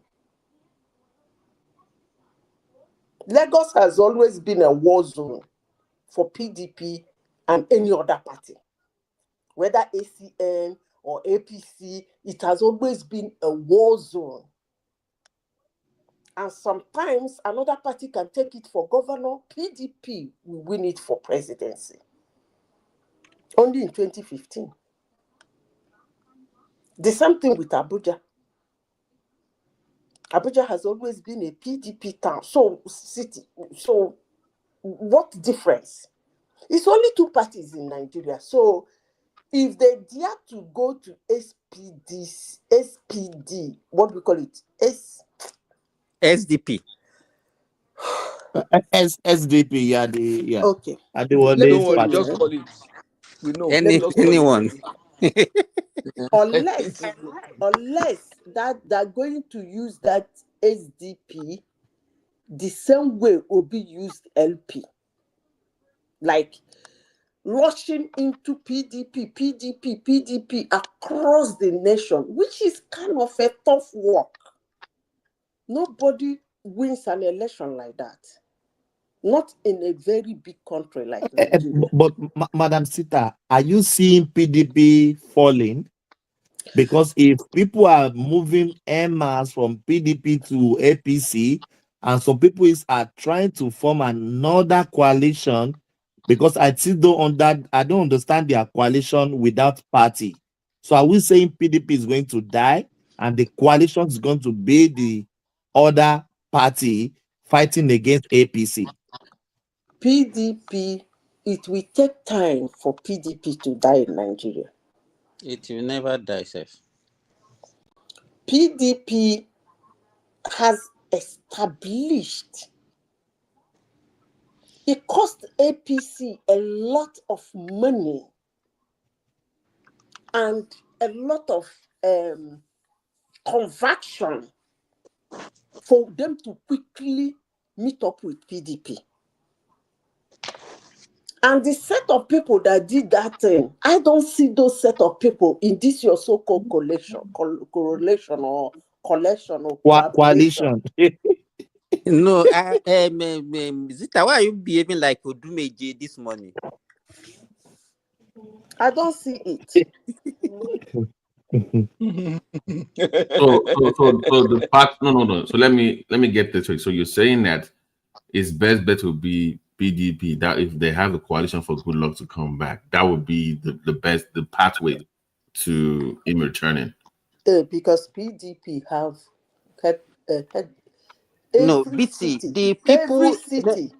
Zita, sorry, just give me 1 minute. Let me ask BT, because I don't even know why people are worried about this so-called coalition. No, because she. Who are they? Let me ask you this. No. I don't believe he's running. You don't believe it, but AI does. So that's the reason I asked her the question. No, it's not even about Jonathan running or no running. What I'm saying is this: who are the people talking about the coalition? You didn't hear what Atiku said. Wait, what did he say? He said he's going to hit you people like you don't know where the thing will be coming from. Like thunderstorm. So good luck and So why did he wait now to hit us? Why not hit them last year, 2023? He hit them now. That's and he failed. You doesn't mean you are going to die. For the last 8. If he when was the see last one time thing he there hit is something? this. You only need to remove Atiku from PDP. PDP will come back immediately. But that's never going to happen. No, it won't come back. Exactly. So, take Atiku out of PDP, that's all. No more come PDP. Back. You see, let me tell you, as I said before, the people in PDP today are in short, I won't say the PDP members are very stingy. Most Nigerians did not notice it. I did not notice it when they were in power. But the moment they left power, that was the first thing I noticed. No free money. They are very stingy. They can't dip hand in their private account. Zita, don't you think maybe because they have been in government for long, they have been using government money to fund the party? But they are very rich. Somebody like that Benue man, that man can launch a party. Oh. The Benue man, what's his name now? The one that was the Senate president for so many years. What's his name? Mark. Yes. That guy is a billionaire. But the guy disappeared. He's not even. We are not even seeing him again. He has disappeared now. That's the thing. He's not saying anything. We are not hearing anything from him since he lost. Since he lost his son, he is not being the same again. Who cares? Did he lose his son? Yeah, adult son. Wow. Wow. I didn't know that. Wow. When rats were eating money in his house. So many of them lost their son. Anyway, why is own different? See, I said Tinubu also lost his son. So many other politicians, they lost their children. So what? Forget that loss, I beg. That's not what we are discussing now. What I'm saying is that the people that actually are, will I say, indomitable and are ready to bring out their money, APC has systematically moved them to themselves. So that's the problem PDP have now. Look at the governor of Delta State. He would have been a good sponsor for PDP. Governor of Akwa Ibom State, he was supposed to be a good sponsor for PDP. But those people are shifting ground. And that's the work of it. And that's the worst thing you can do to your opponent. Starve him financially.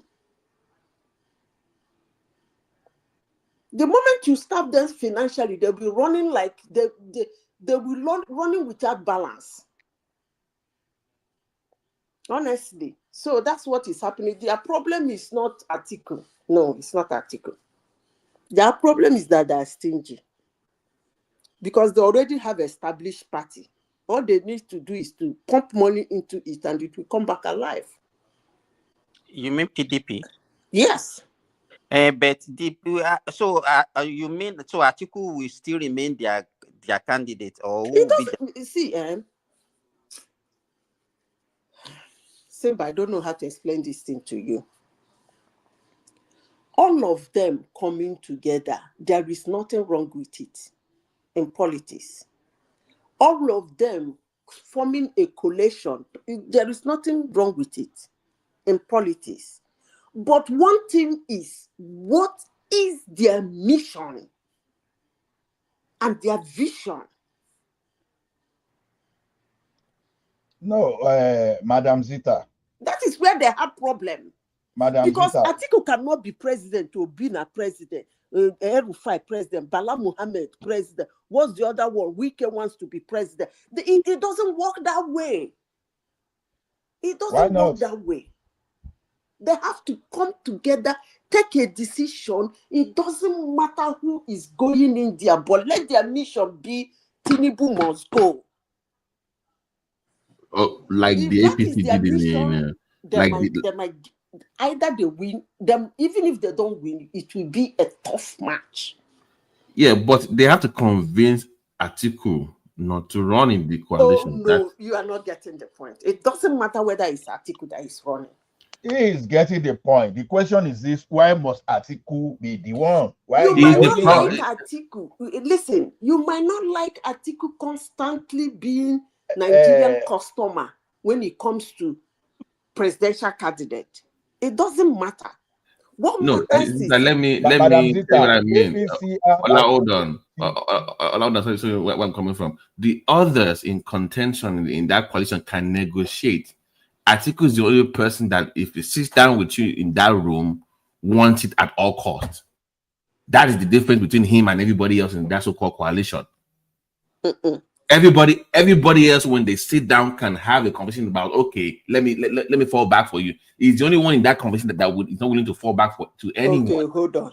That's what I'm saying about. That means you didn't understand what I said. That's why I responded by telling you it doesn't really matter.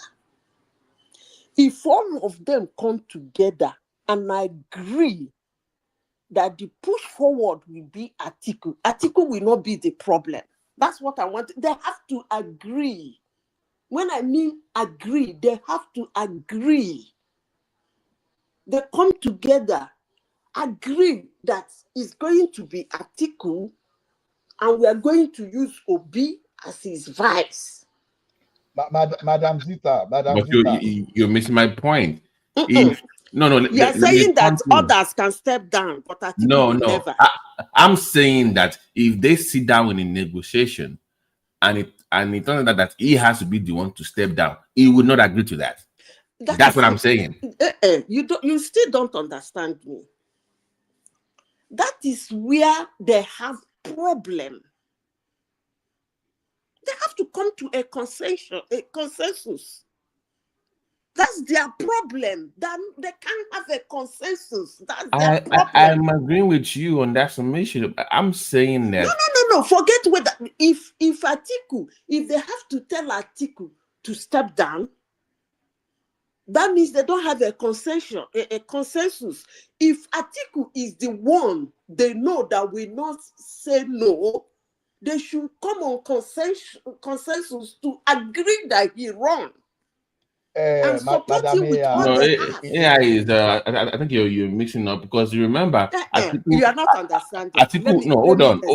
Hold on. In APC, let me finish. In APC, when Atiku was with them, they figured out where he stepped back, right? But he was still in the APC because they made him promise to stick around even if he loses the primaries. I'm saying in this so-called coalition, where Atiku is right now, I don't see him stepping down and still staying with the coalition. If he does not get a ticket, he will leave. APC. Maybe you didn't follow what happened. No. I'm saying. Let me finish first, so you know where I'm coming from. Hold on, please. It's very important. I don't see Atiku. If he does not get that ticket of the coalition, I don't see him sticking around with them. That's what I'm saying. You are not understanding my point. Before you call it a coalition, there must be a candidate, a consensus candidate. That's before you call it a coalition. You see, you are talking about 2015 that Atiku went for the primary. Atiku was not part of the consensus, neither was he part of the coalition. He jumped into it. And when he lost, he didn't have a choice. It's as simple as ABC. He wasn't part of the conglomeration of gangsters that formed that APC. He wasn't part of them.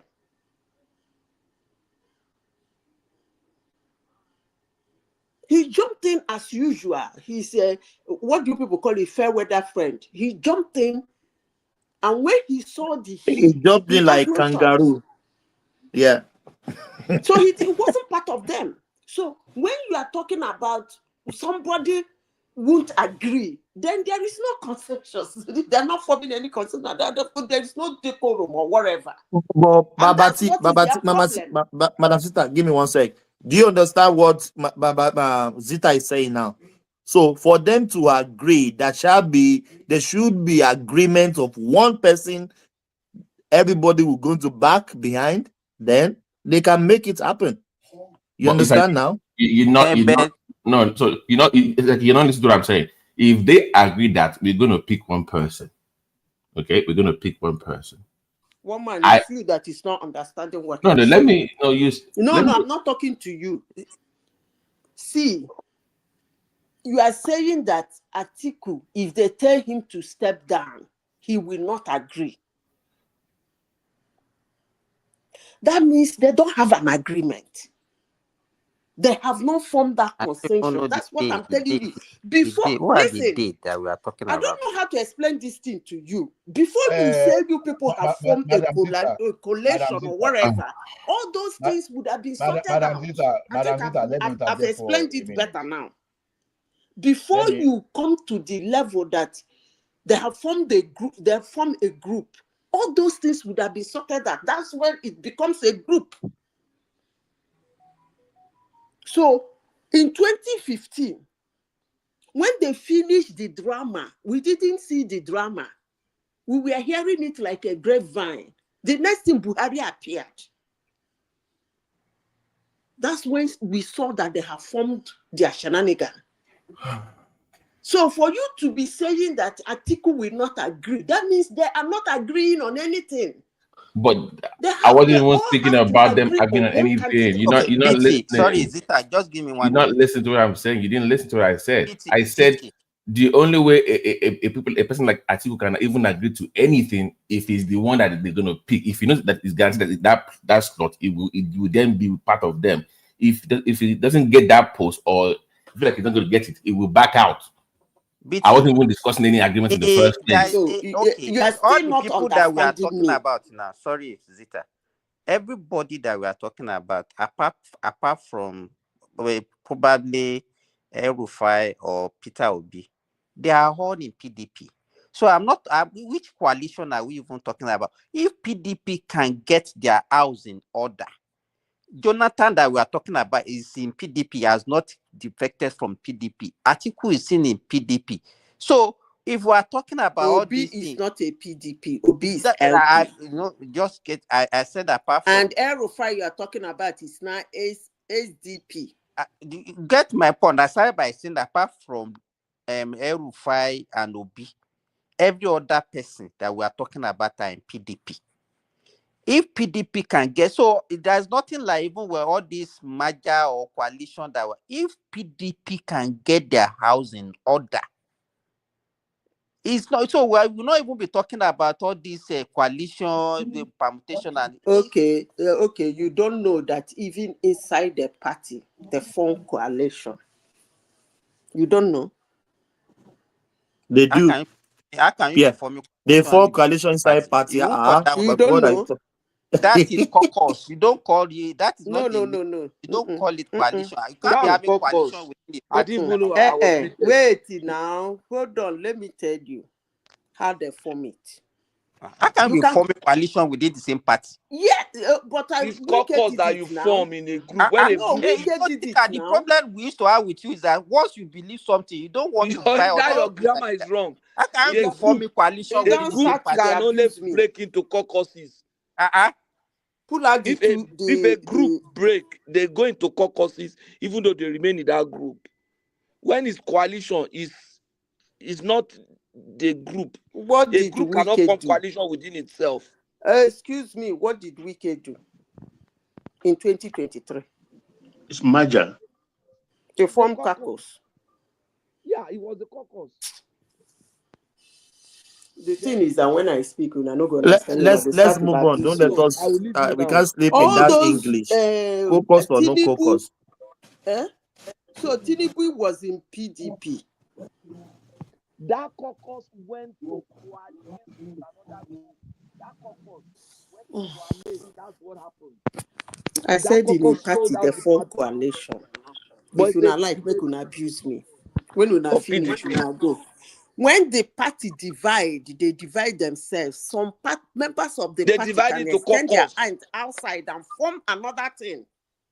That's not the party. I don't Madam, that description is wrong. Form in 2023. Wike formed a caucus. We had a caucus. Wike had a caucus. The G5. The G5 group. With Atiku. The G5 was a caucus. With Tinubu. No. With the governor of your state, that was the caucus now. You see, that was a caucus. Okay. And Tinubu that was caucus the member. Now went to strike a deal with an outsider. Tinubu was PDP. So they formed the caucus with Tinubu. No, they formed the caucus first. Okay, madam, what was the name of his coalition with Tinubu?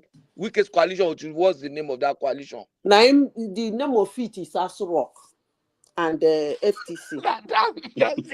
If the rational mind now, for no way for tell them. Can we let Madam Sister just go on? I said we are just enjoying the talk. But I hope you guys know where I'm coming from. Yeah. Thomas. I agree with you. Thomas, hold on. I agree with you. The point that I'm making is that any coalition cannot trust Atiku. Is my point. You cannot trust him to be. Even if you say will not be Babati, try understand. Yeah, try understand Zita perspective as well. She's trying to tell us if you call. Let me land here. If you call something a coalition, there should have been some agreement under, even before telling the world that they will allow like agreement. If it's not him, is my point. If it's not so him, he won't be part of the coalition now. That's just this story. Because if he's part of the coalition, that means they have he will agree with anything they say. Yeah. Until it's not him, then that betray you because you didn't pick him. Him single-handedly cannot betray anybody. But this is what Babati has been saying. You understand? One person one person doesn't form an agreement, you have to agree at all front.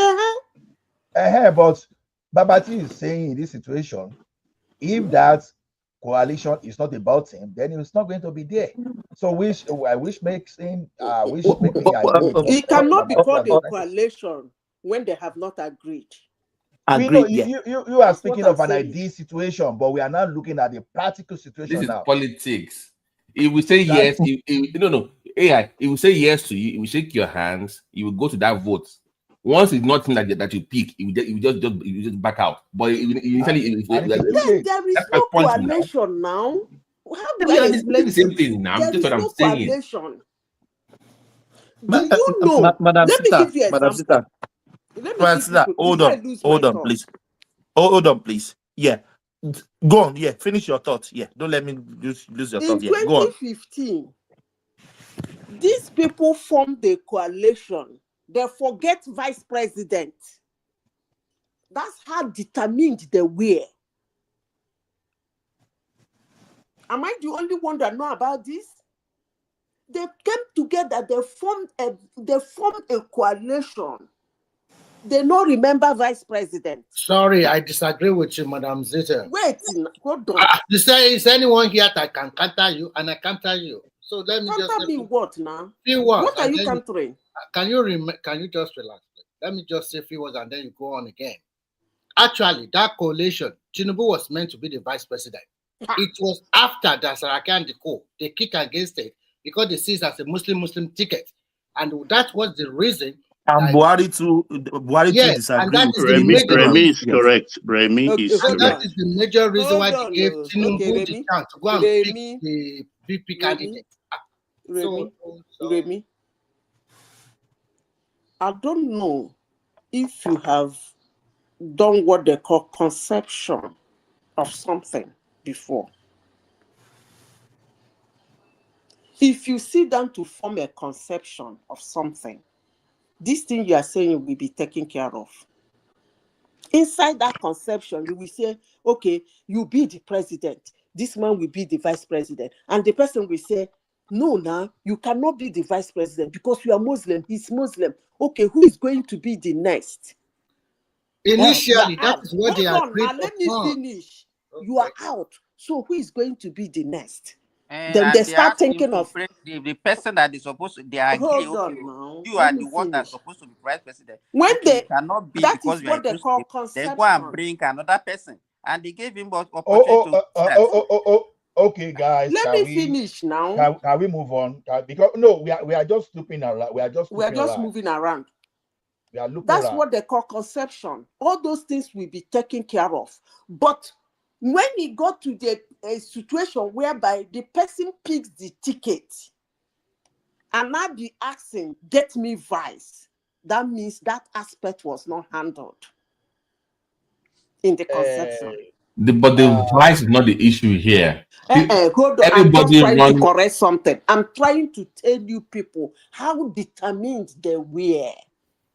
I'm not saying these people are having issue with their vice. I'm just trying to tell you how determined they were to keep. Their main focus was for Jonathan to get out.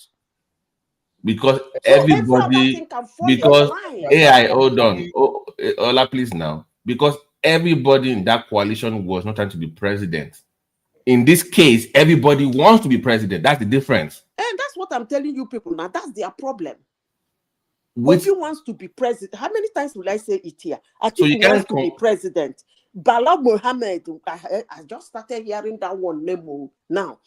I don't even know what he looks like. They said El-Rufai too wants to be president. Whether they say Peter Obi wants to be president. Atiku wants to be president. Peter Obi wants to be president. Atiku wants to be all of them. Almost all of them want to be president. So, Ola, that is their problem. Not me, that's Thomas speaking. No, I mean, Ola said this one is that is their problem. Now, you just mentioned me. You daydream of me. That is their problem. How can she be dreaming of you? Ola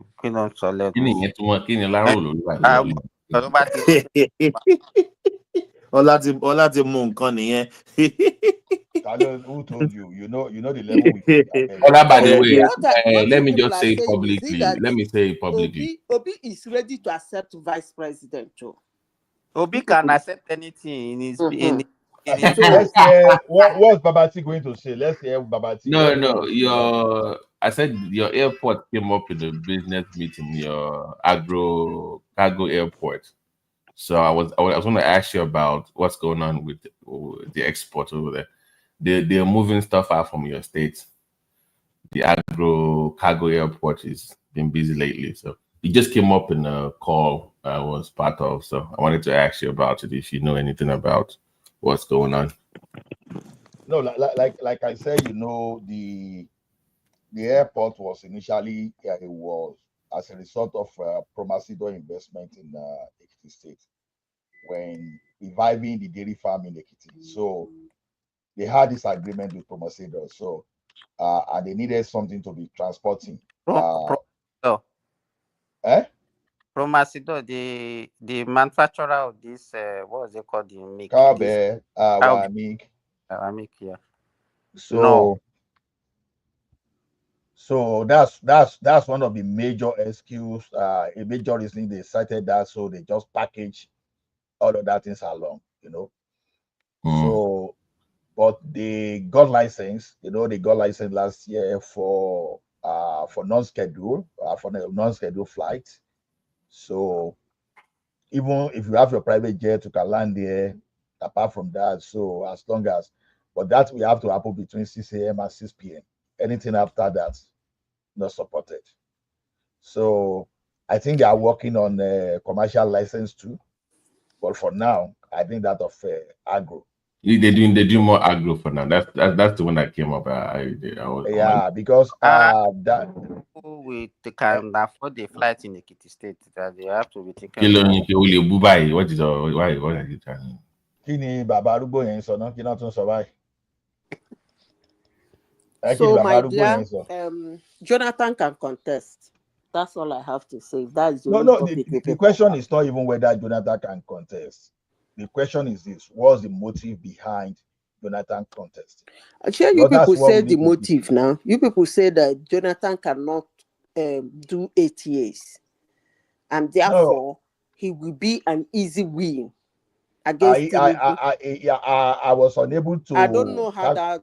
I don't know. I was even unable to tackle Larry when he said that Jonathan started the problem of that country. I don't know how you explain that to an average Northern about them.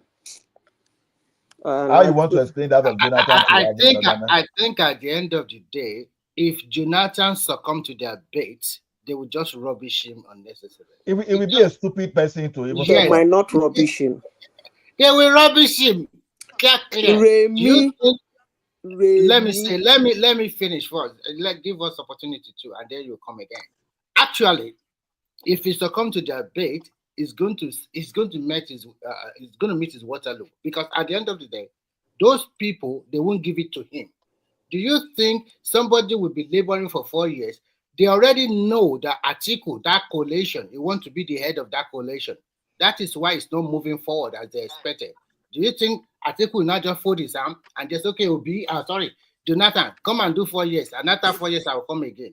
No, I think it's a bait. And if when the people are even talking about the Northerners, I don't even know who are these people in the Northerners that they are talking about. Who are these? Sometimes I wonder, the Northern that has been already divided into different regions, and everybody is carrying their cross as per region. Remy, no, you are not getting those people that are promoting Jonathan. It seems as if you are overlooking the purpose.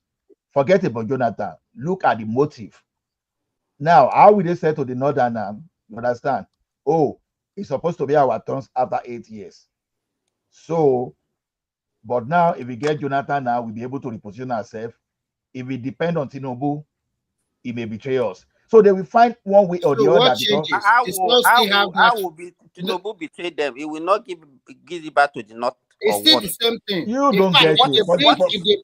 If they bring Jonathan, it will be more sellable to them. Yeah, okay, if they bring Jonathan, it's even more worse for them. What we are missing, what we are missing. Those people that just left power yesterday. Yeah, Jonathan, 8 years is too long. Ola, if they bring Jonathan in, listen, if they bring Jonathan in and become the president, it's even worse for the North. That means they are potential 12 years. No, there's no potential 12 years. Jonathan already did 4 years now. Do you think they will not do Mago in Nigeria? Do you think he will not be more No, wiser? they can't do now. They can't do another 4 years. What Mago are they doing? But Remy, he doesn't have the political weight. But that is a weak argument, though. When people say, okay, for Tinubu can only do 4 more years, so either way, it's still 4 years for the South more. It's still going to go back to the North regardless. No. Babati, what we are missing is this: the people in power yesterday, even 4 years is too long. Talk less of 8 years. I know, but people, I'm saying that people are making the argument that we should get good luck because he can only do 4 terms. Guess what? Tinubu can only do 4 terms, 4 more years after this one too. But so but that's not the mission. The mission is Tinubu.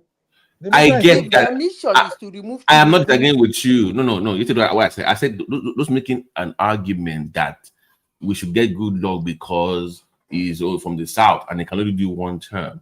Tinubu is going to do 1 time either. So that argument is what I'm tackling, not that they want to remove Tinubu. Yeah, actually, so and then they believe that it will be a soft person for them to control. That's the main issue, not that because it's from the South. That's not an argument to make. Because let's watch and see what their customer. But they control him very well. Customer that Danny. It's not even about controlling him only. Okay, now look at Buhari.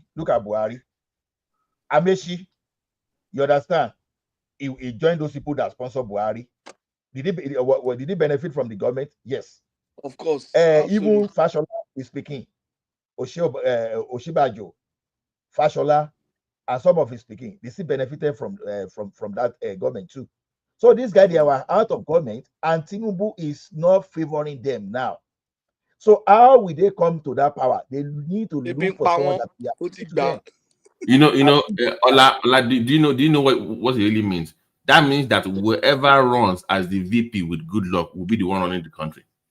Exactly. That's what it's going to be. Just pick that word from my mouth, because now it will be a difficult. Okay, because by the time you pick a vice for good luck, he'll be the next president. The other people that have ambition, let me tell you, the other people that have ambition in the North, it will be like they have truncated their own ambition.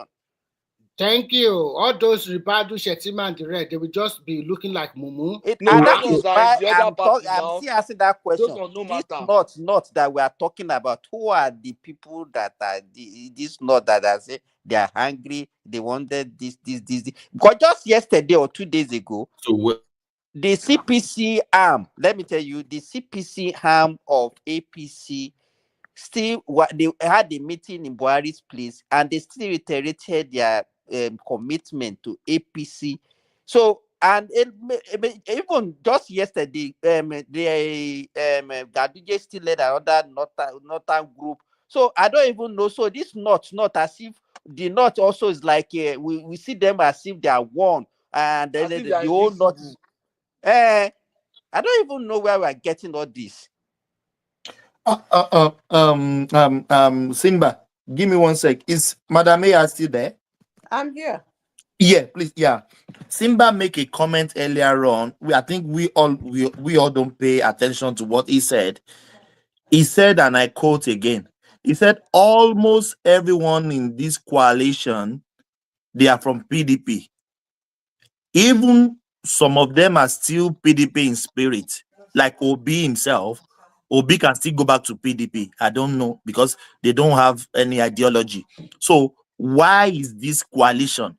Why can't they amend the problem in PDP and still use the platform in PDP? Because PDP still have, with all the wah, I'll use your language now, Madam Sita, with all their wah in 2023, PDP still score votes more than Labour Party. So why can't they make their house in order and make it happen with PDP? Thank you. Madam Sita, you have the floor. Why they cannot make their house in order is because they don't have a vision and they're stingy. They're very stingy. To run a party that is not in power is actually very, very difficult. There are a lot of things you have to put in. And most people that are very stingy, they don't want to do that because why? They're not too sure they're going to win. And if they don't win, they lose their money. So it's a very, really, in as much as they are stingy, it's a very, really, really, really, it's a tough one to go into when you are not in power. I can assure you. Madam Sister, is it true we heard that Obi didn't even spend his own money the last election? Who? Is that true? Who? Obi? That he didn't spend his own added money. Finance manager. Anything that comes out from Obi is a lie. I'm not interested. I'm not their finance manager. I can only mention his name because he's struggling to run for president of Nigeria. But So outside of Zita, that, PDP has 11 governors, don't they? Yes. That's an asset. No, now, let me tell you, that's where they have problem. 11 governors, 2 is the one that has that money, like real money that you can spend, and state will not collapse. No, they used to have Delta. How about Bayelsa? Bayelsa does not have enough money. No. It's Delta and Akwa Ibom that has the Delta, Rivers, and Akwa Ibom. But they are PDP now, right? I didn't know. They are APC now, right? Didn't they move to APC? Delta has moved to Delta APC. is APC. Akwa Ibom, Tinubu leaning. And Rivers State, Tinubu No, leaning. that one has declared for Tinubu. He declared for Tinubu, but I don't think he has crossed over, but he publicly declared for Tinubu. The River State that is quack ahead, they're pushing him one place and brought a solar administrator. So they are really suffocating them financially. So that's their problem. It's not that they don't have people. And those governors, listen to them. Sorry, Zita, the remaining state that post is like my state. How much can they get from my AI, if Good Luck runs, who do you think he can pick from the north that has the financial with the power, Mike? That can even he can pick Bala Muhammad now.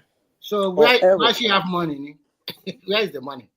Bashi that is relying on Fubara. Bala is relying on Fubara. Now Fubara, they cut him out. You know why you're saying this?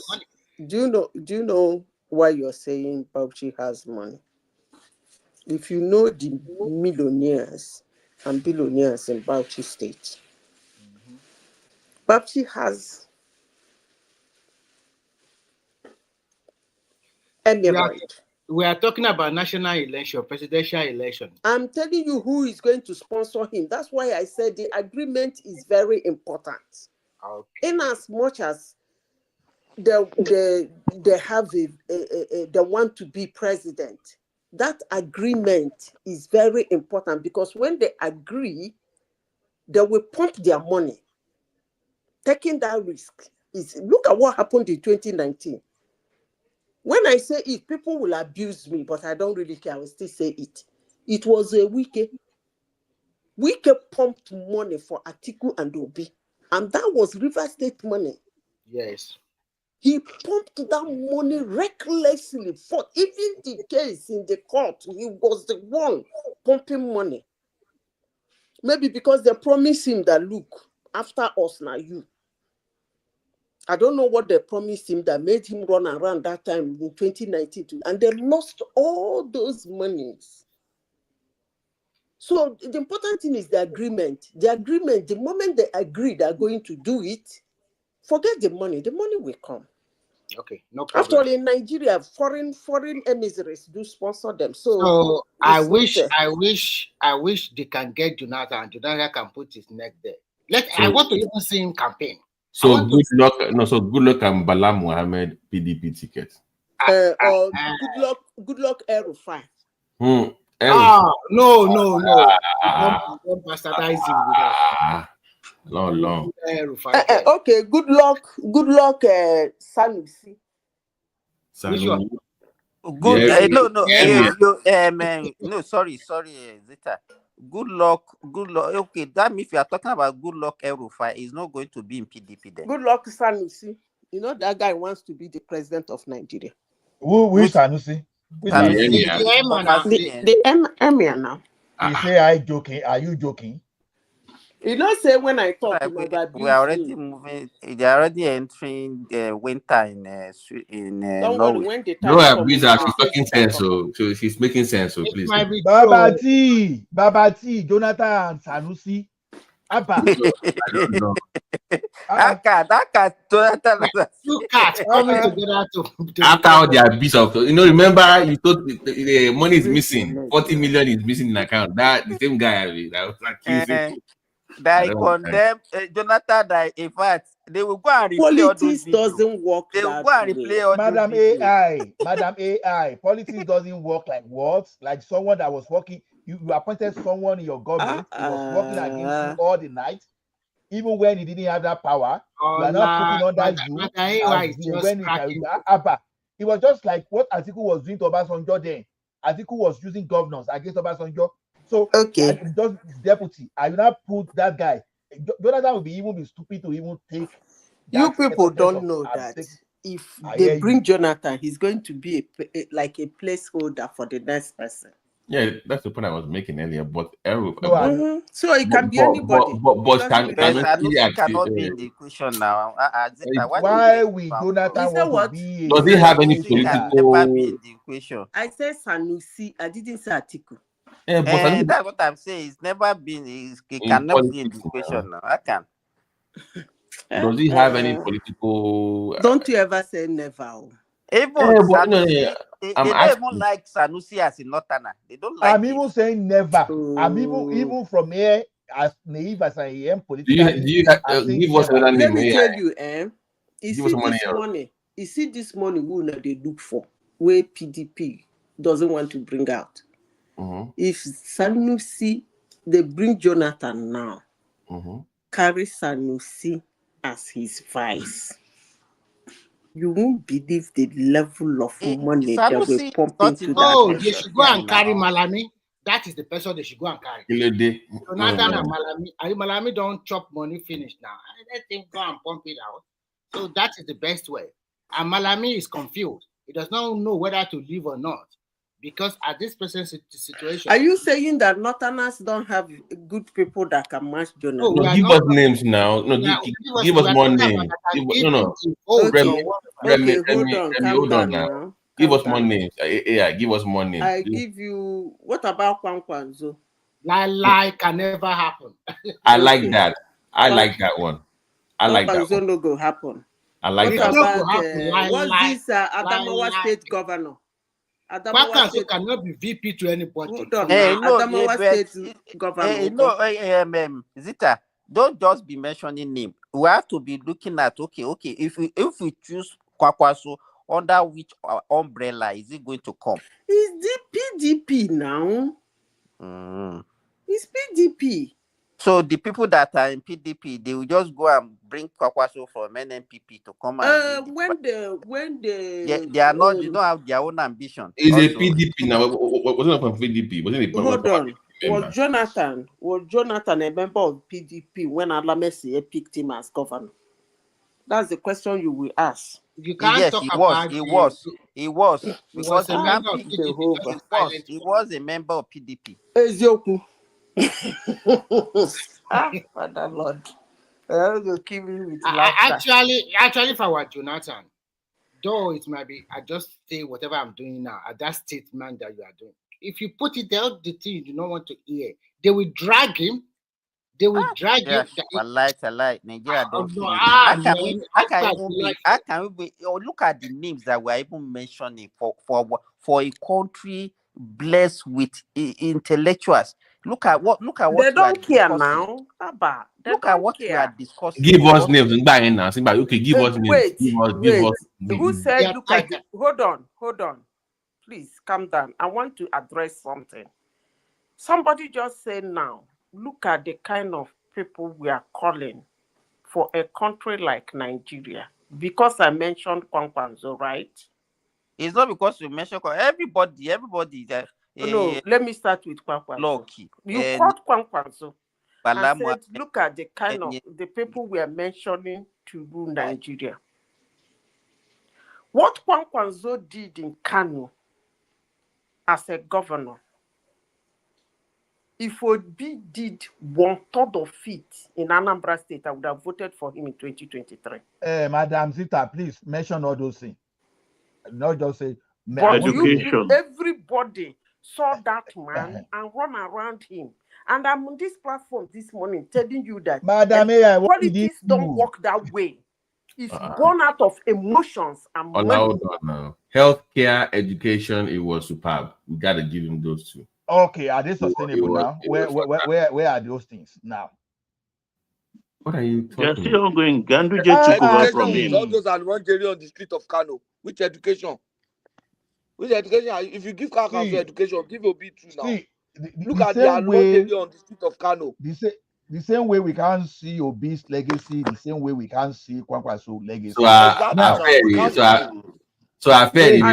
from Kano State, but I saw even Arrogance that I am not from Anambra State, but I didn't see this legacy. For those who say they didn't see Kwankwaso's legacy, we can still point to what Arrogance did, despite not paying salary for several years. That of Tinubu, we don't even need to talk. It's so glaring there. We don't need to talk. Even if you go to Ekiti State now, as bad as Fayose was, Fayemi was, you can still point to what they did. Please point to that. Always mention Fayemi here whenever you are talking. Please. I heard you. Fayemi, do nothing, Fayemi. Wait now. Someone just mentioned he's a fan of now. Fayemi now. That's why you always bring Fayemi. No, Ola learn to be objective. This one, don't make it about Ekiti State. We're discussing the Kano. How did you get to Ekiti? I'm asking you, give an example where you cannot give me, and I started giving an example. I said, did I get to Ekiti State? I said Lagos State, you can see what Tinubu did.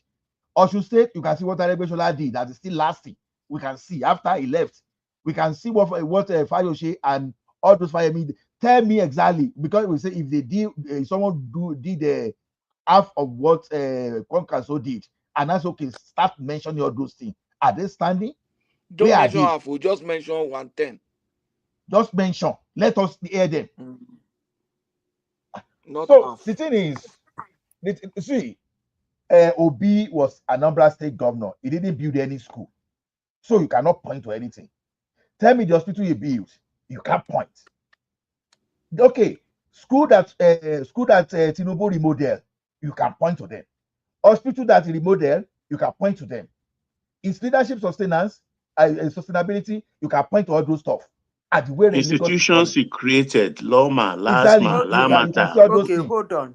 Where are those vague and visual sources that you cannot see? You see, Madam, I know they for diplomacy. Add fat. You said what?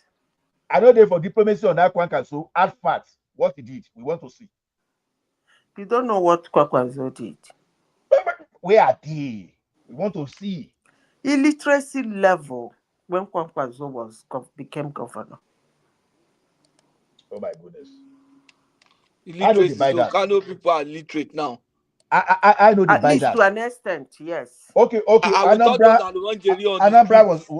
was educationally less disadvantaged state. Wait, Madam please. Anambra was educationally disadvantaged. They don't have that level of Amajiri when he was the governor. What happened after he left? And then how long does it take to make people literate now? How can you say you make somebody a whole state literate within 4 years? I will tell you, scholarship. You know, let me tell you this. Kwankwaso the last term was only 4 years. So you know there was a break between his first 4 years and his second. Of course, it was not it wasn't a continuous for 8 years. So I don't even know. So how long does it take somebody to be literate How can you attribute literacy to a 4 years tenure of a governor? Hi. Now, wow. Okay, No, let me explain. tell me now. There's no Wait one now, there now. let me You are not explain. making the point, me now. That's the point. You are not making the point. Let me finish. There's no one there. The same thing what's his name? Amechi did in River State. I think he copied it from Kwankwaso. No child should be seen in the street hawking or littering in the street. It must be. He was arresting parents for not sending their children to school. And any child that is brilliant, Kwankwaso send the child overseas for scholarship. Go and check. I'm just talking about education. Because those are the ones that came back when he was contesting for governor. That one was was very Okay, so let me help you here. If he did that well, sorry, Babati, let me ask him. Let me give you the link now. You did asked. that well, why He did did he no. lose? Hold on. Let me put the link so you can read what he did in terms of training, expanding education for the primary school level, 40,000 new classrooms. I'll put the link there for you to read. So you can read it yourself. So I remember back then he did a lot. Can you repeat now? 40,000 new classrooms. Do you believe that? No. Are you saying I should? They had about 15,000 that, but they had all these buildings that were like kind of crazy looking and they couldn't use them. Okay, hold on. You have to rebuild the whole thing, like capacity for the whole thing. Yeah, so I put the link there. The training for teachers. Okay, thank you for putting the link. Yeah, but let me say this. When Kwankwaso enter Kano, you will see that he blessed his people. When Obi enter Anambra, it don't happen like that. I think that answers the question. 40,000 service training teacher program. Babati, I want to say this. I don't think Kwankwaso will ever accept to be VP to Jonathan. I don't think so. I mean, yeah, because it feels like he's done it. Won't do that. The game plan of Kwankwaso now is that to find his way back to APC so that he can so that he can now with other presidential hopeful by 2031. They know the truth now. They know the reality. You think that if he become Jonathan's vice, it's not an easy pass for him? No, it's not an easy pass. Because the knot you are talking about, please give me 1 second. The knot you are talking about is not that they are going to give them block vote. No, it's not going to happen. And even in the South, the popularity has waned. Apart from Bayelsa, why do they even know him in the South? He's not going to get any vote like that. But I mean, that's the easiest part for that him is now. not how they do election now. How about? No, what I'm trying to tell you is this. You are talking about a person that has been in government is now over 10 years that he has been the president of this country. Now, bringing him back, Jonathan is not Buhari. Jonathan is not like people like Tinubu. Jonathan is just a simple, easygoing jet that was super lucky in his life. That he was super lucky in his life. All these things you are attributing to him. And I think an average Northerner, to be frank with you, they know the risk putting him there. So they won't dare do it. There's no risk. There's no risk. Let me tell you the risk. Let me tell you the risk that is. Let me finish. Let me tell you the risk. No, I want to bring you. You are telling you something I just said. You see, how would Kwankwaso agree to be the vice president of Jonathan? It is easier for Kwankwaso to agree to be the vice president of Jonathan than for him to enter APC and all the people that are in APC waiting. He will displace Ribadu. He will displace all the big boys waiting. But unfortunately for them, they have a chartered parties all around. They have APC. He cannot survive in APC. It's better for him to go to. You see the challenges I have with the way we position people is just what we use as yardsticks. When I ask now, I heard a lot of things. Babati, I read the link you put there, and I followed the tone and the language of they used to even present what that guy did. Now, nobody today need to tell you what Awolowo did for Western Nigeria. Nobody. It's very well known. Obi that we are still criticizing that, okay, he didn't do enough, he told a lot of lies.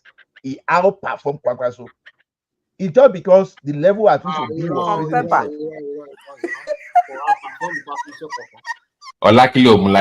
praising himself. I repeat it again. I repeat it again. That despite the fact that we were saying, wọ́n ní àìkè Yorùbá pò wọ́n ní àìbínú orí ká fi fìlà dédì tó ń ṣe láàárọ̀ yìí àìbínú orí wa fi fìlà dédì. ṣé ẹ ní sí wa ṣé pàtókì ẹ̀yin náà ṣe máa ń fọ́lù báyìí ẹ jẹ́ let's just say. mo get nǹkan tí wọ́n sọ jàre mo bá you don't get me. The question is this. Sorry, the boss is not following today. When Obi became the governor of Anambra State, when Obi became the governor of Anambra State was still part of educationally less developed state in Nigeria. By the time he was leaving, Anambra was no longer considered in any catchment area as educationally less developed state. That one, they need not tell you. Let me land you. You've taken like 1 hour to explain. Let me explain my own now. That Obi we are talking about today, we cannot see it from the catchment area of Jam now, where they call Anambra educationally less developed state. Facts. Put it out. We may not like the beauty he put there now. Whether we like it or not, it's still there. It's still contributing to the GDP of that state. Even though they got a lot of miracle center in Anambra that time, despite that, education somehow still improved. The problem with Obi is this: that man lied a lot. He exaggerated everything he did. That's the problem. It's not as if he did absolute zero. But this guy we are talking about now, okay, award upon award. Wait now. He sent people to UK. He said this thing. The question is this: can we move to the main topic? Where are those people? They should not share topic now. But Ola, this is a guy that established He established two universities. Topic when we spend almost 30 minutes established two universities in Kano State. You said what? He established two universities in Kano State. Good point. That's what I'm expecting. I cannot deny that now. I can share my Ola, because Ola, listen to me, you're from Ekiti. To you, it's not a big deal to you because of where you're from. You just put it in context, in perspective. Where you're from, that's what you guys do. I said when university now, I can stay with me. Ola, can you imagine Ola coming here to sing? You are from Ekiti. I performed the Pankwansu. Ola, you're from Ekiti. So to you, but for people that from that part of the country, it's a big deal. They even had education. Be specific, be specific. No, because it's what you guys do. Yeah, with your PhDs in Ekiti. So to you, it's no big deal. Like what you guys do. Well, I'm saying that in Canada, it's a big deal for them. No, BT. Let me even give Ola this. Ola, do you know that he established 230 secondary schools? Where are they? And 47 technical colleges. Where are they? In Kano State. Point to give me their name now. That's what I'm asking for. Only 230 secondary school for you. Give me the list of where I can get them. He's asking give me the list of where I can get them. Simple. Names. Point it to me. Which okay. This one? Okay. He's asking you to give him the names. No, wait. Simba said to university now. 2 universities are not difficult to find out. Now, when they say he established 200 schools, you have your internet. Okay, I will name the university. Madam AI, when you find it, you didn't see it. Come back and tell us. Madam AI, I told you I use DeepSeek now. I cannot find it. You find it and post it and let me see. I don't just want flashy. 30,000. Let me give you the name. During his first tenure, just point me to the link. You don't. No, just wait now. During the first tenure, he established Kano University of Science and Technologies in Wooddeal. That's the name of the town. And during the second tenure, he established Northwest University Kano, which is the second. So, what other thing do you need? Give him 38 names. I should give you the 230 Ola, the man trained 30,000 teachers. 30,000. And how many pilots? Because he trained a lot of pilots too. So, I think I'm aware of that one. I think I'm aware of that one. The guy, and as good as he was with education, he was even better in health, primary healthcare. Somebody that will come out in his state, Kwankwanzoya, everywhere. Now that day here, they shout. Man, So, come on now. People they follow like swine. His state, he won his state as a president. He won the governor. That is sponsored. In fact, they said they sponsored 2,600 postgraduates and undergraduate foreign scholarship in 14 countries across the world. Yes, he did that. I know a guy. I know a guy that used to be on this platform that was sponsored by Kwakwanso now. Babati, you remember now? That guy that used to be here that owns his own. In terms of infrastructure, they said and this guy is even from Delta State too. Kwakwanso he sponsored built him 3 flyovers, education, bridges, and constructed 5-kilometer dual carriage lighted road. It's actually very insulting for somebody to come here and say that will be performed more than Kwakwanso. That is insulting leadership. You know what? And performance. Zita, okay. Simba and Zita, wait. I'm not the kind of person that I don't accept even when I make a mistake. I ask you a simple question. Prove what someone did to me. Don't go with all the sentiment. Yeah, that's what I want to say. How can someone? To me, from a perspective, Obi did better than. Ola, let's move on. Wait. It is left to you to counter my own. So at least now you are convinced now because he did not even have 1 second. He's somebody that established from beginning. You understand? Okay. Established 230 secondary schools. 230. Well, I can't find 230, but I can find some school that he created. Yeah, I was able to find some school. Yeah. That's the secondary school. Secondary school. Kwakwanso is the Awolowo of primary school. Yellow Simi. He did the guy really for their. You know what happened? You know the Ganduje, when Ganduje now came, he started demolishing everything. In fact, their state university, the land that they eat praying ground, he converted it praying ground to mall. Can you imagine? Where they used to pray, he converted it to mall. Amusement park, he fenced it as part of his house. Do you mean this is the same Ganduje that is the APC chairman? No? The amusement park that belongs to the state, he fenced it as part of his own house. I mean, the Kwakwanso did well. You cannot even don't compare Obi and Kwakwanso. Okay, no, that's my perspective, and you'll be able to tell me that I agree with you guys. I'm convinced you beyond every reasonable doubt now. So to AI's point, good luck and is a very formidable ticket. I have to be honest. So that's a good ticket, to be honest. Good luck and who? And Rabi Kwakwanso. But Kwakwanso will never agree to I know, but I'm just saying that just based on what I know about the guy, that I like about the guy, I think is a issue. It left to me. Tinubu should even hand over to him if he will be a member of the APC, but it's not. Why should we hand over to him? For what reason? No. Remember, Tinubu met with the guy earlier. Tinubu met with him. He's coming back to APC. Don't worry about that one. It's already there, God said. Because all his aides already crossed. Police, yeah. So let's do Showore Kwakwanso. What do you think about that? Showore Kwakwanso. Because Foley is here. You don't mention. Okay. I know. What's his name? Oshowore is a Lone Ranger now. He can even say, I don't need vice president. We want to save money. Actually, what about the main topics for today, so that we can go back to the topics of today? You know the topic.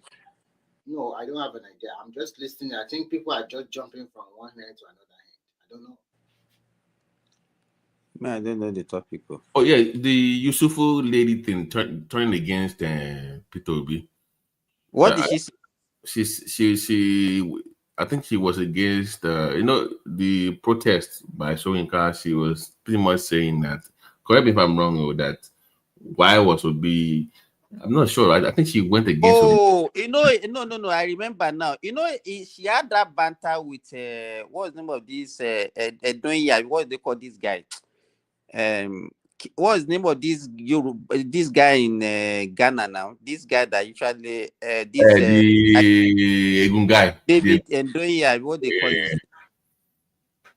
She had that banter. She participated in that. Aisha participated in that. Yes, Aisha participated in that protest. You understand? And she was trying. So anytime they wanted to, anybody that is trying to justify that, saying that why did they do this against Jonathan? She actually not in support of Jonathan. She said Jonathan is a disaster to that country. So she doesn't really buy that idea. So I don't even know why Obi is echoing Jonathan. What does he want to use Jonathan to achieve? Whenever he's echoing Jonathan, I don't even know. What does he want to achieve by being a supporter of Jonathan? Is Jonathan going to give him more? Because you people don't know what they're doing underground. That's why you're asking. Okay, tell us. What's going on the ground? But I said here now that Jonathan did not say no. You people say Jonathan said no. And me, no. And Peter Obi knows about it and is okay with it. Of course. Okay. You don't know how much these guys, the level of hatred. Let me shut up my mouth. Maybe you see next year. No wahala. Next year they will start the drama. The level of hatred they have for Peter Obi will sacrifice his own ambition just to get Tinubu out.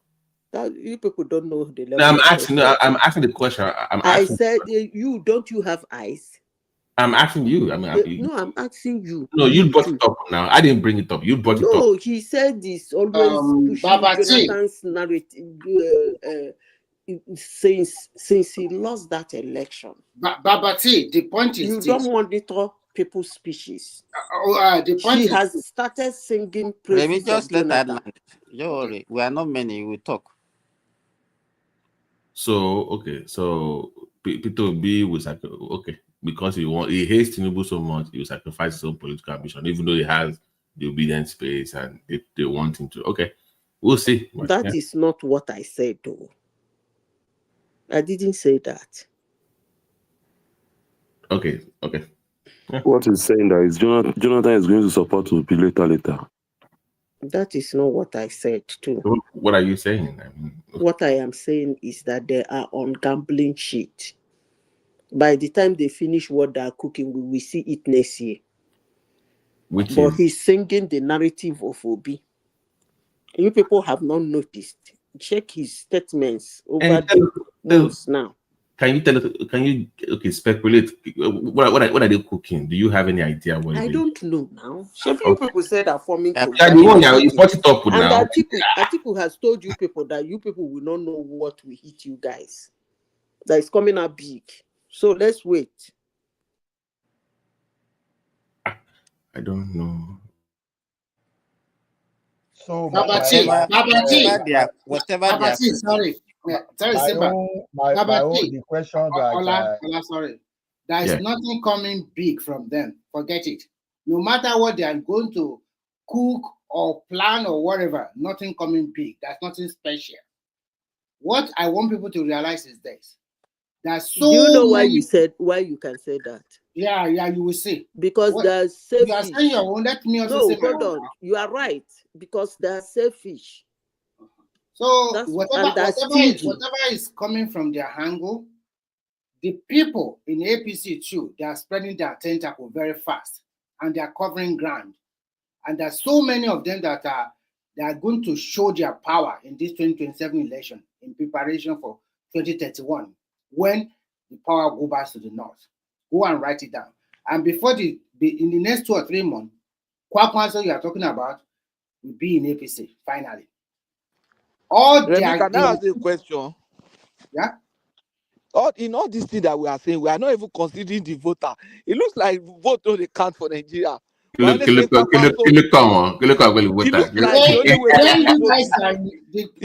only way when there's election in America, don't say when that. there's election in America, vote can't in Nigeria. Vote can't in Nigeria. It's just like for you to win those the way you are even talking, did it look like the vote is counting in Nigeria? The way you are even talking here. Doesn't look like okay. Hold on, guys. Hold on. You don't give show chance now. Vote counts in Nigeria. It doesn't look like vote counts. So the way we are talking, vote counts in Nigeria. Forget it. Let us not be. I said vote counts. We are not talking of the vote. Vote count now. Obviously, wait. Let me talk first. I will stop. We are talking of if you get Kwakwanso, those big people in APC, they will spread their power. They will do. It looks like it's power, political power. No. Wait, like you're making a mistake. Wait, that's the way we are talking. Wait now. Stop being ridiculous. That's the way we are talking. Stop being ridiculous now. I'm not being ridiculous, Baba T. Come on now. Obviously, we know. Baba T, allow him to finish. Let him ask his question. That's the way we are talking. Hold on now, Baba T. Let me say this. I'm saying the way I feel. Maybe Let me say this. Is that all the permutation? Who is the person that said that? Patoski. No. The person that said the vote doesn't, as if the voters don't count. Foley B. It's Patoski now. It's Foley B.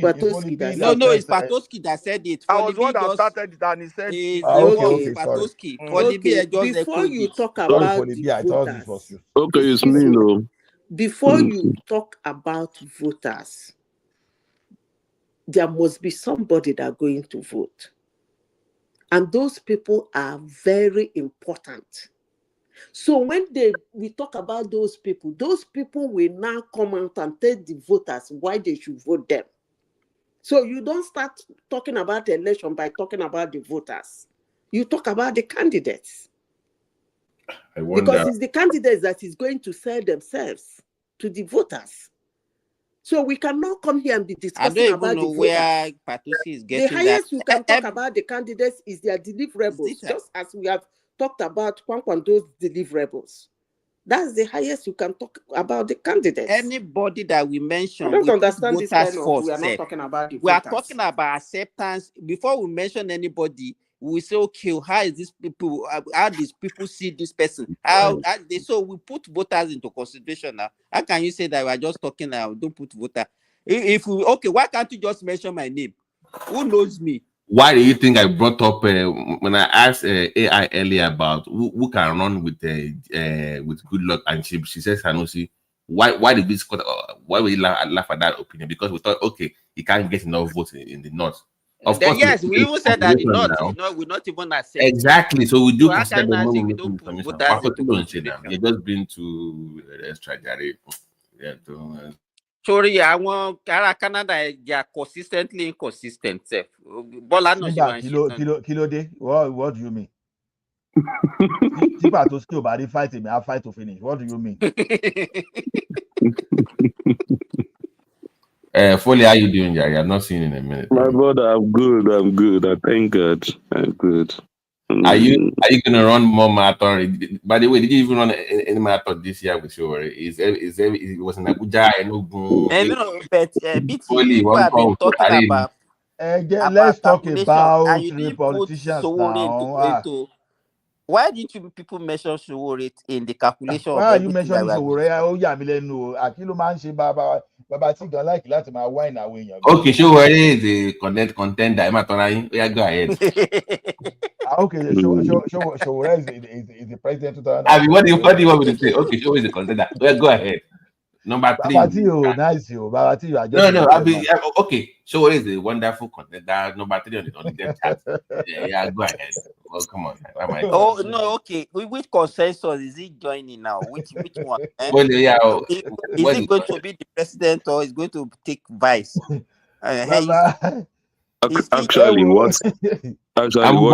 what you guys don't understand is this. What you don't understand is this. We have a situation where things are not working. We know that. So we are not desperate. Let me talk, Oga Remi, let me talk, please. No, what you guys don't understand is this. When people come and say things are not working, I still ever work in Nigeria. That thing is not selling. So are you telling me the Nigeria is condemned? It has always been like that since I was born. So you accept the country is condemned, right? So there's no solution. Hey, wait now. I want to speak with what you are saying. Does that mean the country is condemned?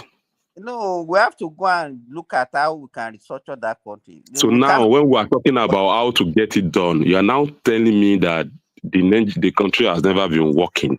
So what are you now saying? You are contradicting yourself.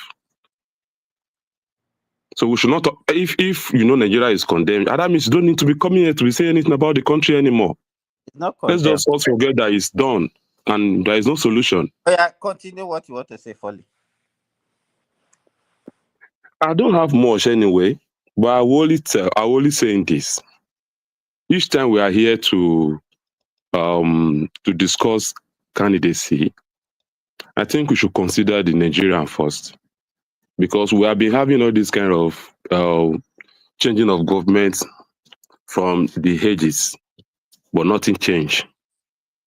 Until that time, that the Nigerian people actually try other way around to see if things can work out for them. If we are still believing that we can continue what we have been doing in the past, and one day, one of them will come and change the system, we are deceiving ourselves. That's a bitter truth. Folly B, Yes, my brother. Continue. I just want to interject. See, I got your point. I get what you are saying. But okay, Shore just like Patuski here. He just like every other student union or former student union leaders. The question is this: the politics of Nigeria is more than no, that's not politics of Nigeria. And the politics of Nigeria is not politics of, as you speak now, it's not politics of the oldest of the oldest. Okay, I'm happy that's what some of us said is beginning to happen under Tinubu. I said I prefer a corrupt man that is competent than that not corrupt person that is incompetent, because he run on Ibugwe body. We've seen what Buhari brought upon us. So are you saying Shawara is incompetent?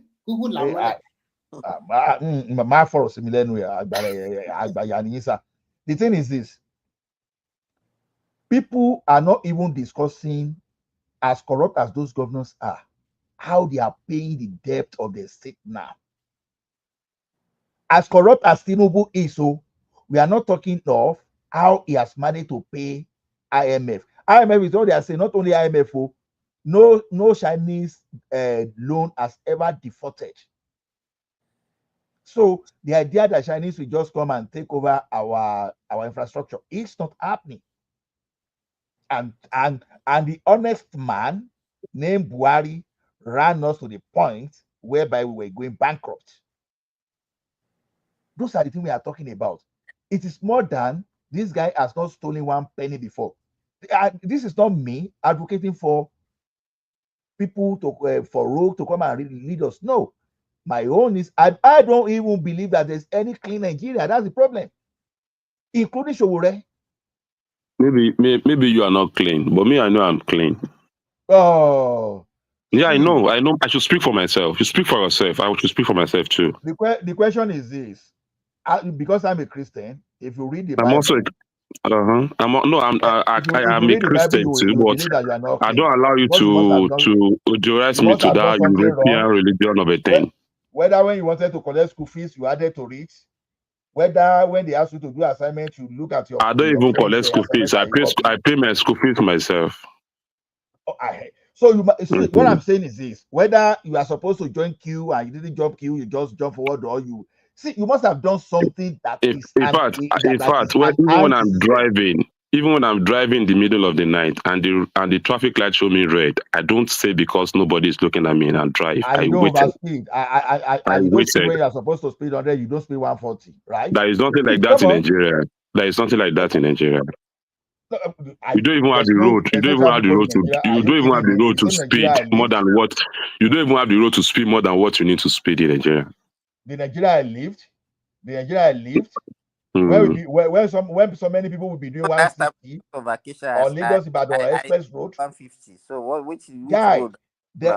Which road? We don't even have the road in Nigeria.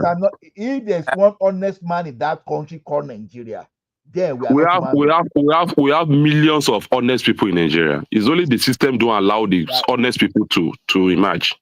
We have millions of Nigerians who are honest. In a nutshell, Sowore is not an honest person as we are talking about. Because my brother, I'm not discussing Sowore here with you this morning. I'm discussing a Nigerian that have people at heart that want to make Nigerian works. I'm not discussing Nigeria. I'm not discussing. In fact, Sowore is not even discussing himself. So we're discussing in Nigeria where people can actually voted for a candidate of their choice, and the candidate will come there and change the narrative. So Folly, not this thing we are having. So Folly, you are an upright man. You said that you are a very honest person. Please. I know. I speak for myself. Please. You are a politician, too. You belong to a political party. In fact, whether I'm a politician or not, I'm not a thief. Listen first. Listen, I beg you, listen. Please, I don't know whether you are from Ekiti or Ondo, and the way you claim that you are from Ekiti, you have helped a lot of people in your life. Why don't you throw your heart into the ring your local government so that you can make changes in a little way? With this set of electoral system you have in Ekiti, you have in everywhere. My brother, let's even speak about this thing you are talking about. For you to even be a councillor in Ekiti, in anywhere in Nigeria today, you have to have your godfatherism somewhere. No, please. The system cannot even produce you. Your party. Now, you can contest. You would contest, but do you think? In fact, do you think they will even allow? What if even if you contest and they didn't even bring ballot paper to your polling unit? What will you do? These people are not. We don't have them. We are not. We pass through. We are passing through this every day.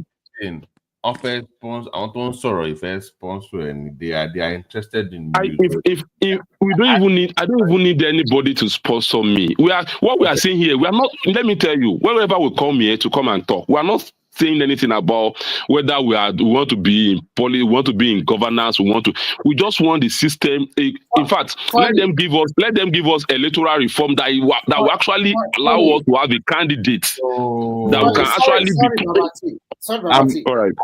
Let me tell you something. The mistake you guys are doing is this. You think it is when the system is totally clean that the voter will not pick people like you. You are wrong. You have to sell yourself to the people, whether you are honest or not honest. Well, listen first, whether you have a godfather or you don't have a godfather, you have to put yourself in the ring. Let people know you. If you are really is this Remy or Passat? Is it Remy? Is this Remy or? Let me finish. Is Remy? I know. Maybe okay. Maybe Simba. Okay. So, all these things you are talking about, excuses galore. The electoral process is not good. Blah blah. They are continuing to think. Listen. Okay. I have heard you. Let me finish. I will finish quickly, and you come again. The electoral process has been rigged for the last 12 years now, bringing a lot of things on board. And I'll give you an example. The KKK state in the northern part of the country, every election before always turn out about 8 million votes, close to 8 million votes. But look at the last election. Katsina, they always turn up to 3 million votes. The total votes cast there was 700,000. Kano State, They're always showing up to 4 million votes. The total vote cast in that region was about 1.5 million. And Lagos State itself, how many people voted? It's not, if the total vote is about 1 million plus. So I don't like, you know what I don't like? I don't like people that give excuses. We all live in the same system. If you want to make a change, put your head into the ring and then make that change from your local government. Okay, Remy, let me tell you the reason why your statistic is actually okay, but I will tell you few reasons why numbers are no more coming the way it used to come. I know that what they are bringing before is not up to what they have, but I will say explain to you the reason why we are not having that number anymore. I registered my card in Okeyemi, and I built my house at Ajibandele, and the law said during the election that I must not go out anything 7 o'clock. So that means I won't be able to drive from Ajibandele to Okeyemi to go and cast my vote. Okay, and where I can vote that close to me is more or less the same Okeyemi. The place they think that is close to me is more or less I'm driving towards that Okeyemi to go and vote as well. So now, for that alone, I've been deprived. Except people who have the capacity or financial capacity. No, my friend. If you want to vote, why don't you camp yourself in an hotel beside your polling unit and walk down there? Can you imagine? Can you imagine? Can you imagine? Can you imagine how many people can? That's in fact you are listening to. Wait, you are listening to where you are listening for where to attack. You are not listening to me. I'm actually telling you, except you are buoyant. How many people that scenario that you painted now? Fully, how many people did that one have and then you can a lot of people fall to that category. That cannot account for like that significant changes now. Don't Simba, give me 1 second. I'm not saying everything. I'm just telling you the factors. Fully, hold on now. You can people change their location of their this thing now. Yeah, fully hold on. Do they even try to expand the polling units? Do they try to expand the polling units? Hold on, fully. When you said that, when I asked you, you said you don't need people to sponsor you, blah blah. You then said for you are fighting for them to change the system, blah blah blah blah. You want the same corrupt leaders to change the system to favor the people against them? No, my brother. My brother. What we are saying here is this: if people make it look like, you know what, my brother. I understand what you are saying. Because somebody called me politician here. Let me finish first. Somebody called me politician here. Please let me land, please. Hold on. Let me finish. Okay. The best way, I've told you this we've been going like this for almost 6 years now. The best way to fix the system is to be part of the system. If you are in the system, you can change the laws to favor whatever you want. You must be. And how do you want to be part of the system when the system is not even allowing you to be part? You have to force your way in. When you today, if you speak today, let me tell you today. If you are, in fact, it's even better. It's even better. Please, my brother, it's even better. You speak with federal against federal than for you to speak against your local government chairman today. Before the next morning, they will send talk to come and beat the hell out of your life. I have friends in the system. I have friends that I have friends that have run for councillor. I've told you that before. Twice. He lost when he wanted to run for federal. But I know the impact of what he did at the local government level when it comes to agriculture and skilled for poor people. What he did. But he had to join the system to change that system. And we his friends that we went to school together sponsored this campaign because we didn't. I wasn't expecting to give him money now, but I believed in what he was doing for people even before he ran for office. So when I say people should sponsor you, because I want you to give me any money, I don't need money from you either. But my brother, when we are talking about sponsorship here, people can sponsor. into the system and change it for the good, for better, for people. My brother, the reason why we are throwing a death stone to that area of you sponsoring me to be a kind of, not me. We are seeing it as if no, my brother, no. Nobody is here that has all the money to do politics in Nigeria. Okay. But what we are saying here is this: even if you at all you want to squeeze your purse to sponsor a program, that a program must be well stated out. This is our goals, but yet we don't even have a common goals that we want to drive with. If I'm still coming here and I'm still talking here about how we are going to harness what we have as an elite of the country, and yet we don't really get it yet, and you want to sponsor somebody like me to go and confront the illiterate on the street, people who are looking for 2 naira to voted, and you want me to convince those kind of people, and we that we are here. We that we are here, that we know what is stake, cannot actually have a process. Listen, get it right. No, hold on, please. This is what I said.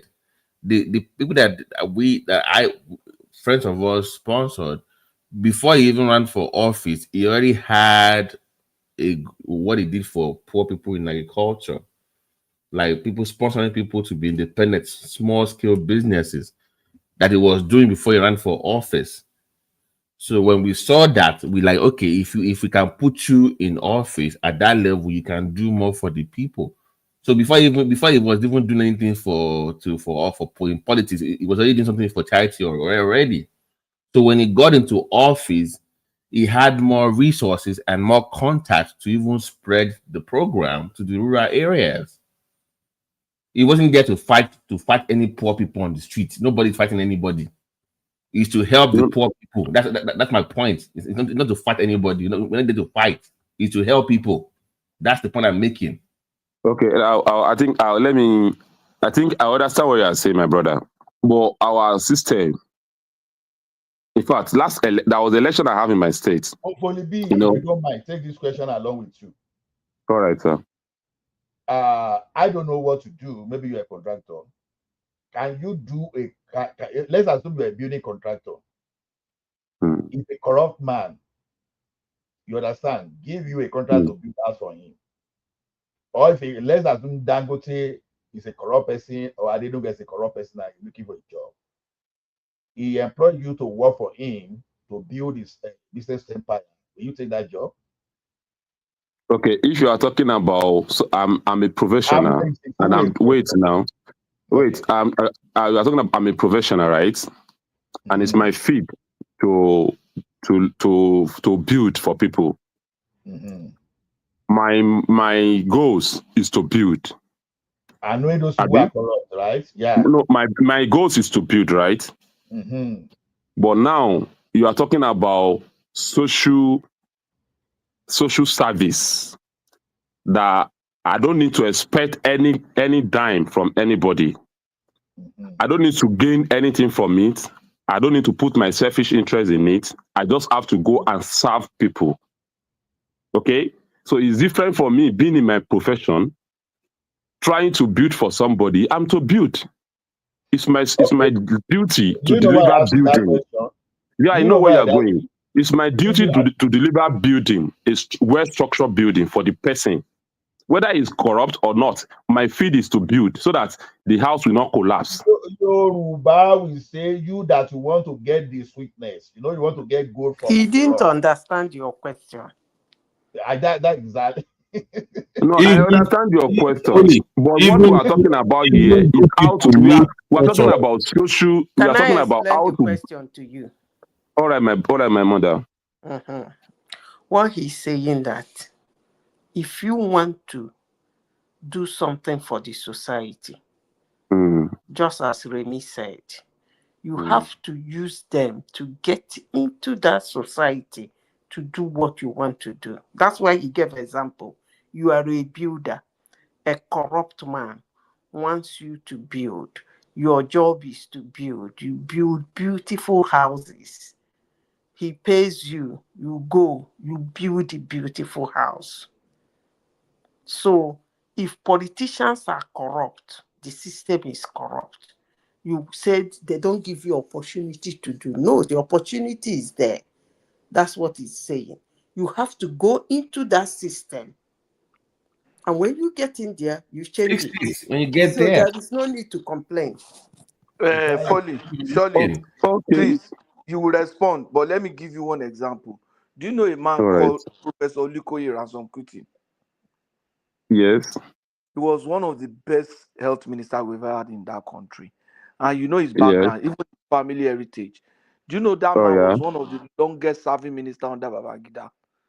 The most corrupt government. And the man knew that he had to deliver health care for Nigerians. His own vision is to take care of Nigerian people's health. He started a program at, if I'm wrong, it's your field, you and Simba. I think he invested so much in primary health care system. All these local government health center, all those small units. He really focused on that and creating awareness and all those stuff. I think, to me, it was even under him that all this MPI started, the National Program on Immunizations and all those things. That came up. So it was, and we all knew that he wasn't corrupt, even his lifestyle and everything. And what about Taye Solari? The same thing with Taye Solari. Patoski. Even Wale Soyinka. Pato. Wale Soyinka brother Babangida now. Pato, do you remember? Pato, do you remember my talk with you about the cold storage? Is that cold storage that I was talking to you about in my hometown? Yeah. Cold storage. It came from that same guy now. Okay, now. So that's what I'm talking about. He already had a plan, people that it was working with. So it was easier for him to connect with it. So that's what I'm saying. If you're a good person and people believe in you, they can put you in office and you can do good for the people. You don't have to get any money from you. If we believe in you, we'll sponsor you, get you in. My point fully. Not you. What I can get from Folly is that I don't even know. Okay, what approach will you not want to use if you think that revolution now? Revolution, clear them. No. You are not getting it. Give them running statements. When we said revolution now, revolution does not mean people should fight. No, but it changed. Fully. Revolution simply means revolvery, turn around. What we believe is the system is not working. And we have been having series of elections with the way they have been doing it. We have been tortured by INEC. Police will come and tear gas you when you are voting. INEC will not allow the vote to count.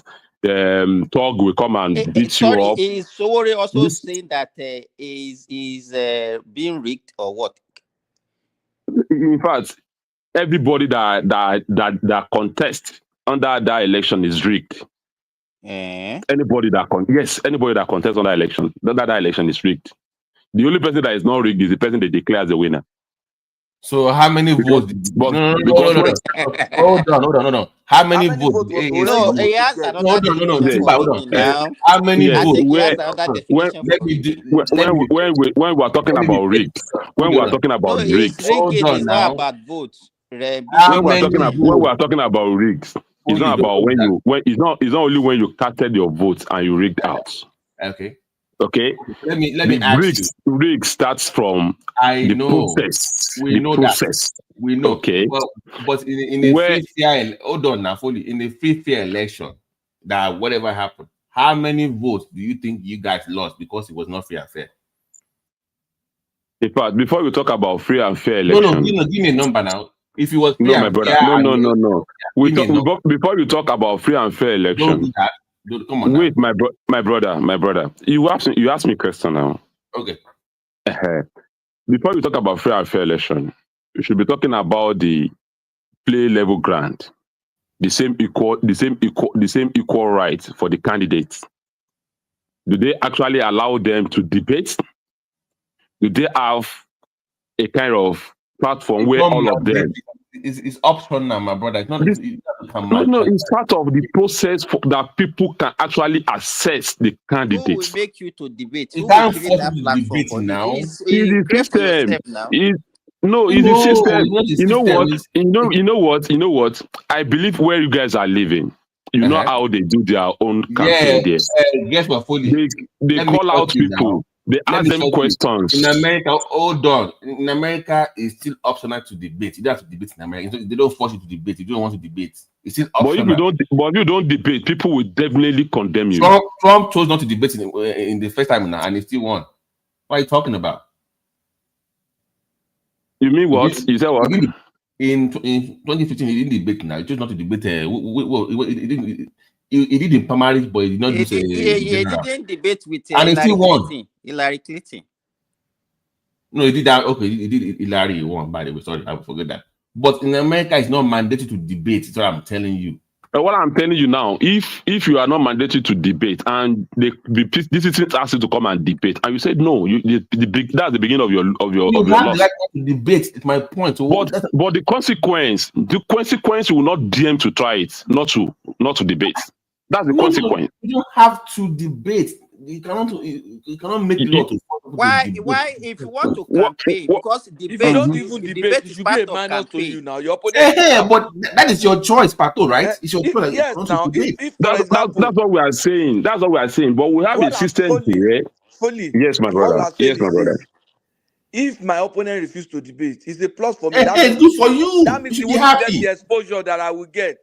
You won't get the media exposure that I will get. So I will just And unfortunately, we have a system in place where your opponent that is not debating with you has his bigger plan. That is big. You can go and get bigger plans now. Your candidate is not. I don't even know. Folly. I don't even know. So why are you contesting every time when you know that the system will not? We are exposing the system. Exposing, okay. Yes, we are exposing the system. Ridiculous. Oh my God. No.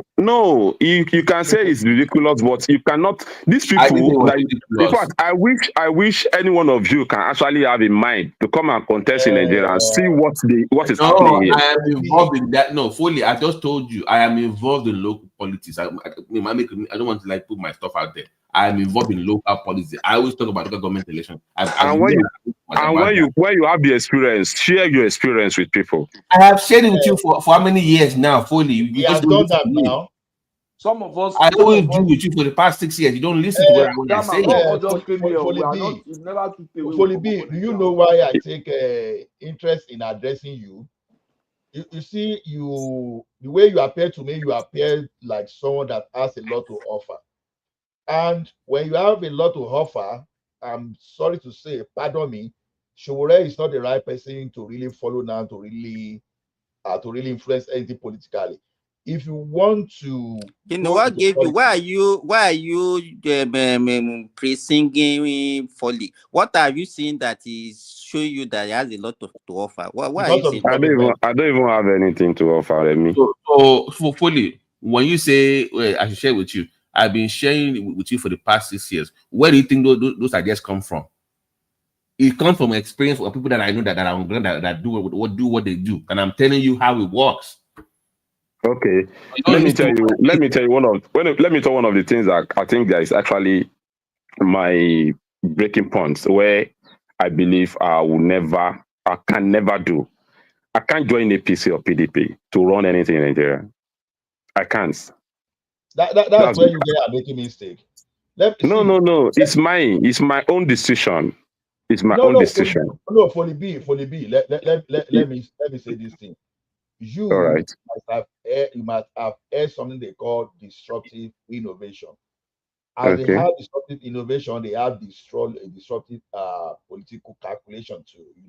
When you get into politics, you go along with the people along the mainstay political party. You know exactly what you want to do. You play your card till you are able to position yourself, and you get to that place. You wait for your time. When anything comes to you, you change the game. My friend was APC. I just want to add this. My friend was APC now, and he did well. So you can actually do well in APC or PDP. I want to add this. Even if you go to, sorry, Folly, even if you go to APC or PDP, or you still remain in your party, how are you so sure you will be the number one candidate when they do their primaries? Because in APC, Any party, any party. Okay, now you are now making my point now. You are making my point now. You are making. Let me tell you today, for you to have Remy, there's no guarantee that Remy, as your candidate. I've had you. You know what? I was with some of my uncle. Where they are discussing, they don't want to contest election in the last election in Ondo State. One want to contest in Ekiti. They were now discussing what you need to have on ground for you to even kickstart to get to level of primary for governorship election. They were mentioning something like around 10 billion. That you must prepare 10 billion to throw out without even having a mind of winning. That you must have the mind of, okay, just want to throw this one out first. Whether you win or you didn't win. You have to prepare like 10 billion. No, you already counted yourself out because you don't have the money. And you don't have people that can give you the money. It's as simple. How do you want me to think that we have the money? I don't have. I don't even have the. In fact, no. But it's telling on us until we got to that stage where we discuss that people don't need money to contest. That is a lie. Anywhere in the world, money play a big role in politics. You need money, but not as what we are spending today. And that is why you are not getting people that can come and govern the space, because anybody that is ready to throw 10 billion out because he wants to become a governor is a failure. It's done already. I don't agree with 10 billion naira to spend for governorship means you are coming to come and corrupt. Because how much is your salary? Hold on, let's do this other people. If you are a person that people believe in, they will donate to your campaign. They will donate to your cause. Before you get there is what we are talking about. Before you get to level of people contributing, you need your 10 billion to throw out. Oh my! In fact, my uncle actually making this illustration that if you want to do politics, you must carry that 10 billion. Hold on, this is what I'm saying. Hold on, my brother. Hold on. You've known me for 6 years now. I never discuss I always discuss what with you. LG councils. I never discuss the state governor with you. I've always told you guys, focus on local government. Don't focus on state or federal. I've always told you guys that. I'm still telling you, the same thing goes to local government. That one is still manageable of the state. That one let me, my brother, let me even tell you, I have a boy. At the age of 16, that boy has been youth president in my street. All of us, we want to make that guy. And the guy is in APC. Everybody have a plan to, okay, we are supporting Benga, we are supporting him. This guy has been doing that. He has been doing empowerment at the age of 17, 18, 19, throughout his university days. This guy will come around us. We will donate for his what is it called? For his empowerment. But when this guy tried to contest for just honorary councillor, do you know they said like this guy, and they give the mandate to one old woman because they said the woman is in the party for so long. The guy should go and wait for the next one. This is the area we are talking about. Babati, I want Foley to remember this. There is this guy in Etiosa local government that is a Okada rider. He understood the politics. He joined Labour Party. He didn't spend a lot of money, and today he's a member of House of Representatives of Nigeria. Because Labour Party, in fact, what we are preaching, my brother, what we are preaching is what Labour Party is using today. I don't think you are really versed in this politics, to be frank. My dear, I'm not a politician. I just love my country. I'm not a politician. I just love my country. So we're talking about politics here. You really love that country, like you are claiming, okay? Okay, if that is your conclusion, who am I to change it for you? Of course, that's my opinion. I might be wrong. Yeah, but I think everybody that listen to me and you will know who is in love with the country. We like Foley on the show. Foley, this I will work. Foley, listen to me. You will have done charity work for about 2 or 3 years. You will know the buzz of the area. You know the market to women. So when I say we are sponsoring you, It's not forget you. You will have a foundation that helps people. That is where we are putting the money for you, not you directly. We're not paying you. It's to help the people that will eventually vote for you, that will campaign for you later. But that investment is about 2 or 3 year project before you even run for office. Because they have to know you as that you're part of them, as a part of the community. That's the way it works at the local level. You must invest in the people for them to invest in you. So it costs money, not because you want to bribe them, but to help them. It's not about bribing them all the time. If you can I share my own experience, my own personal experience with you? Yeah. And I'm not bragging about it. I'm not saying it because I want to praise myself that this is what I've done so far. During the coronavirus, I packaged some things. I give it to people. The next thing is I started giving out, because wherever I need, I think I have excess that I can actually give out. I give it to people. I started doing all those things. That was the time I now traveled to the village. They were having their meeting. And one of them just asked me to come and stay in the middle, and they should pray for me. That I have intention to contest. That they should pray for me, that whatever I'm looking for, I will get it. Because in their mind, that thing has registered to their mind was wherever you are doing charity, wherever you are giving them something, you are automatic a politician. And that is where we were not happy with it. You can actually help people without contesting. In fact, at that particular period where I was doing those things, I never seen myself even joining any party or becoming any strong member of any party. I just believe that, okay, people need me. But this is where I will shock you. That was a place where I actually grew up. Everybody in that street knows me very well. They know what I'm capable of doing. I gave them things as my own way without even all of them asking for me. Wait. Maybe I even know this man that is. I'm from Ekiti. You mentioned Okenyimi the other time. I grew up in Okenyimi, and I'm from original Ekiti. Then I think I must have met you because if you know Ado very well, you know me. If I mention names now, you will know. I know the Okenyimi Oluke they live before. Oluke, yes. Oluke that was running. Okay. Oluke, yes. All right. Because again, the be like say I know. This particular day. Please, I want to. Please, yeah. Let me now tell you this particular day. I have a guy that is contesting for a House of Assembly, and I entered that same area. I talked to them. I told them this guy is my candidate, and they should try and support me, believing that I've done it for them to now, okay, you can give it back. Not me contesting. And that very morning, actually, I'm not voting in that unit.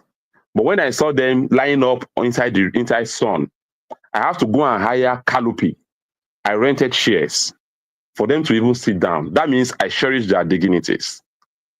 But these people believe in 2,000 naira that somebody is promising them than what we have been doing in the past. That immediate 2,000 naira is more valuable to them than what we have been doing in the past. Even my act of even actually having a canopy over them for them to protect them from sun that day, I think for a reasonable person, it should bring out this guy have no. I'm just telling you this, my brother. I'm telling you where this thing is getting wrong. Hold on now. We are talking now. Hold on. No, my brother. I'm telling you, this is an environment where I've been giving out money. Fully, but so there are people here. You will not fair one for it. You will not fair. That's difference. Just listen to me. Stay with me. I'm telling you what works. So if you go there and vote for your friend, it's not you will not work in sure to vote for. I'm telling you, look at politics. You will not fake in sure. You're missing the point. You run, not him. Wow. That's the difference, my brother. It's so correct, so fully. I'm telling you what works. I'm telling you. Oh, 6 years.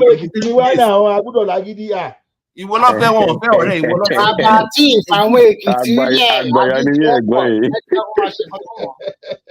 Wọn ò ní gbọ́ wọn dẹ̀ nígbà gbogbo. I'm telling you, if they know you that much fully, ní àdúgbò yẹn tí wọ́n trust yẹ, ìwọ lọ fẹ́ wọn fẹ́ ọ̀rẹ́ yìí tó ọmọ ìwọ lọ mọ̀. So gbọ́ kí ló mọ̀ sọ fún ẹ. This is what I'm telling you. You know you not him. Bàbá tí he told you he's not a politician. I don't know. But he's a carry member of what do you call it? Let me remind Baba Foley B, when Fayose wanted to contest. Obe sin fi tanka gbomi káàkiri, ó ń show face. Yes, I told me yes. I think pariwo ayọ̀ ni omi ló kọ́kọ́ fi mú àwọn èèyàn mọ́lẹ̀ everybody yes. But boy no ma wole immediately. Yes. So that's how local politics run. When you do something, you put your faith. People know there's nothing wrong. But Olafoli is not a politician. He said it's just a my brother. But the question still remains. My brother. The question still remains. Kini ogbomi tí Fayose pín gbogbo nǹkan tó pín yẹn táwọn èèyàn fi like yẹn. What are the outcome of it for the people, for the masses? We need to consider that first. Okay. Now, Fayose, we need to consider that first. We are just saying outcome. Now, let's look at this. Did Fayose do anything in advocacy or no, or it didn't? Now, do you know issue of this? Do you know issue of this local government issue that we are facing today?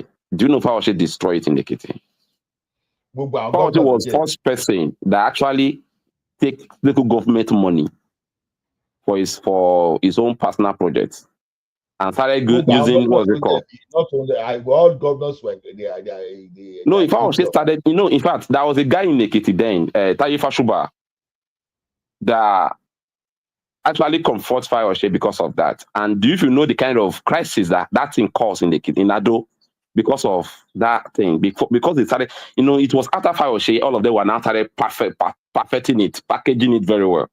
But Fayose started it. And I think they allow local government to continue running on their own volunteer space. And that was not just your statement, it was all over now. No, I'm just telling you that if there is somebody come and give us water, and that would be the yardstick of where we are giving him the mandate. Yeah, I'm saying that power that you lost at the local government, it was nationwide now. And I'm telling you the beginning of it, where they actually get it, where they started getting involved. Okay, Foley B, can you compare Fayose and Adebayo? I can't compare Fayose with anybody in Ekiti. No, unfair on performance. I can't compare Fayose with anybody in Ekiti with performances.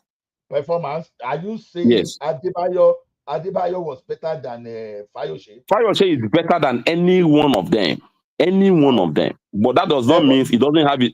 That does not mean I'm just speaking out the area where I think the system begin to have crack.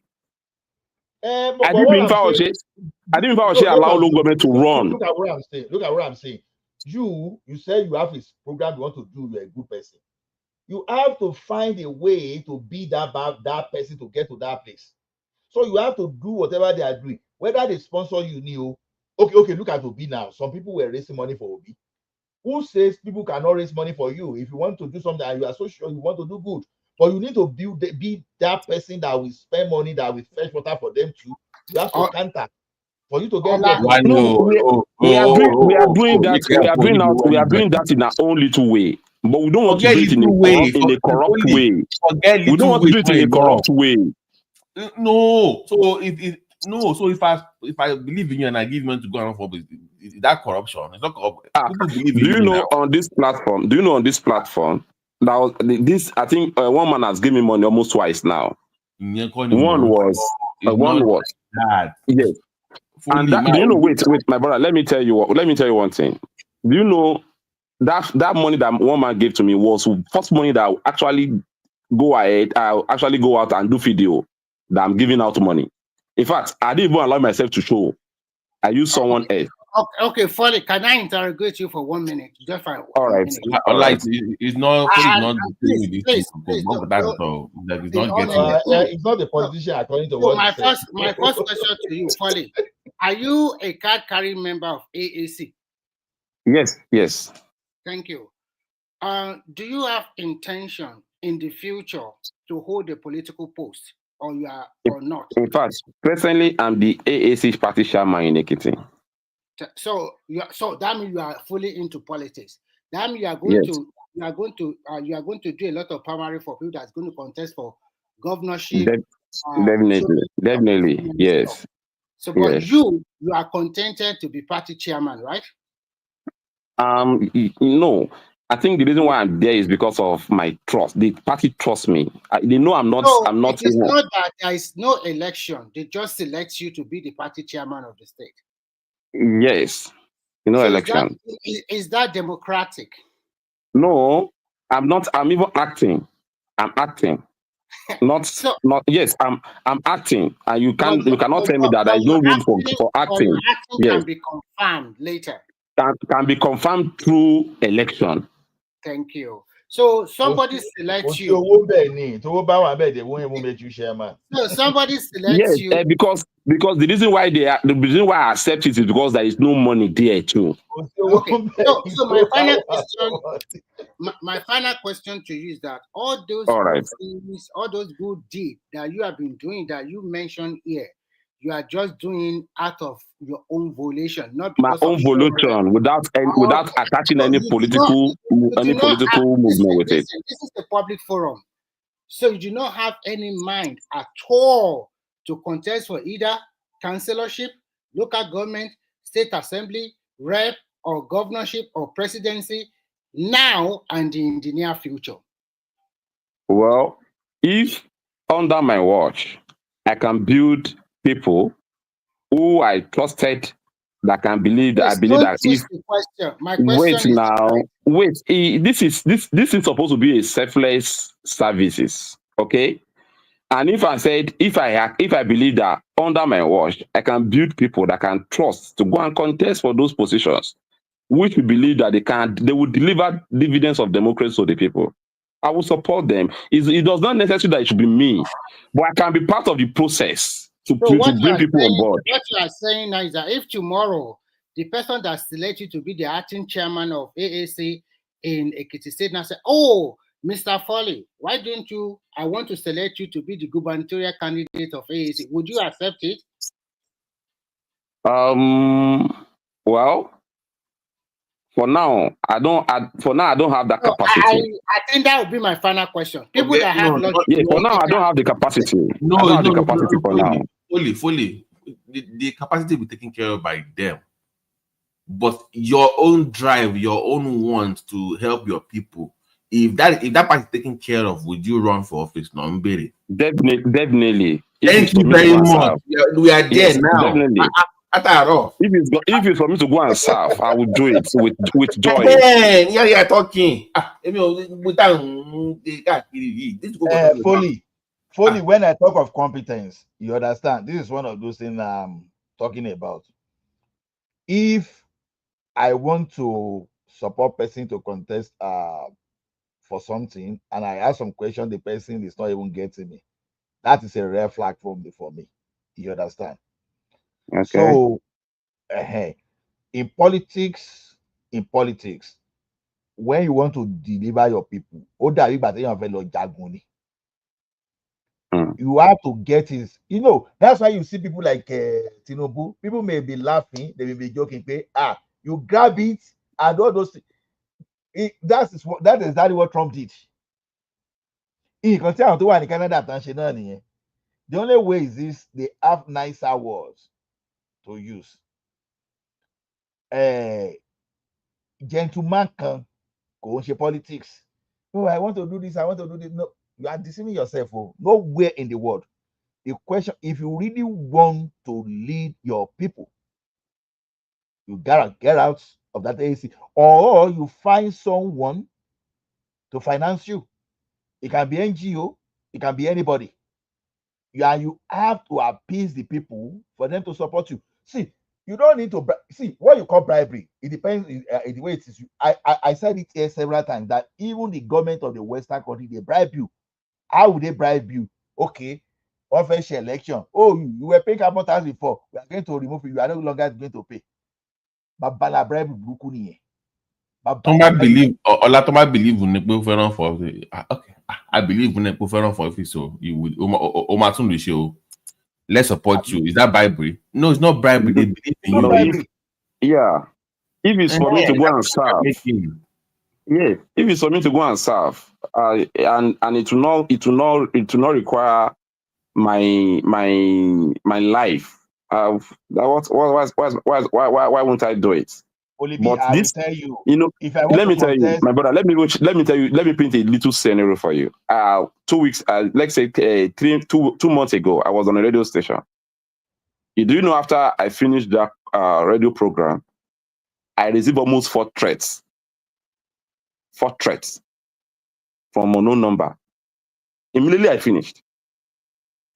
These are the system. This is the reason why people are scared of Nigerian politics. These are the area where everybody is afraid of. Foley B. Oh, this Yes, is my right brother. party. If you're in the right party, we go threat in I get normal thing. Even in student, government, you want interest in student. It's normal to see. Ola, send the link. Somebody wants to come up to send the link. Okay. Yeah. So Foley, I strongly believe that enough of you campaigning for other people. I believe you have what it takes. So but councillorship, I think you have a chance. No, a councillorship. I can only sponsor people for councillorship. No, I'm sorry. Then that's unless you want to go for something to what told you bello. But yeah, definitely. Okay, so if you are aiming high, like I don't focus. Once it goes past, like my Padito lawyer, or lose law from the council of right? And he wanted to go further. Money go state first. Only on first further, and he lost primaries. Emi on state whatever of federal, locally me tamo, because I believe that is where you can actually help the poor. In my own opinion, if you are that's the best way. That's the best way. Because only access to things that when you're more cheap manure, seedlings, ilẹ̀. For when like dako, like you move, you have access to many things as in local government. That when you're more to help people. Just imagine myself as a local government chairman of my state. And I see some people are supporting me. I will sending people to all those depot here. All those what do you call them? Disposal. When you lease equipment to companies, after 5 years you take it back. They take it out to all those depot where they dispose all the auction, all those stuff. Ayo, come up, and let me raise on me. Come up. In fact, I have a guy as a councillor in my APC councillor in my unit. Do you know, as we speak now, the guy cannot even put enough to come to that street again. It's not like this guy will make money. Hold on, Foley B. I just had a billable. Go sorrow. Let's hear your voice. Hello, billable. Balablue, I will say Balablue. Hello. Yeah. Good morning, everyone. Good morning, no. How you doing? Yeah, I'm good. It sounds like I do. Hello, can you guys hear me? Yeah. We can hear you. All right. Yeah, it's been a while since I hopped on this platform. I've been very busy in the hinterlands. Yeah. So yes. Oh. Yeah, the one coming differently. Yes, I'm the one. What is Balabu? What is Balabu? What's going on? Just take it as you see it. It has a very deeper meaning, spiritual meaning. Yeah. So how are we all doing? What's the topic that you guys are discussing? we are praising how Tinubu has been able to manage the economy to the point of paying off IMF, and how the governors are paying back their debts, and what is happening in the other politics, those people that listen to those politics. So those are the, I remember that of economy. I think Simba and Babati remember the one in politics, right? No, we also talk about the fight between what Aisha and Obi was doing about Jonathan. Okay. Okay. Okay, let me just start with the first one concerning Tinubu and economy. You see, sometimes we fall into this trap of accepting economic models that cannot be localized and that do not actually work, especially for people like the president, borrowing, an economic model and bringing it into Nigeria. This has been happening since Babangida's time, and it has not yielded any quantifiable result. So therefore, I believe that what we need to do is to kind of get a hybrid approach to the economics of this country. Obviously, the IMF and the World Bank, they just set up developing countries so that they can milk them dry. Now, for Tinubu to succeed, he would have to change direction and use some models that will fit Nigeria, not carrying everything hook and sinker and then deploying it in Nigeria. Because at the heart of what they're doing, this is they believe in trickle down economics, and it has been demonstrated worldwide that do not work. It doesn't work. So I don't think anything has changed significantly. But if it is about the debt, yes, at least Tinubu is very responsive regarding external debt, but he is hobnobbing with the enemy. IMF, World Bank, France, all these people that they don't have anything good in them. So, in a nutshell, this is what I believe. And I think there are a lot of brains that can help in achieving this in Nigeria, instead of just going to the West and then looking for advice on how to run the economy.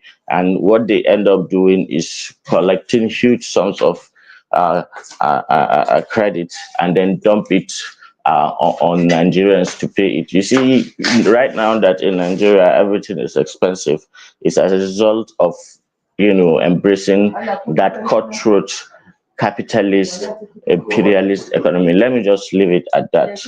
Thank you.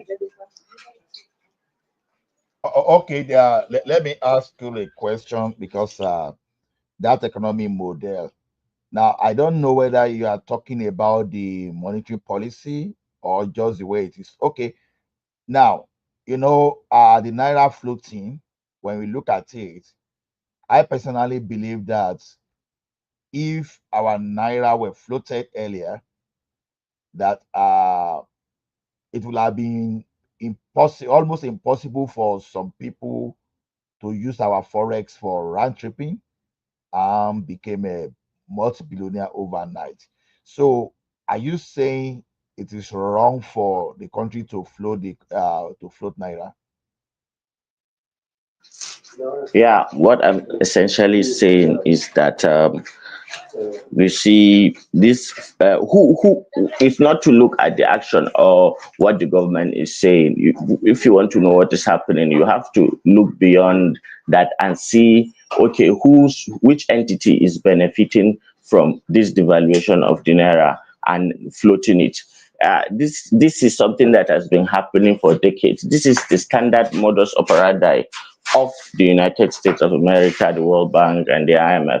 So it's not what is happening at the surface; it's who is actually behind the scenes and ensuring that Nigeria stay the way it is. I don't believe Tinubu can change anything significantly because of the manner in which he came to approach things, especially with our ECOWAS brothers and all that.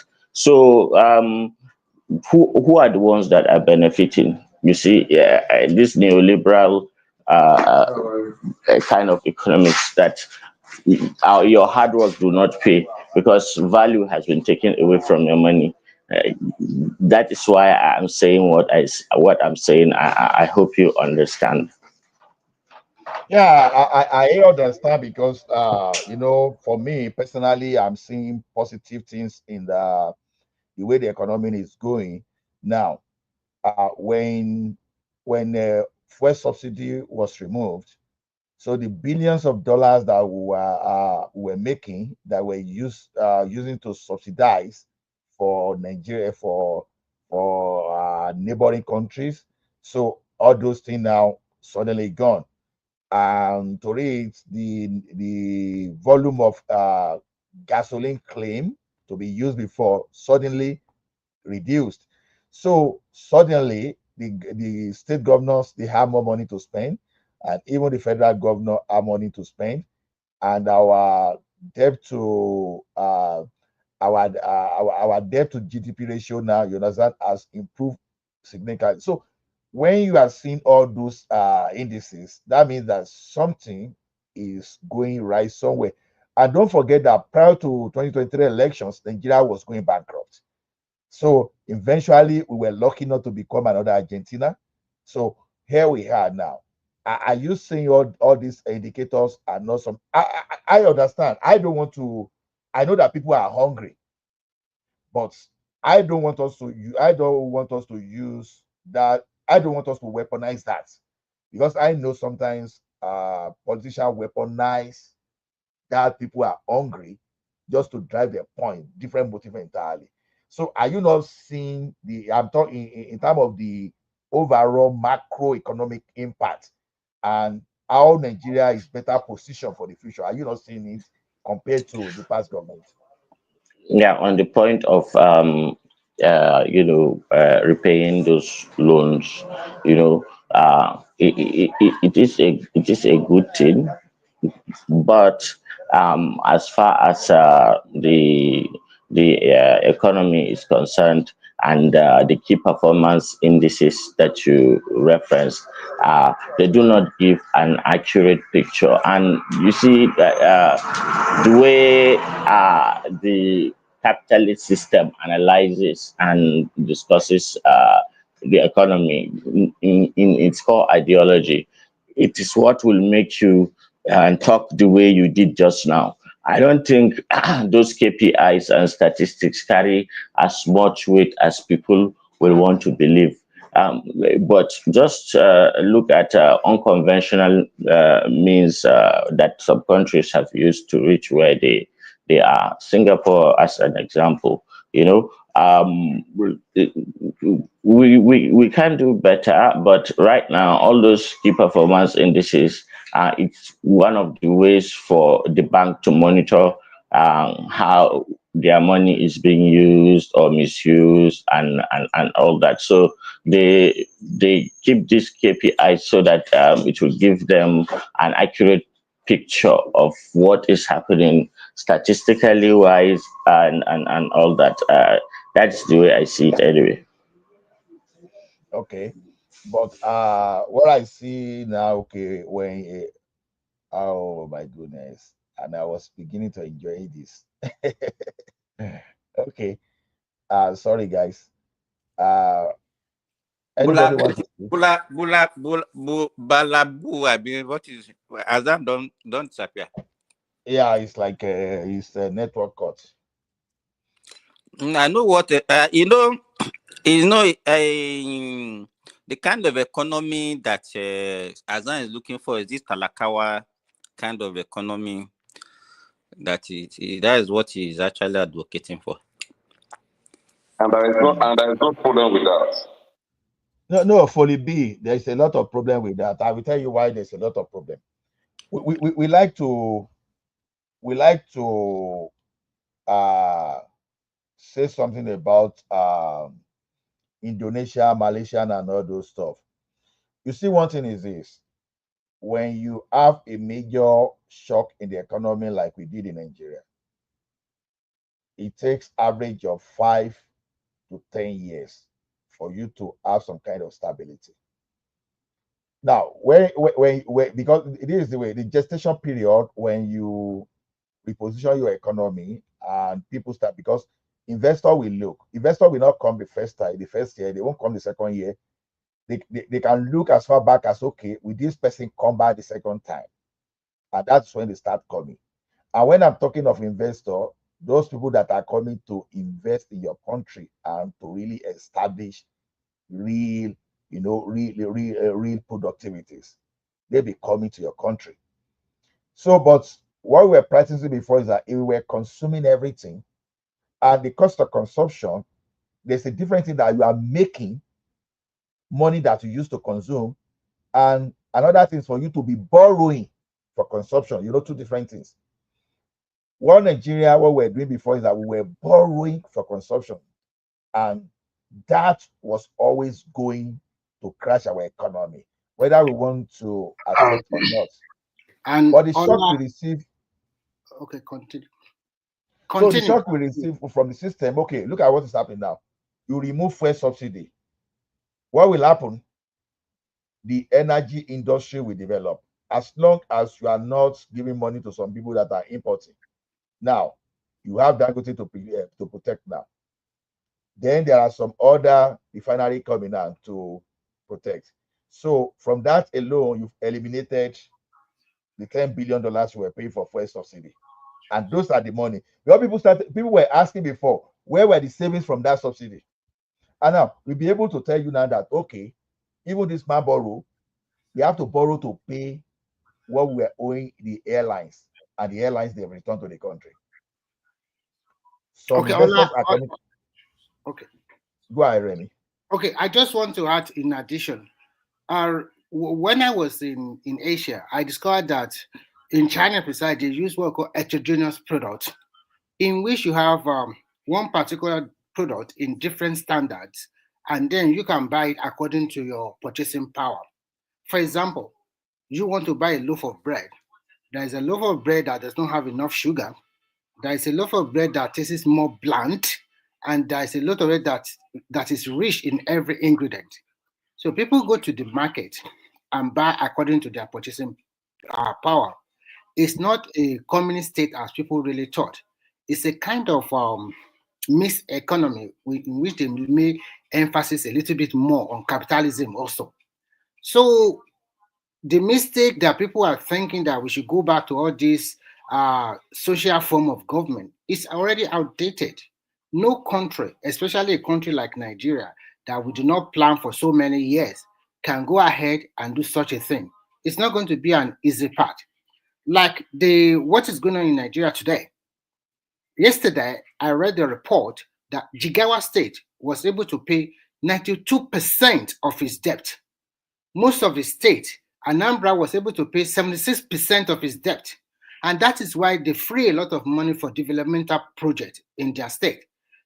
If you are talking of Nigerian today, you will see there is a lot of progress, although it might not be what we want, but you cannot tell me that most of these places are like that in 1999 compared to today. Nigeria is going through infrastructure development and modernity. It will take years, maybe in the next 20 years, then we can start to talk about, or we can compete globally.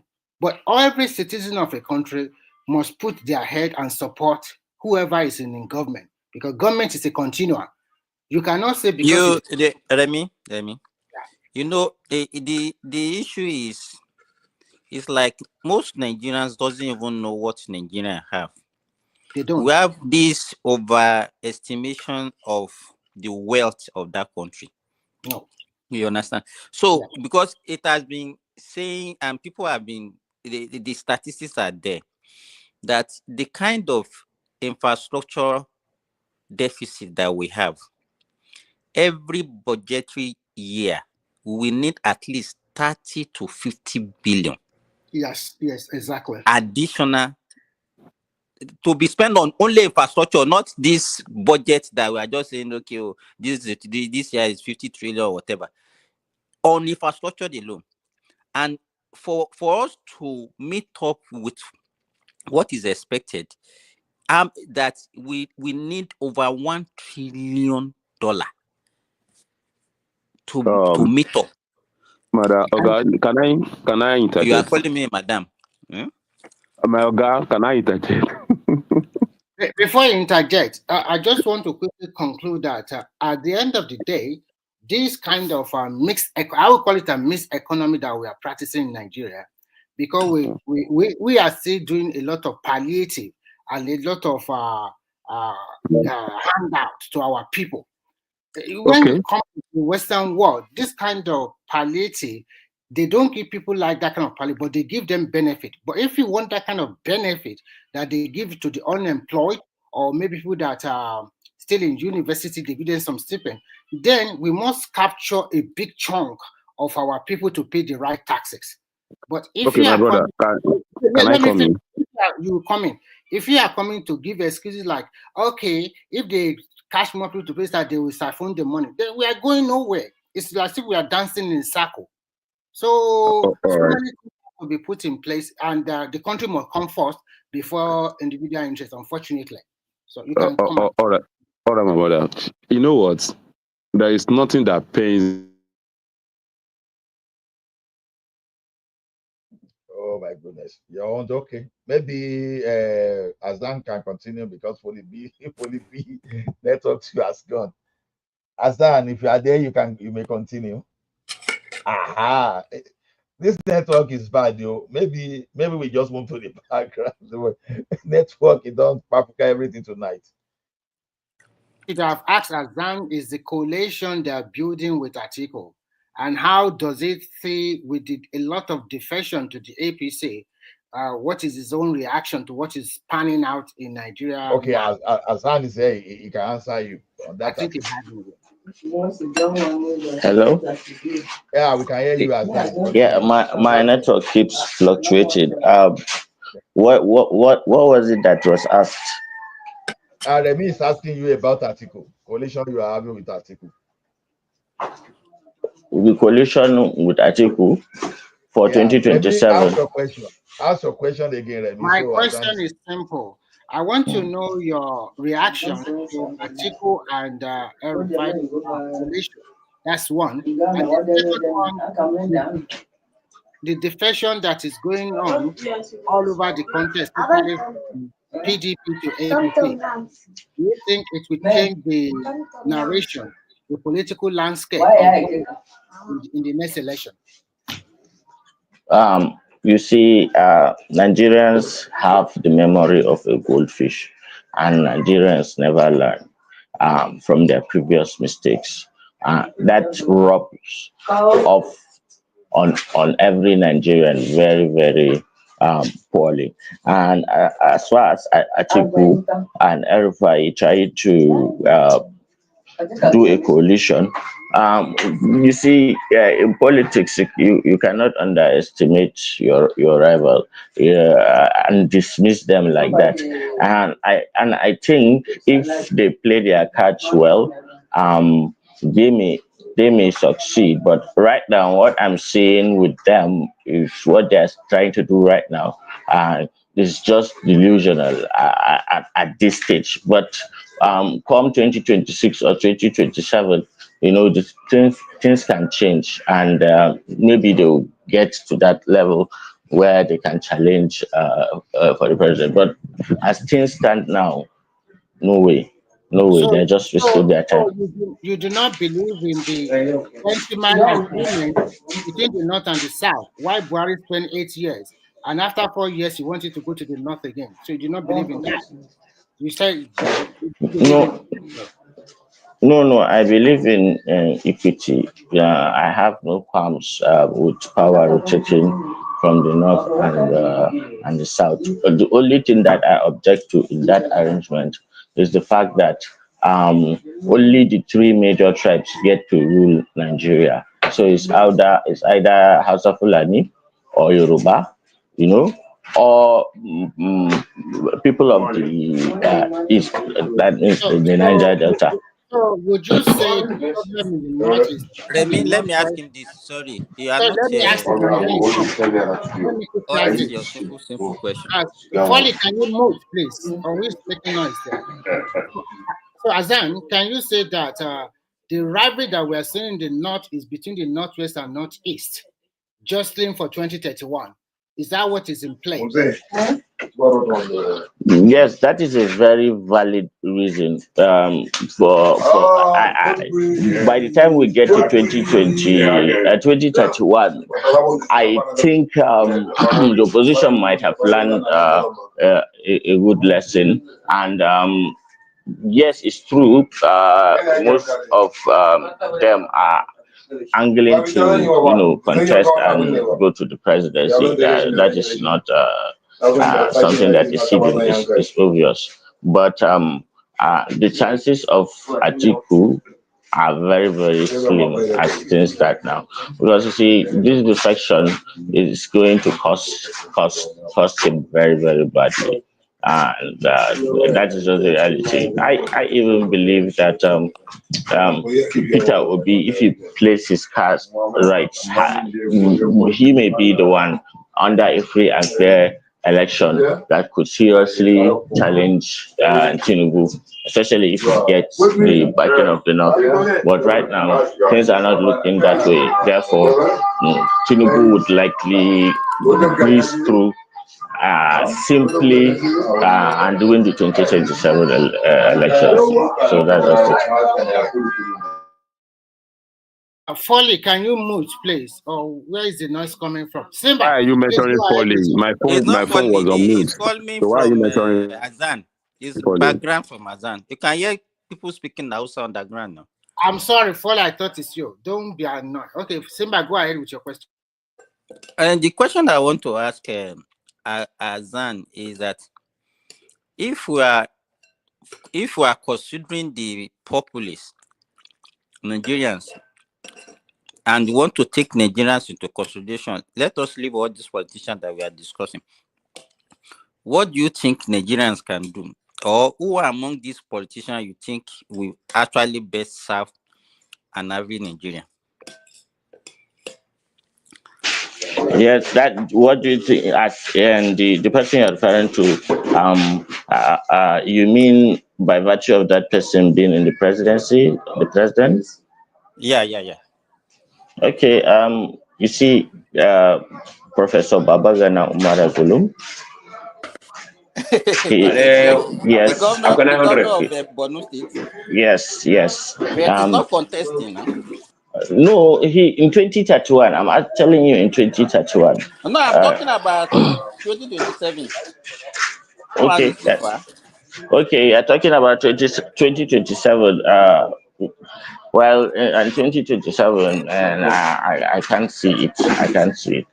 There was nobody that could do that, except for maybe Kashim. Okay, sorry, it's 2027. I don't think anybody has the capacity to do that right now in the north. Unfortunately, so Tinubu is going to breeze through this election. It is the very political nature of Tinubu. That is why you see 2 years into his presidency, people are complaining bitterly about the economics, but he doesn't seem to care that much. But therefore, he's going to win because these defections actually boost him, and there may be apathy in 2027, and anything that happens would probably be in his favor and only make his case better. That's what I think anyway.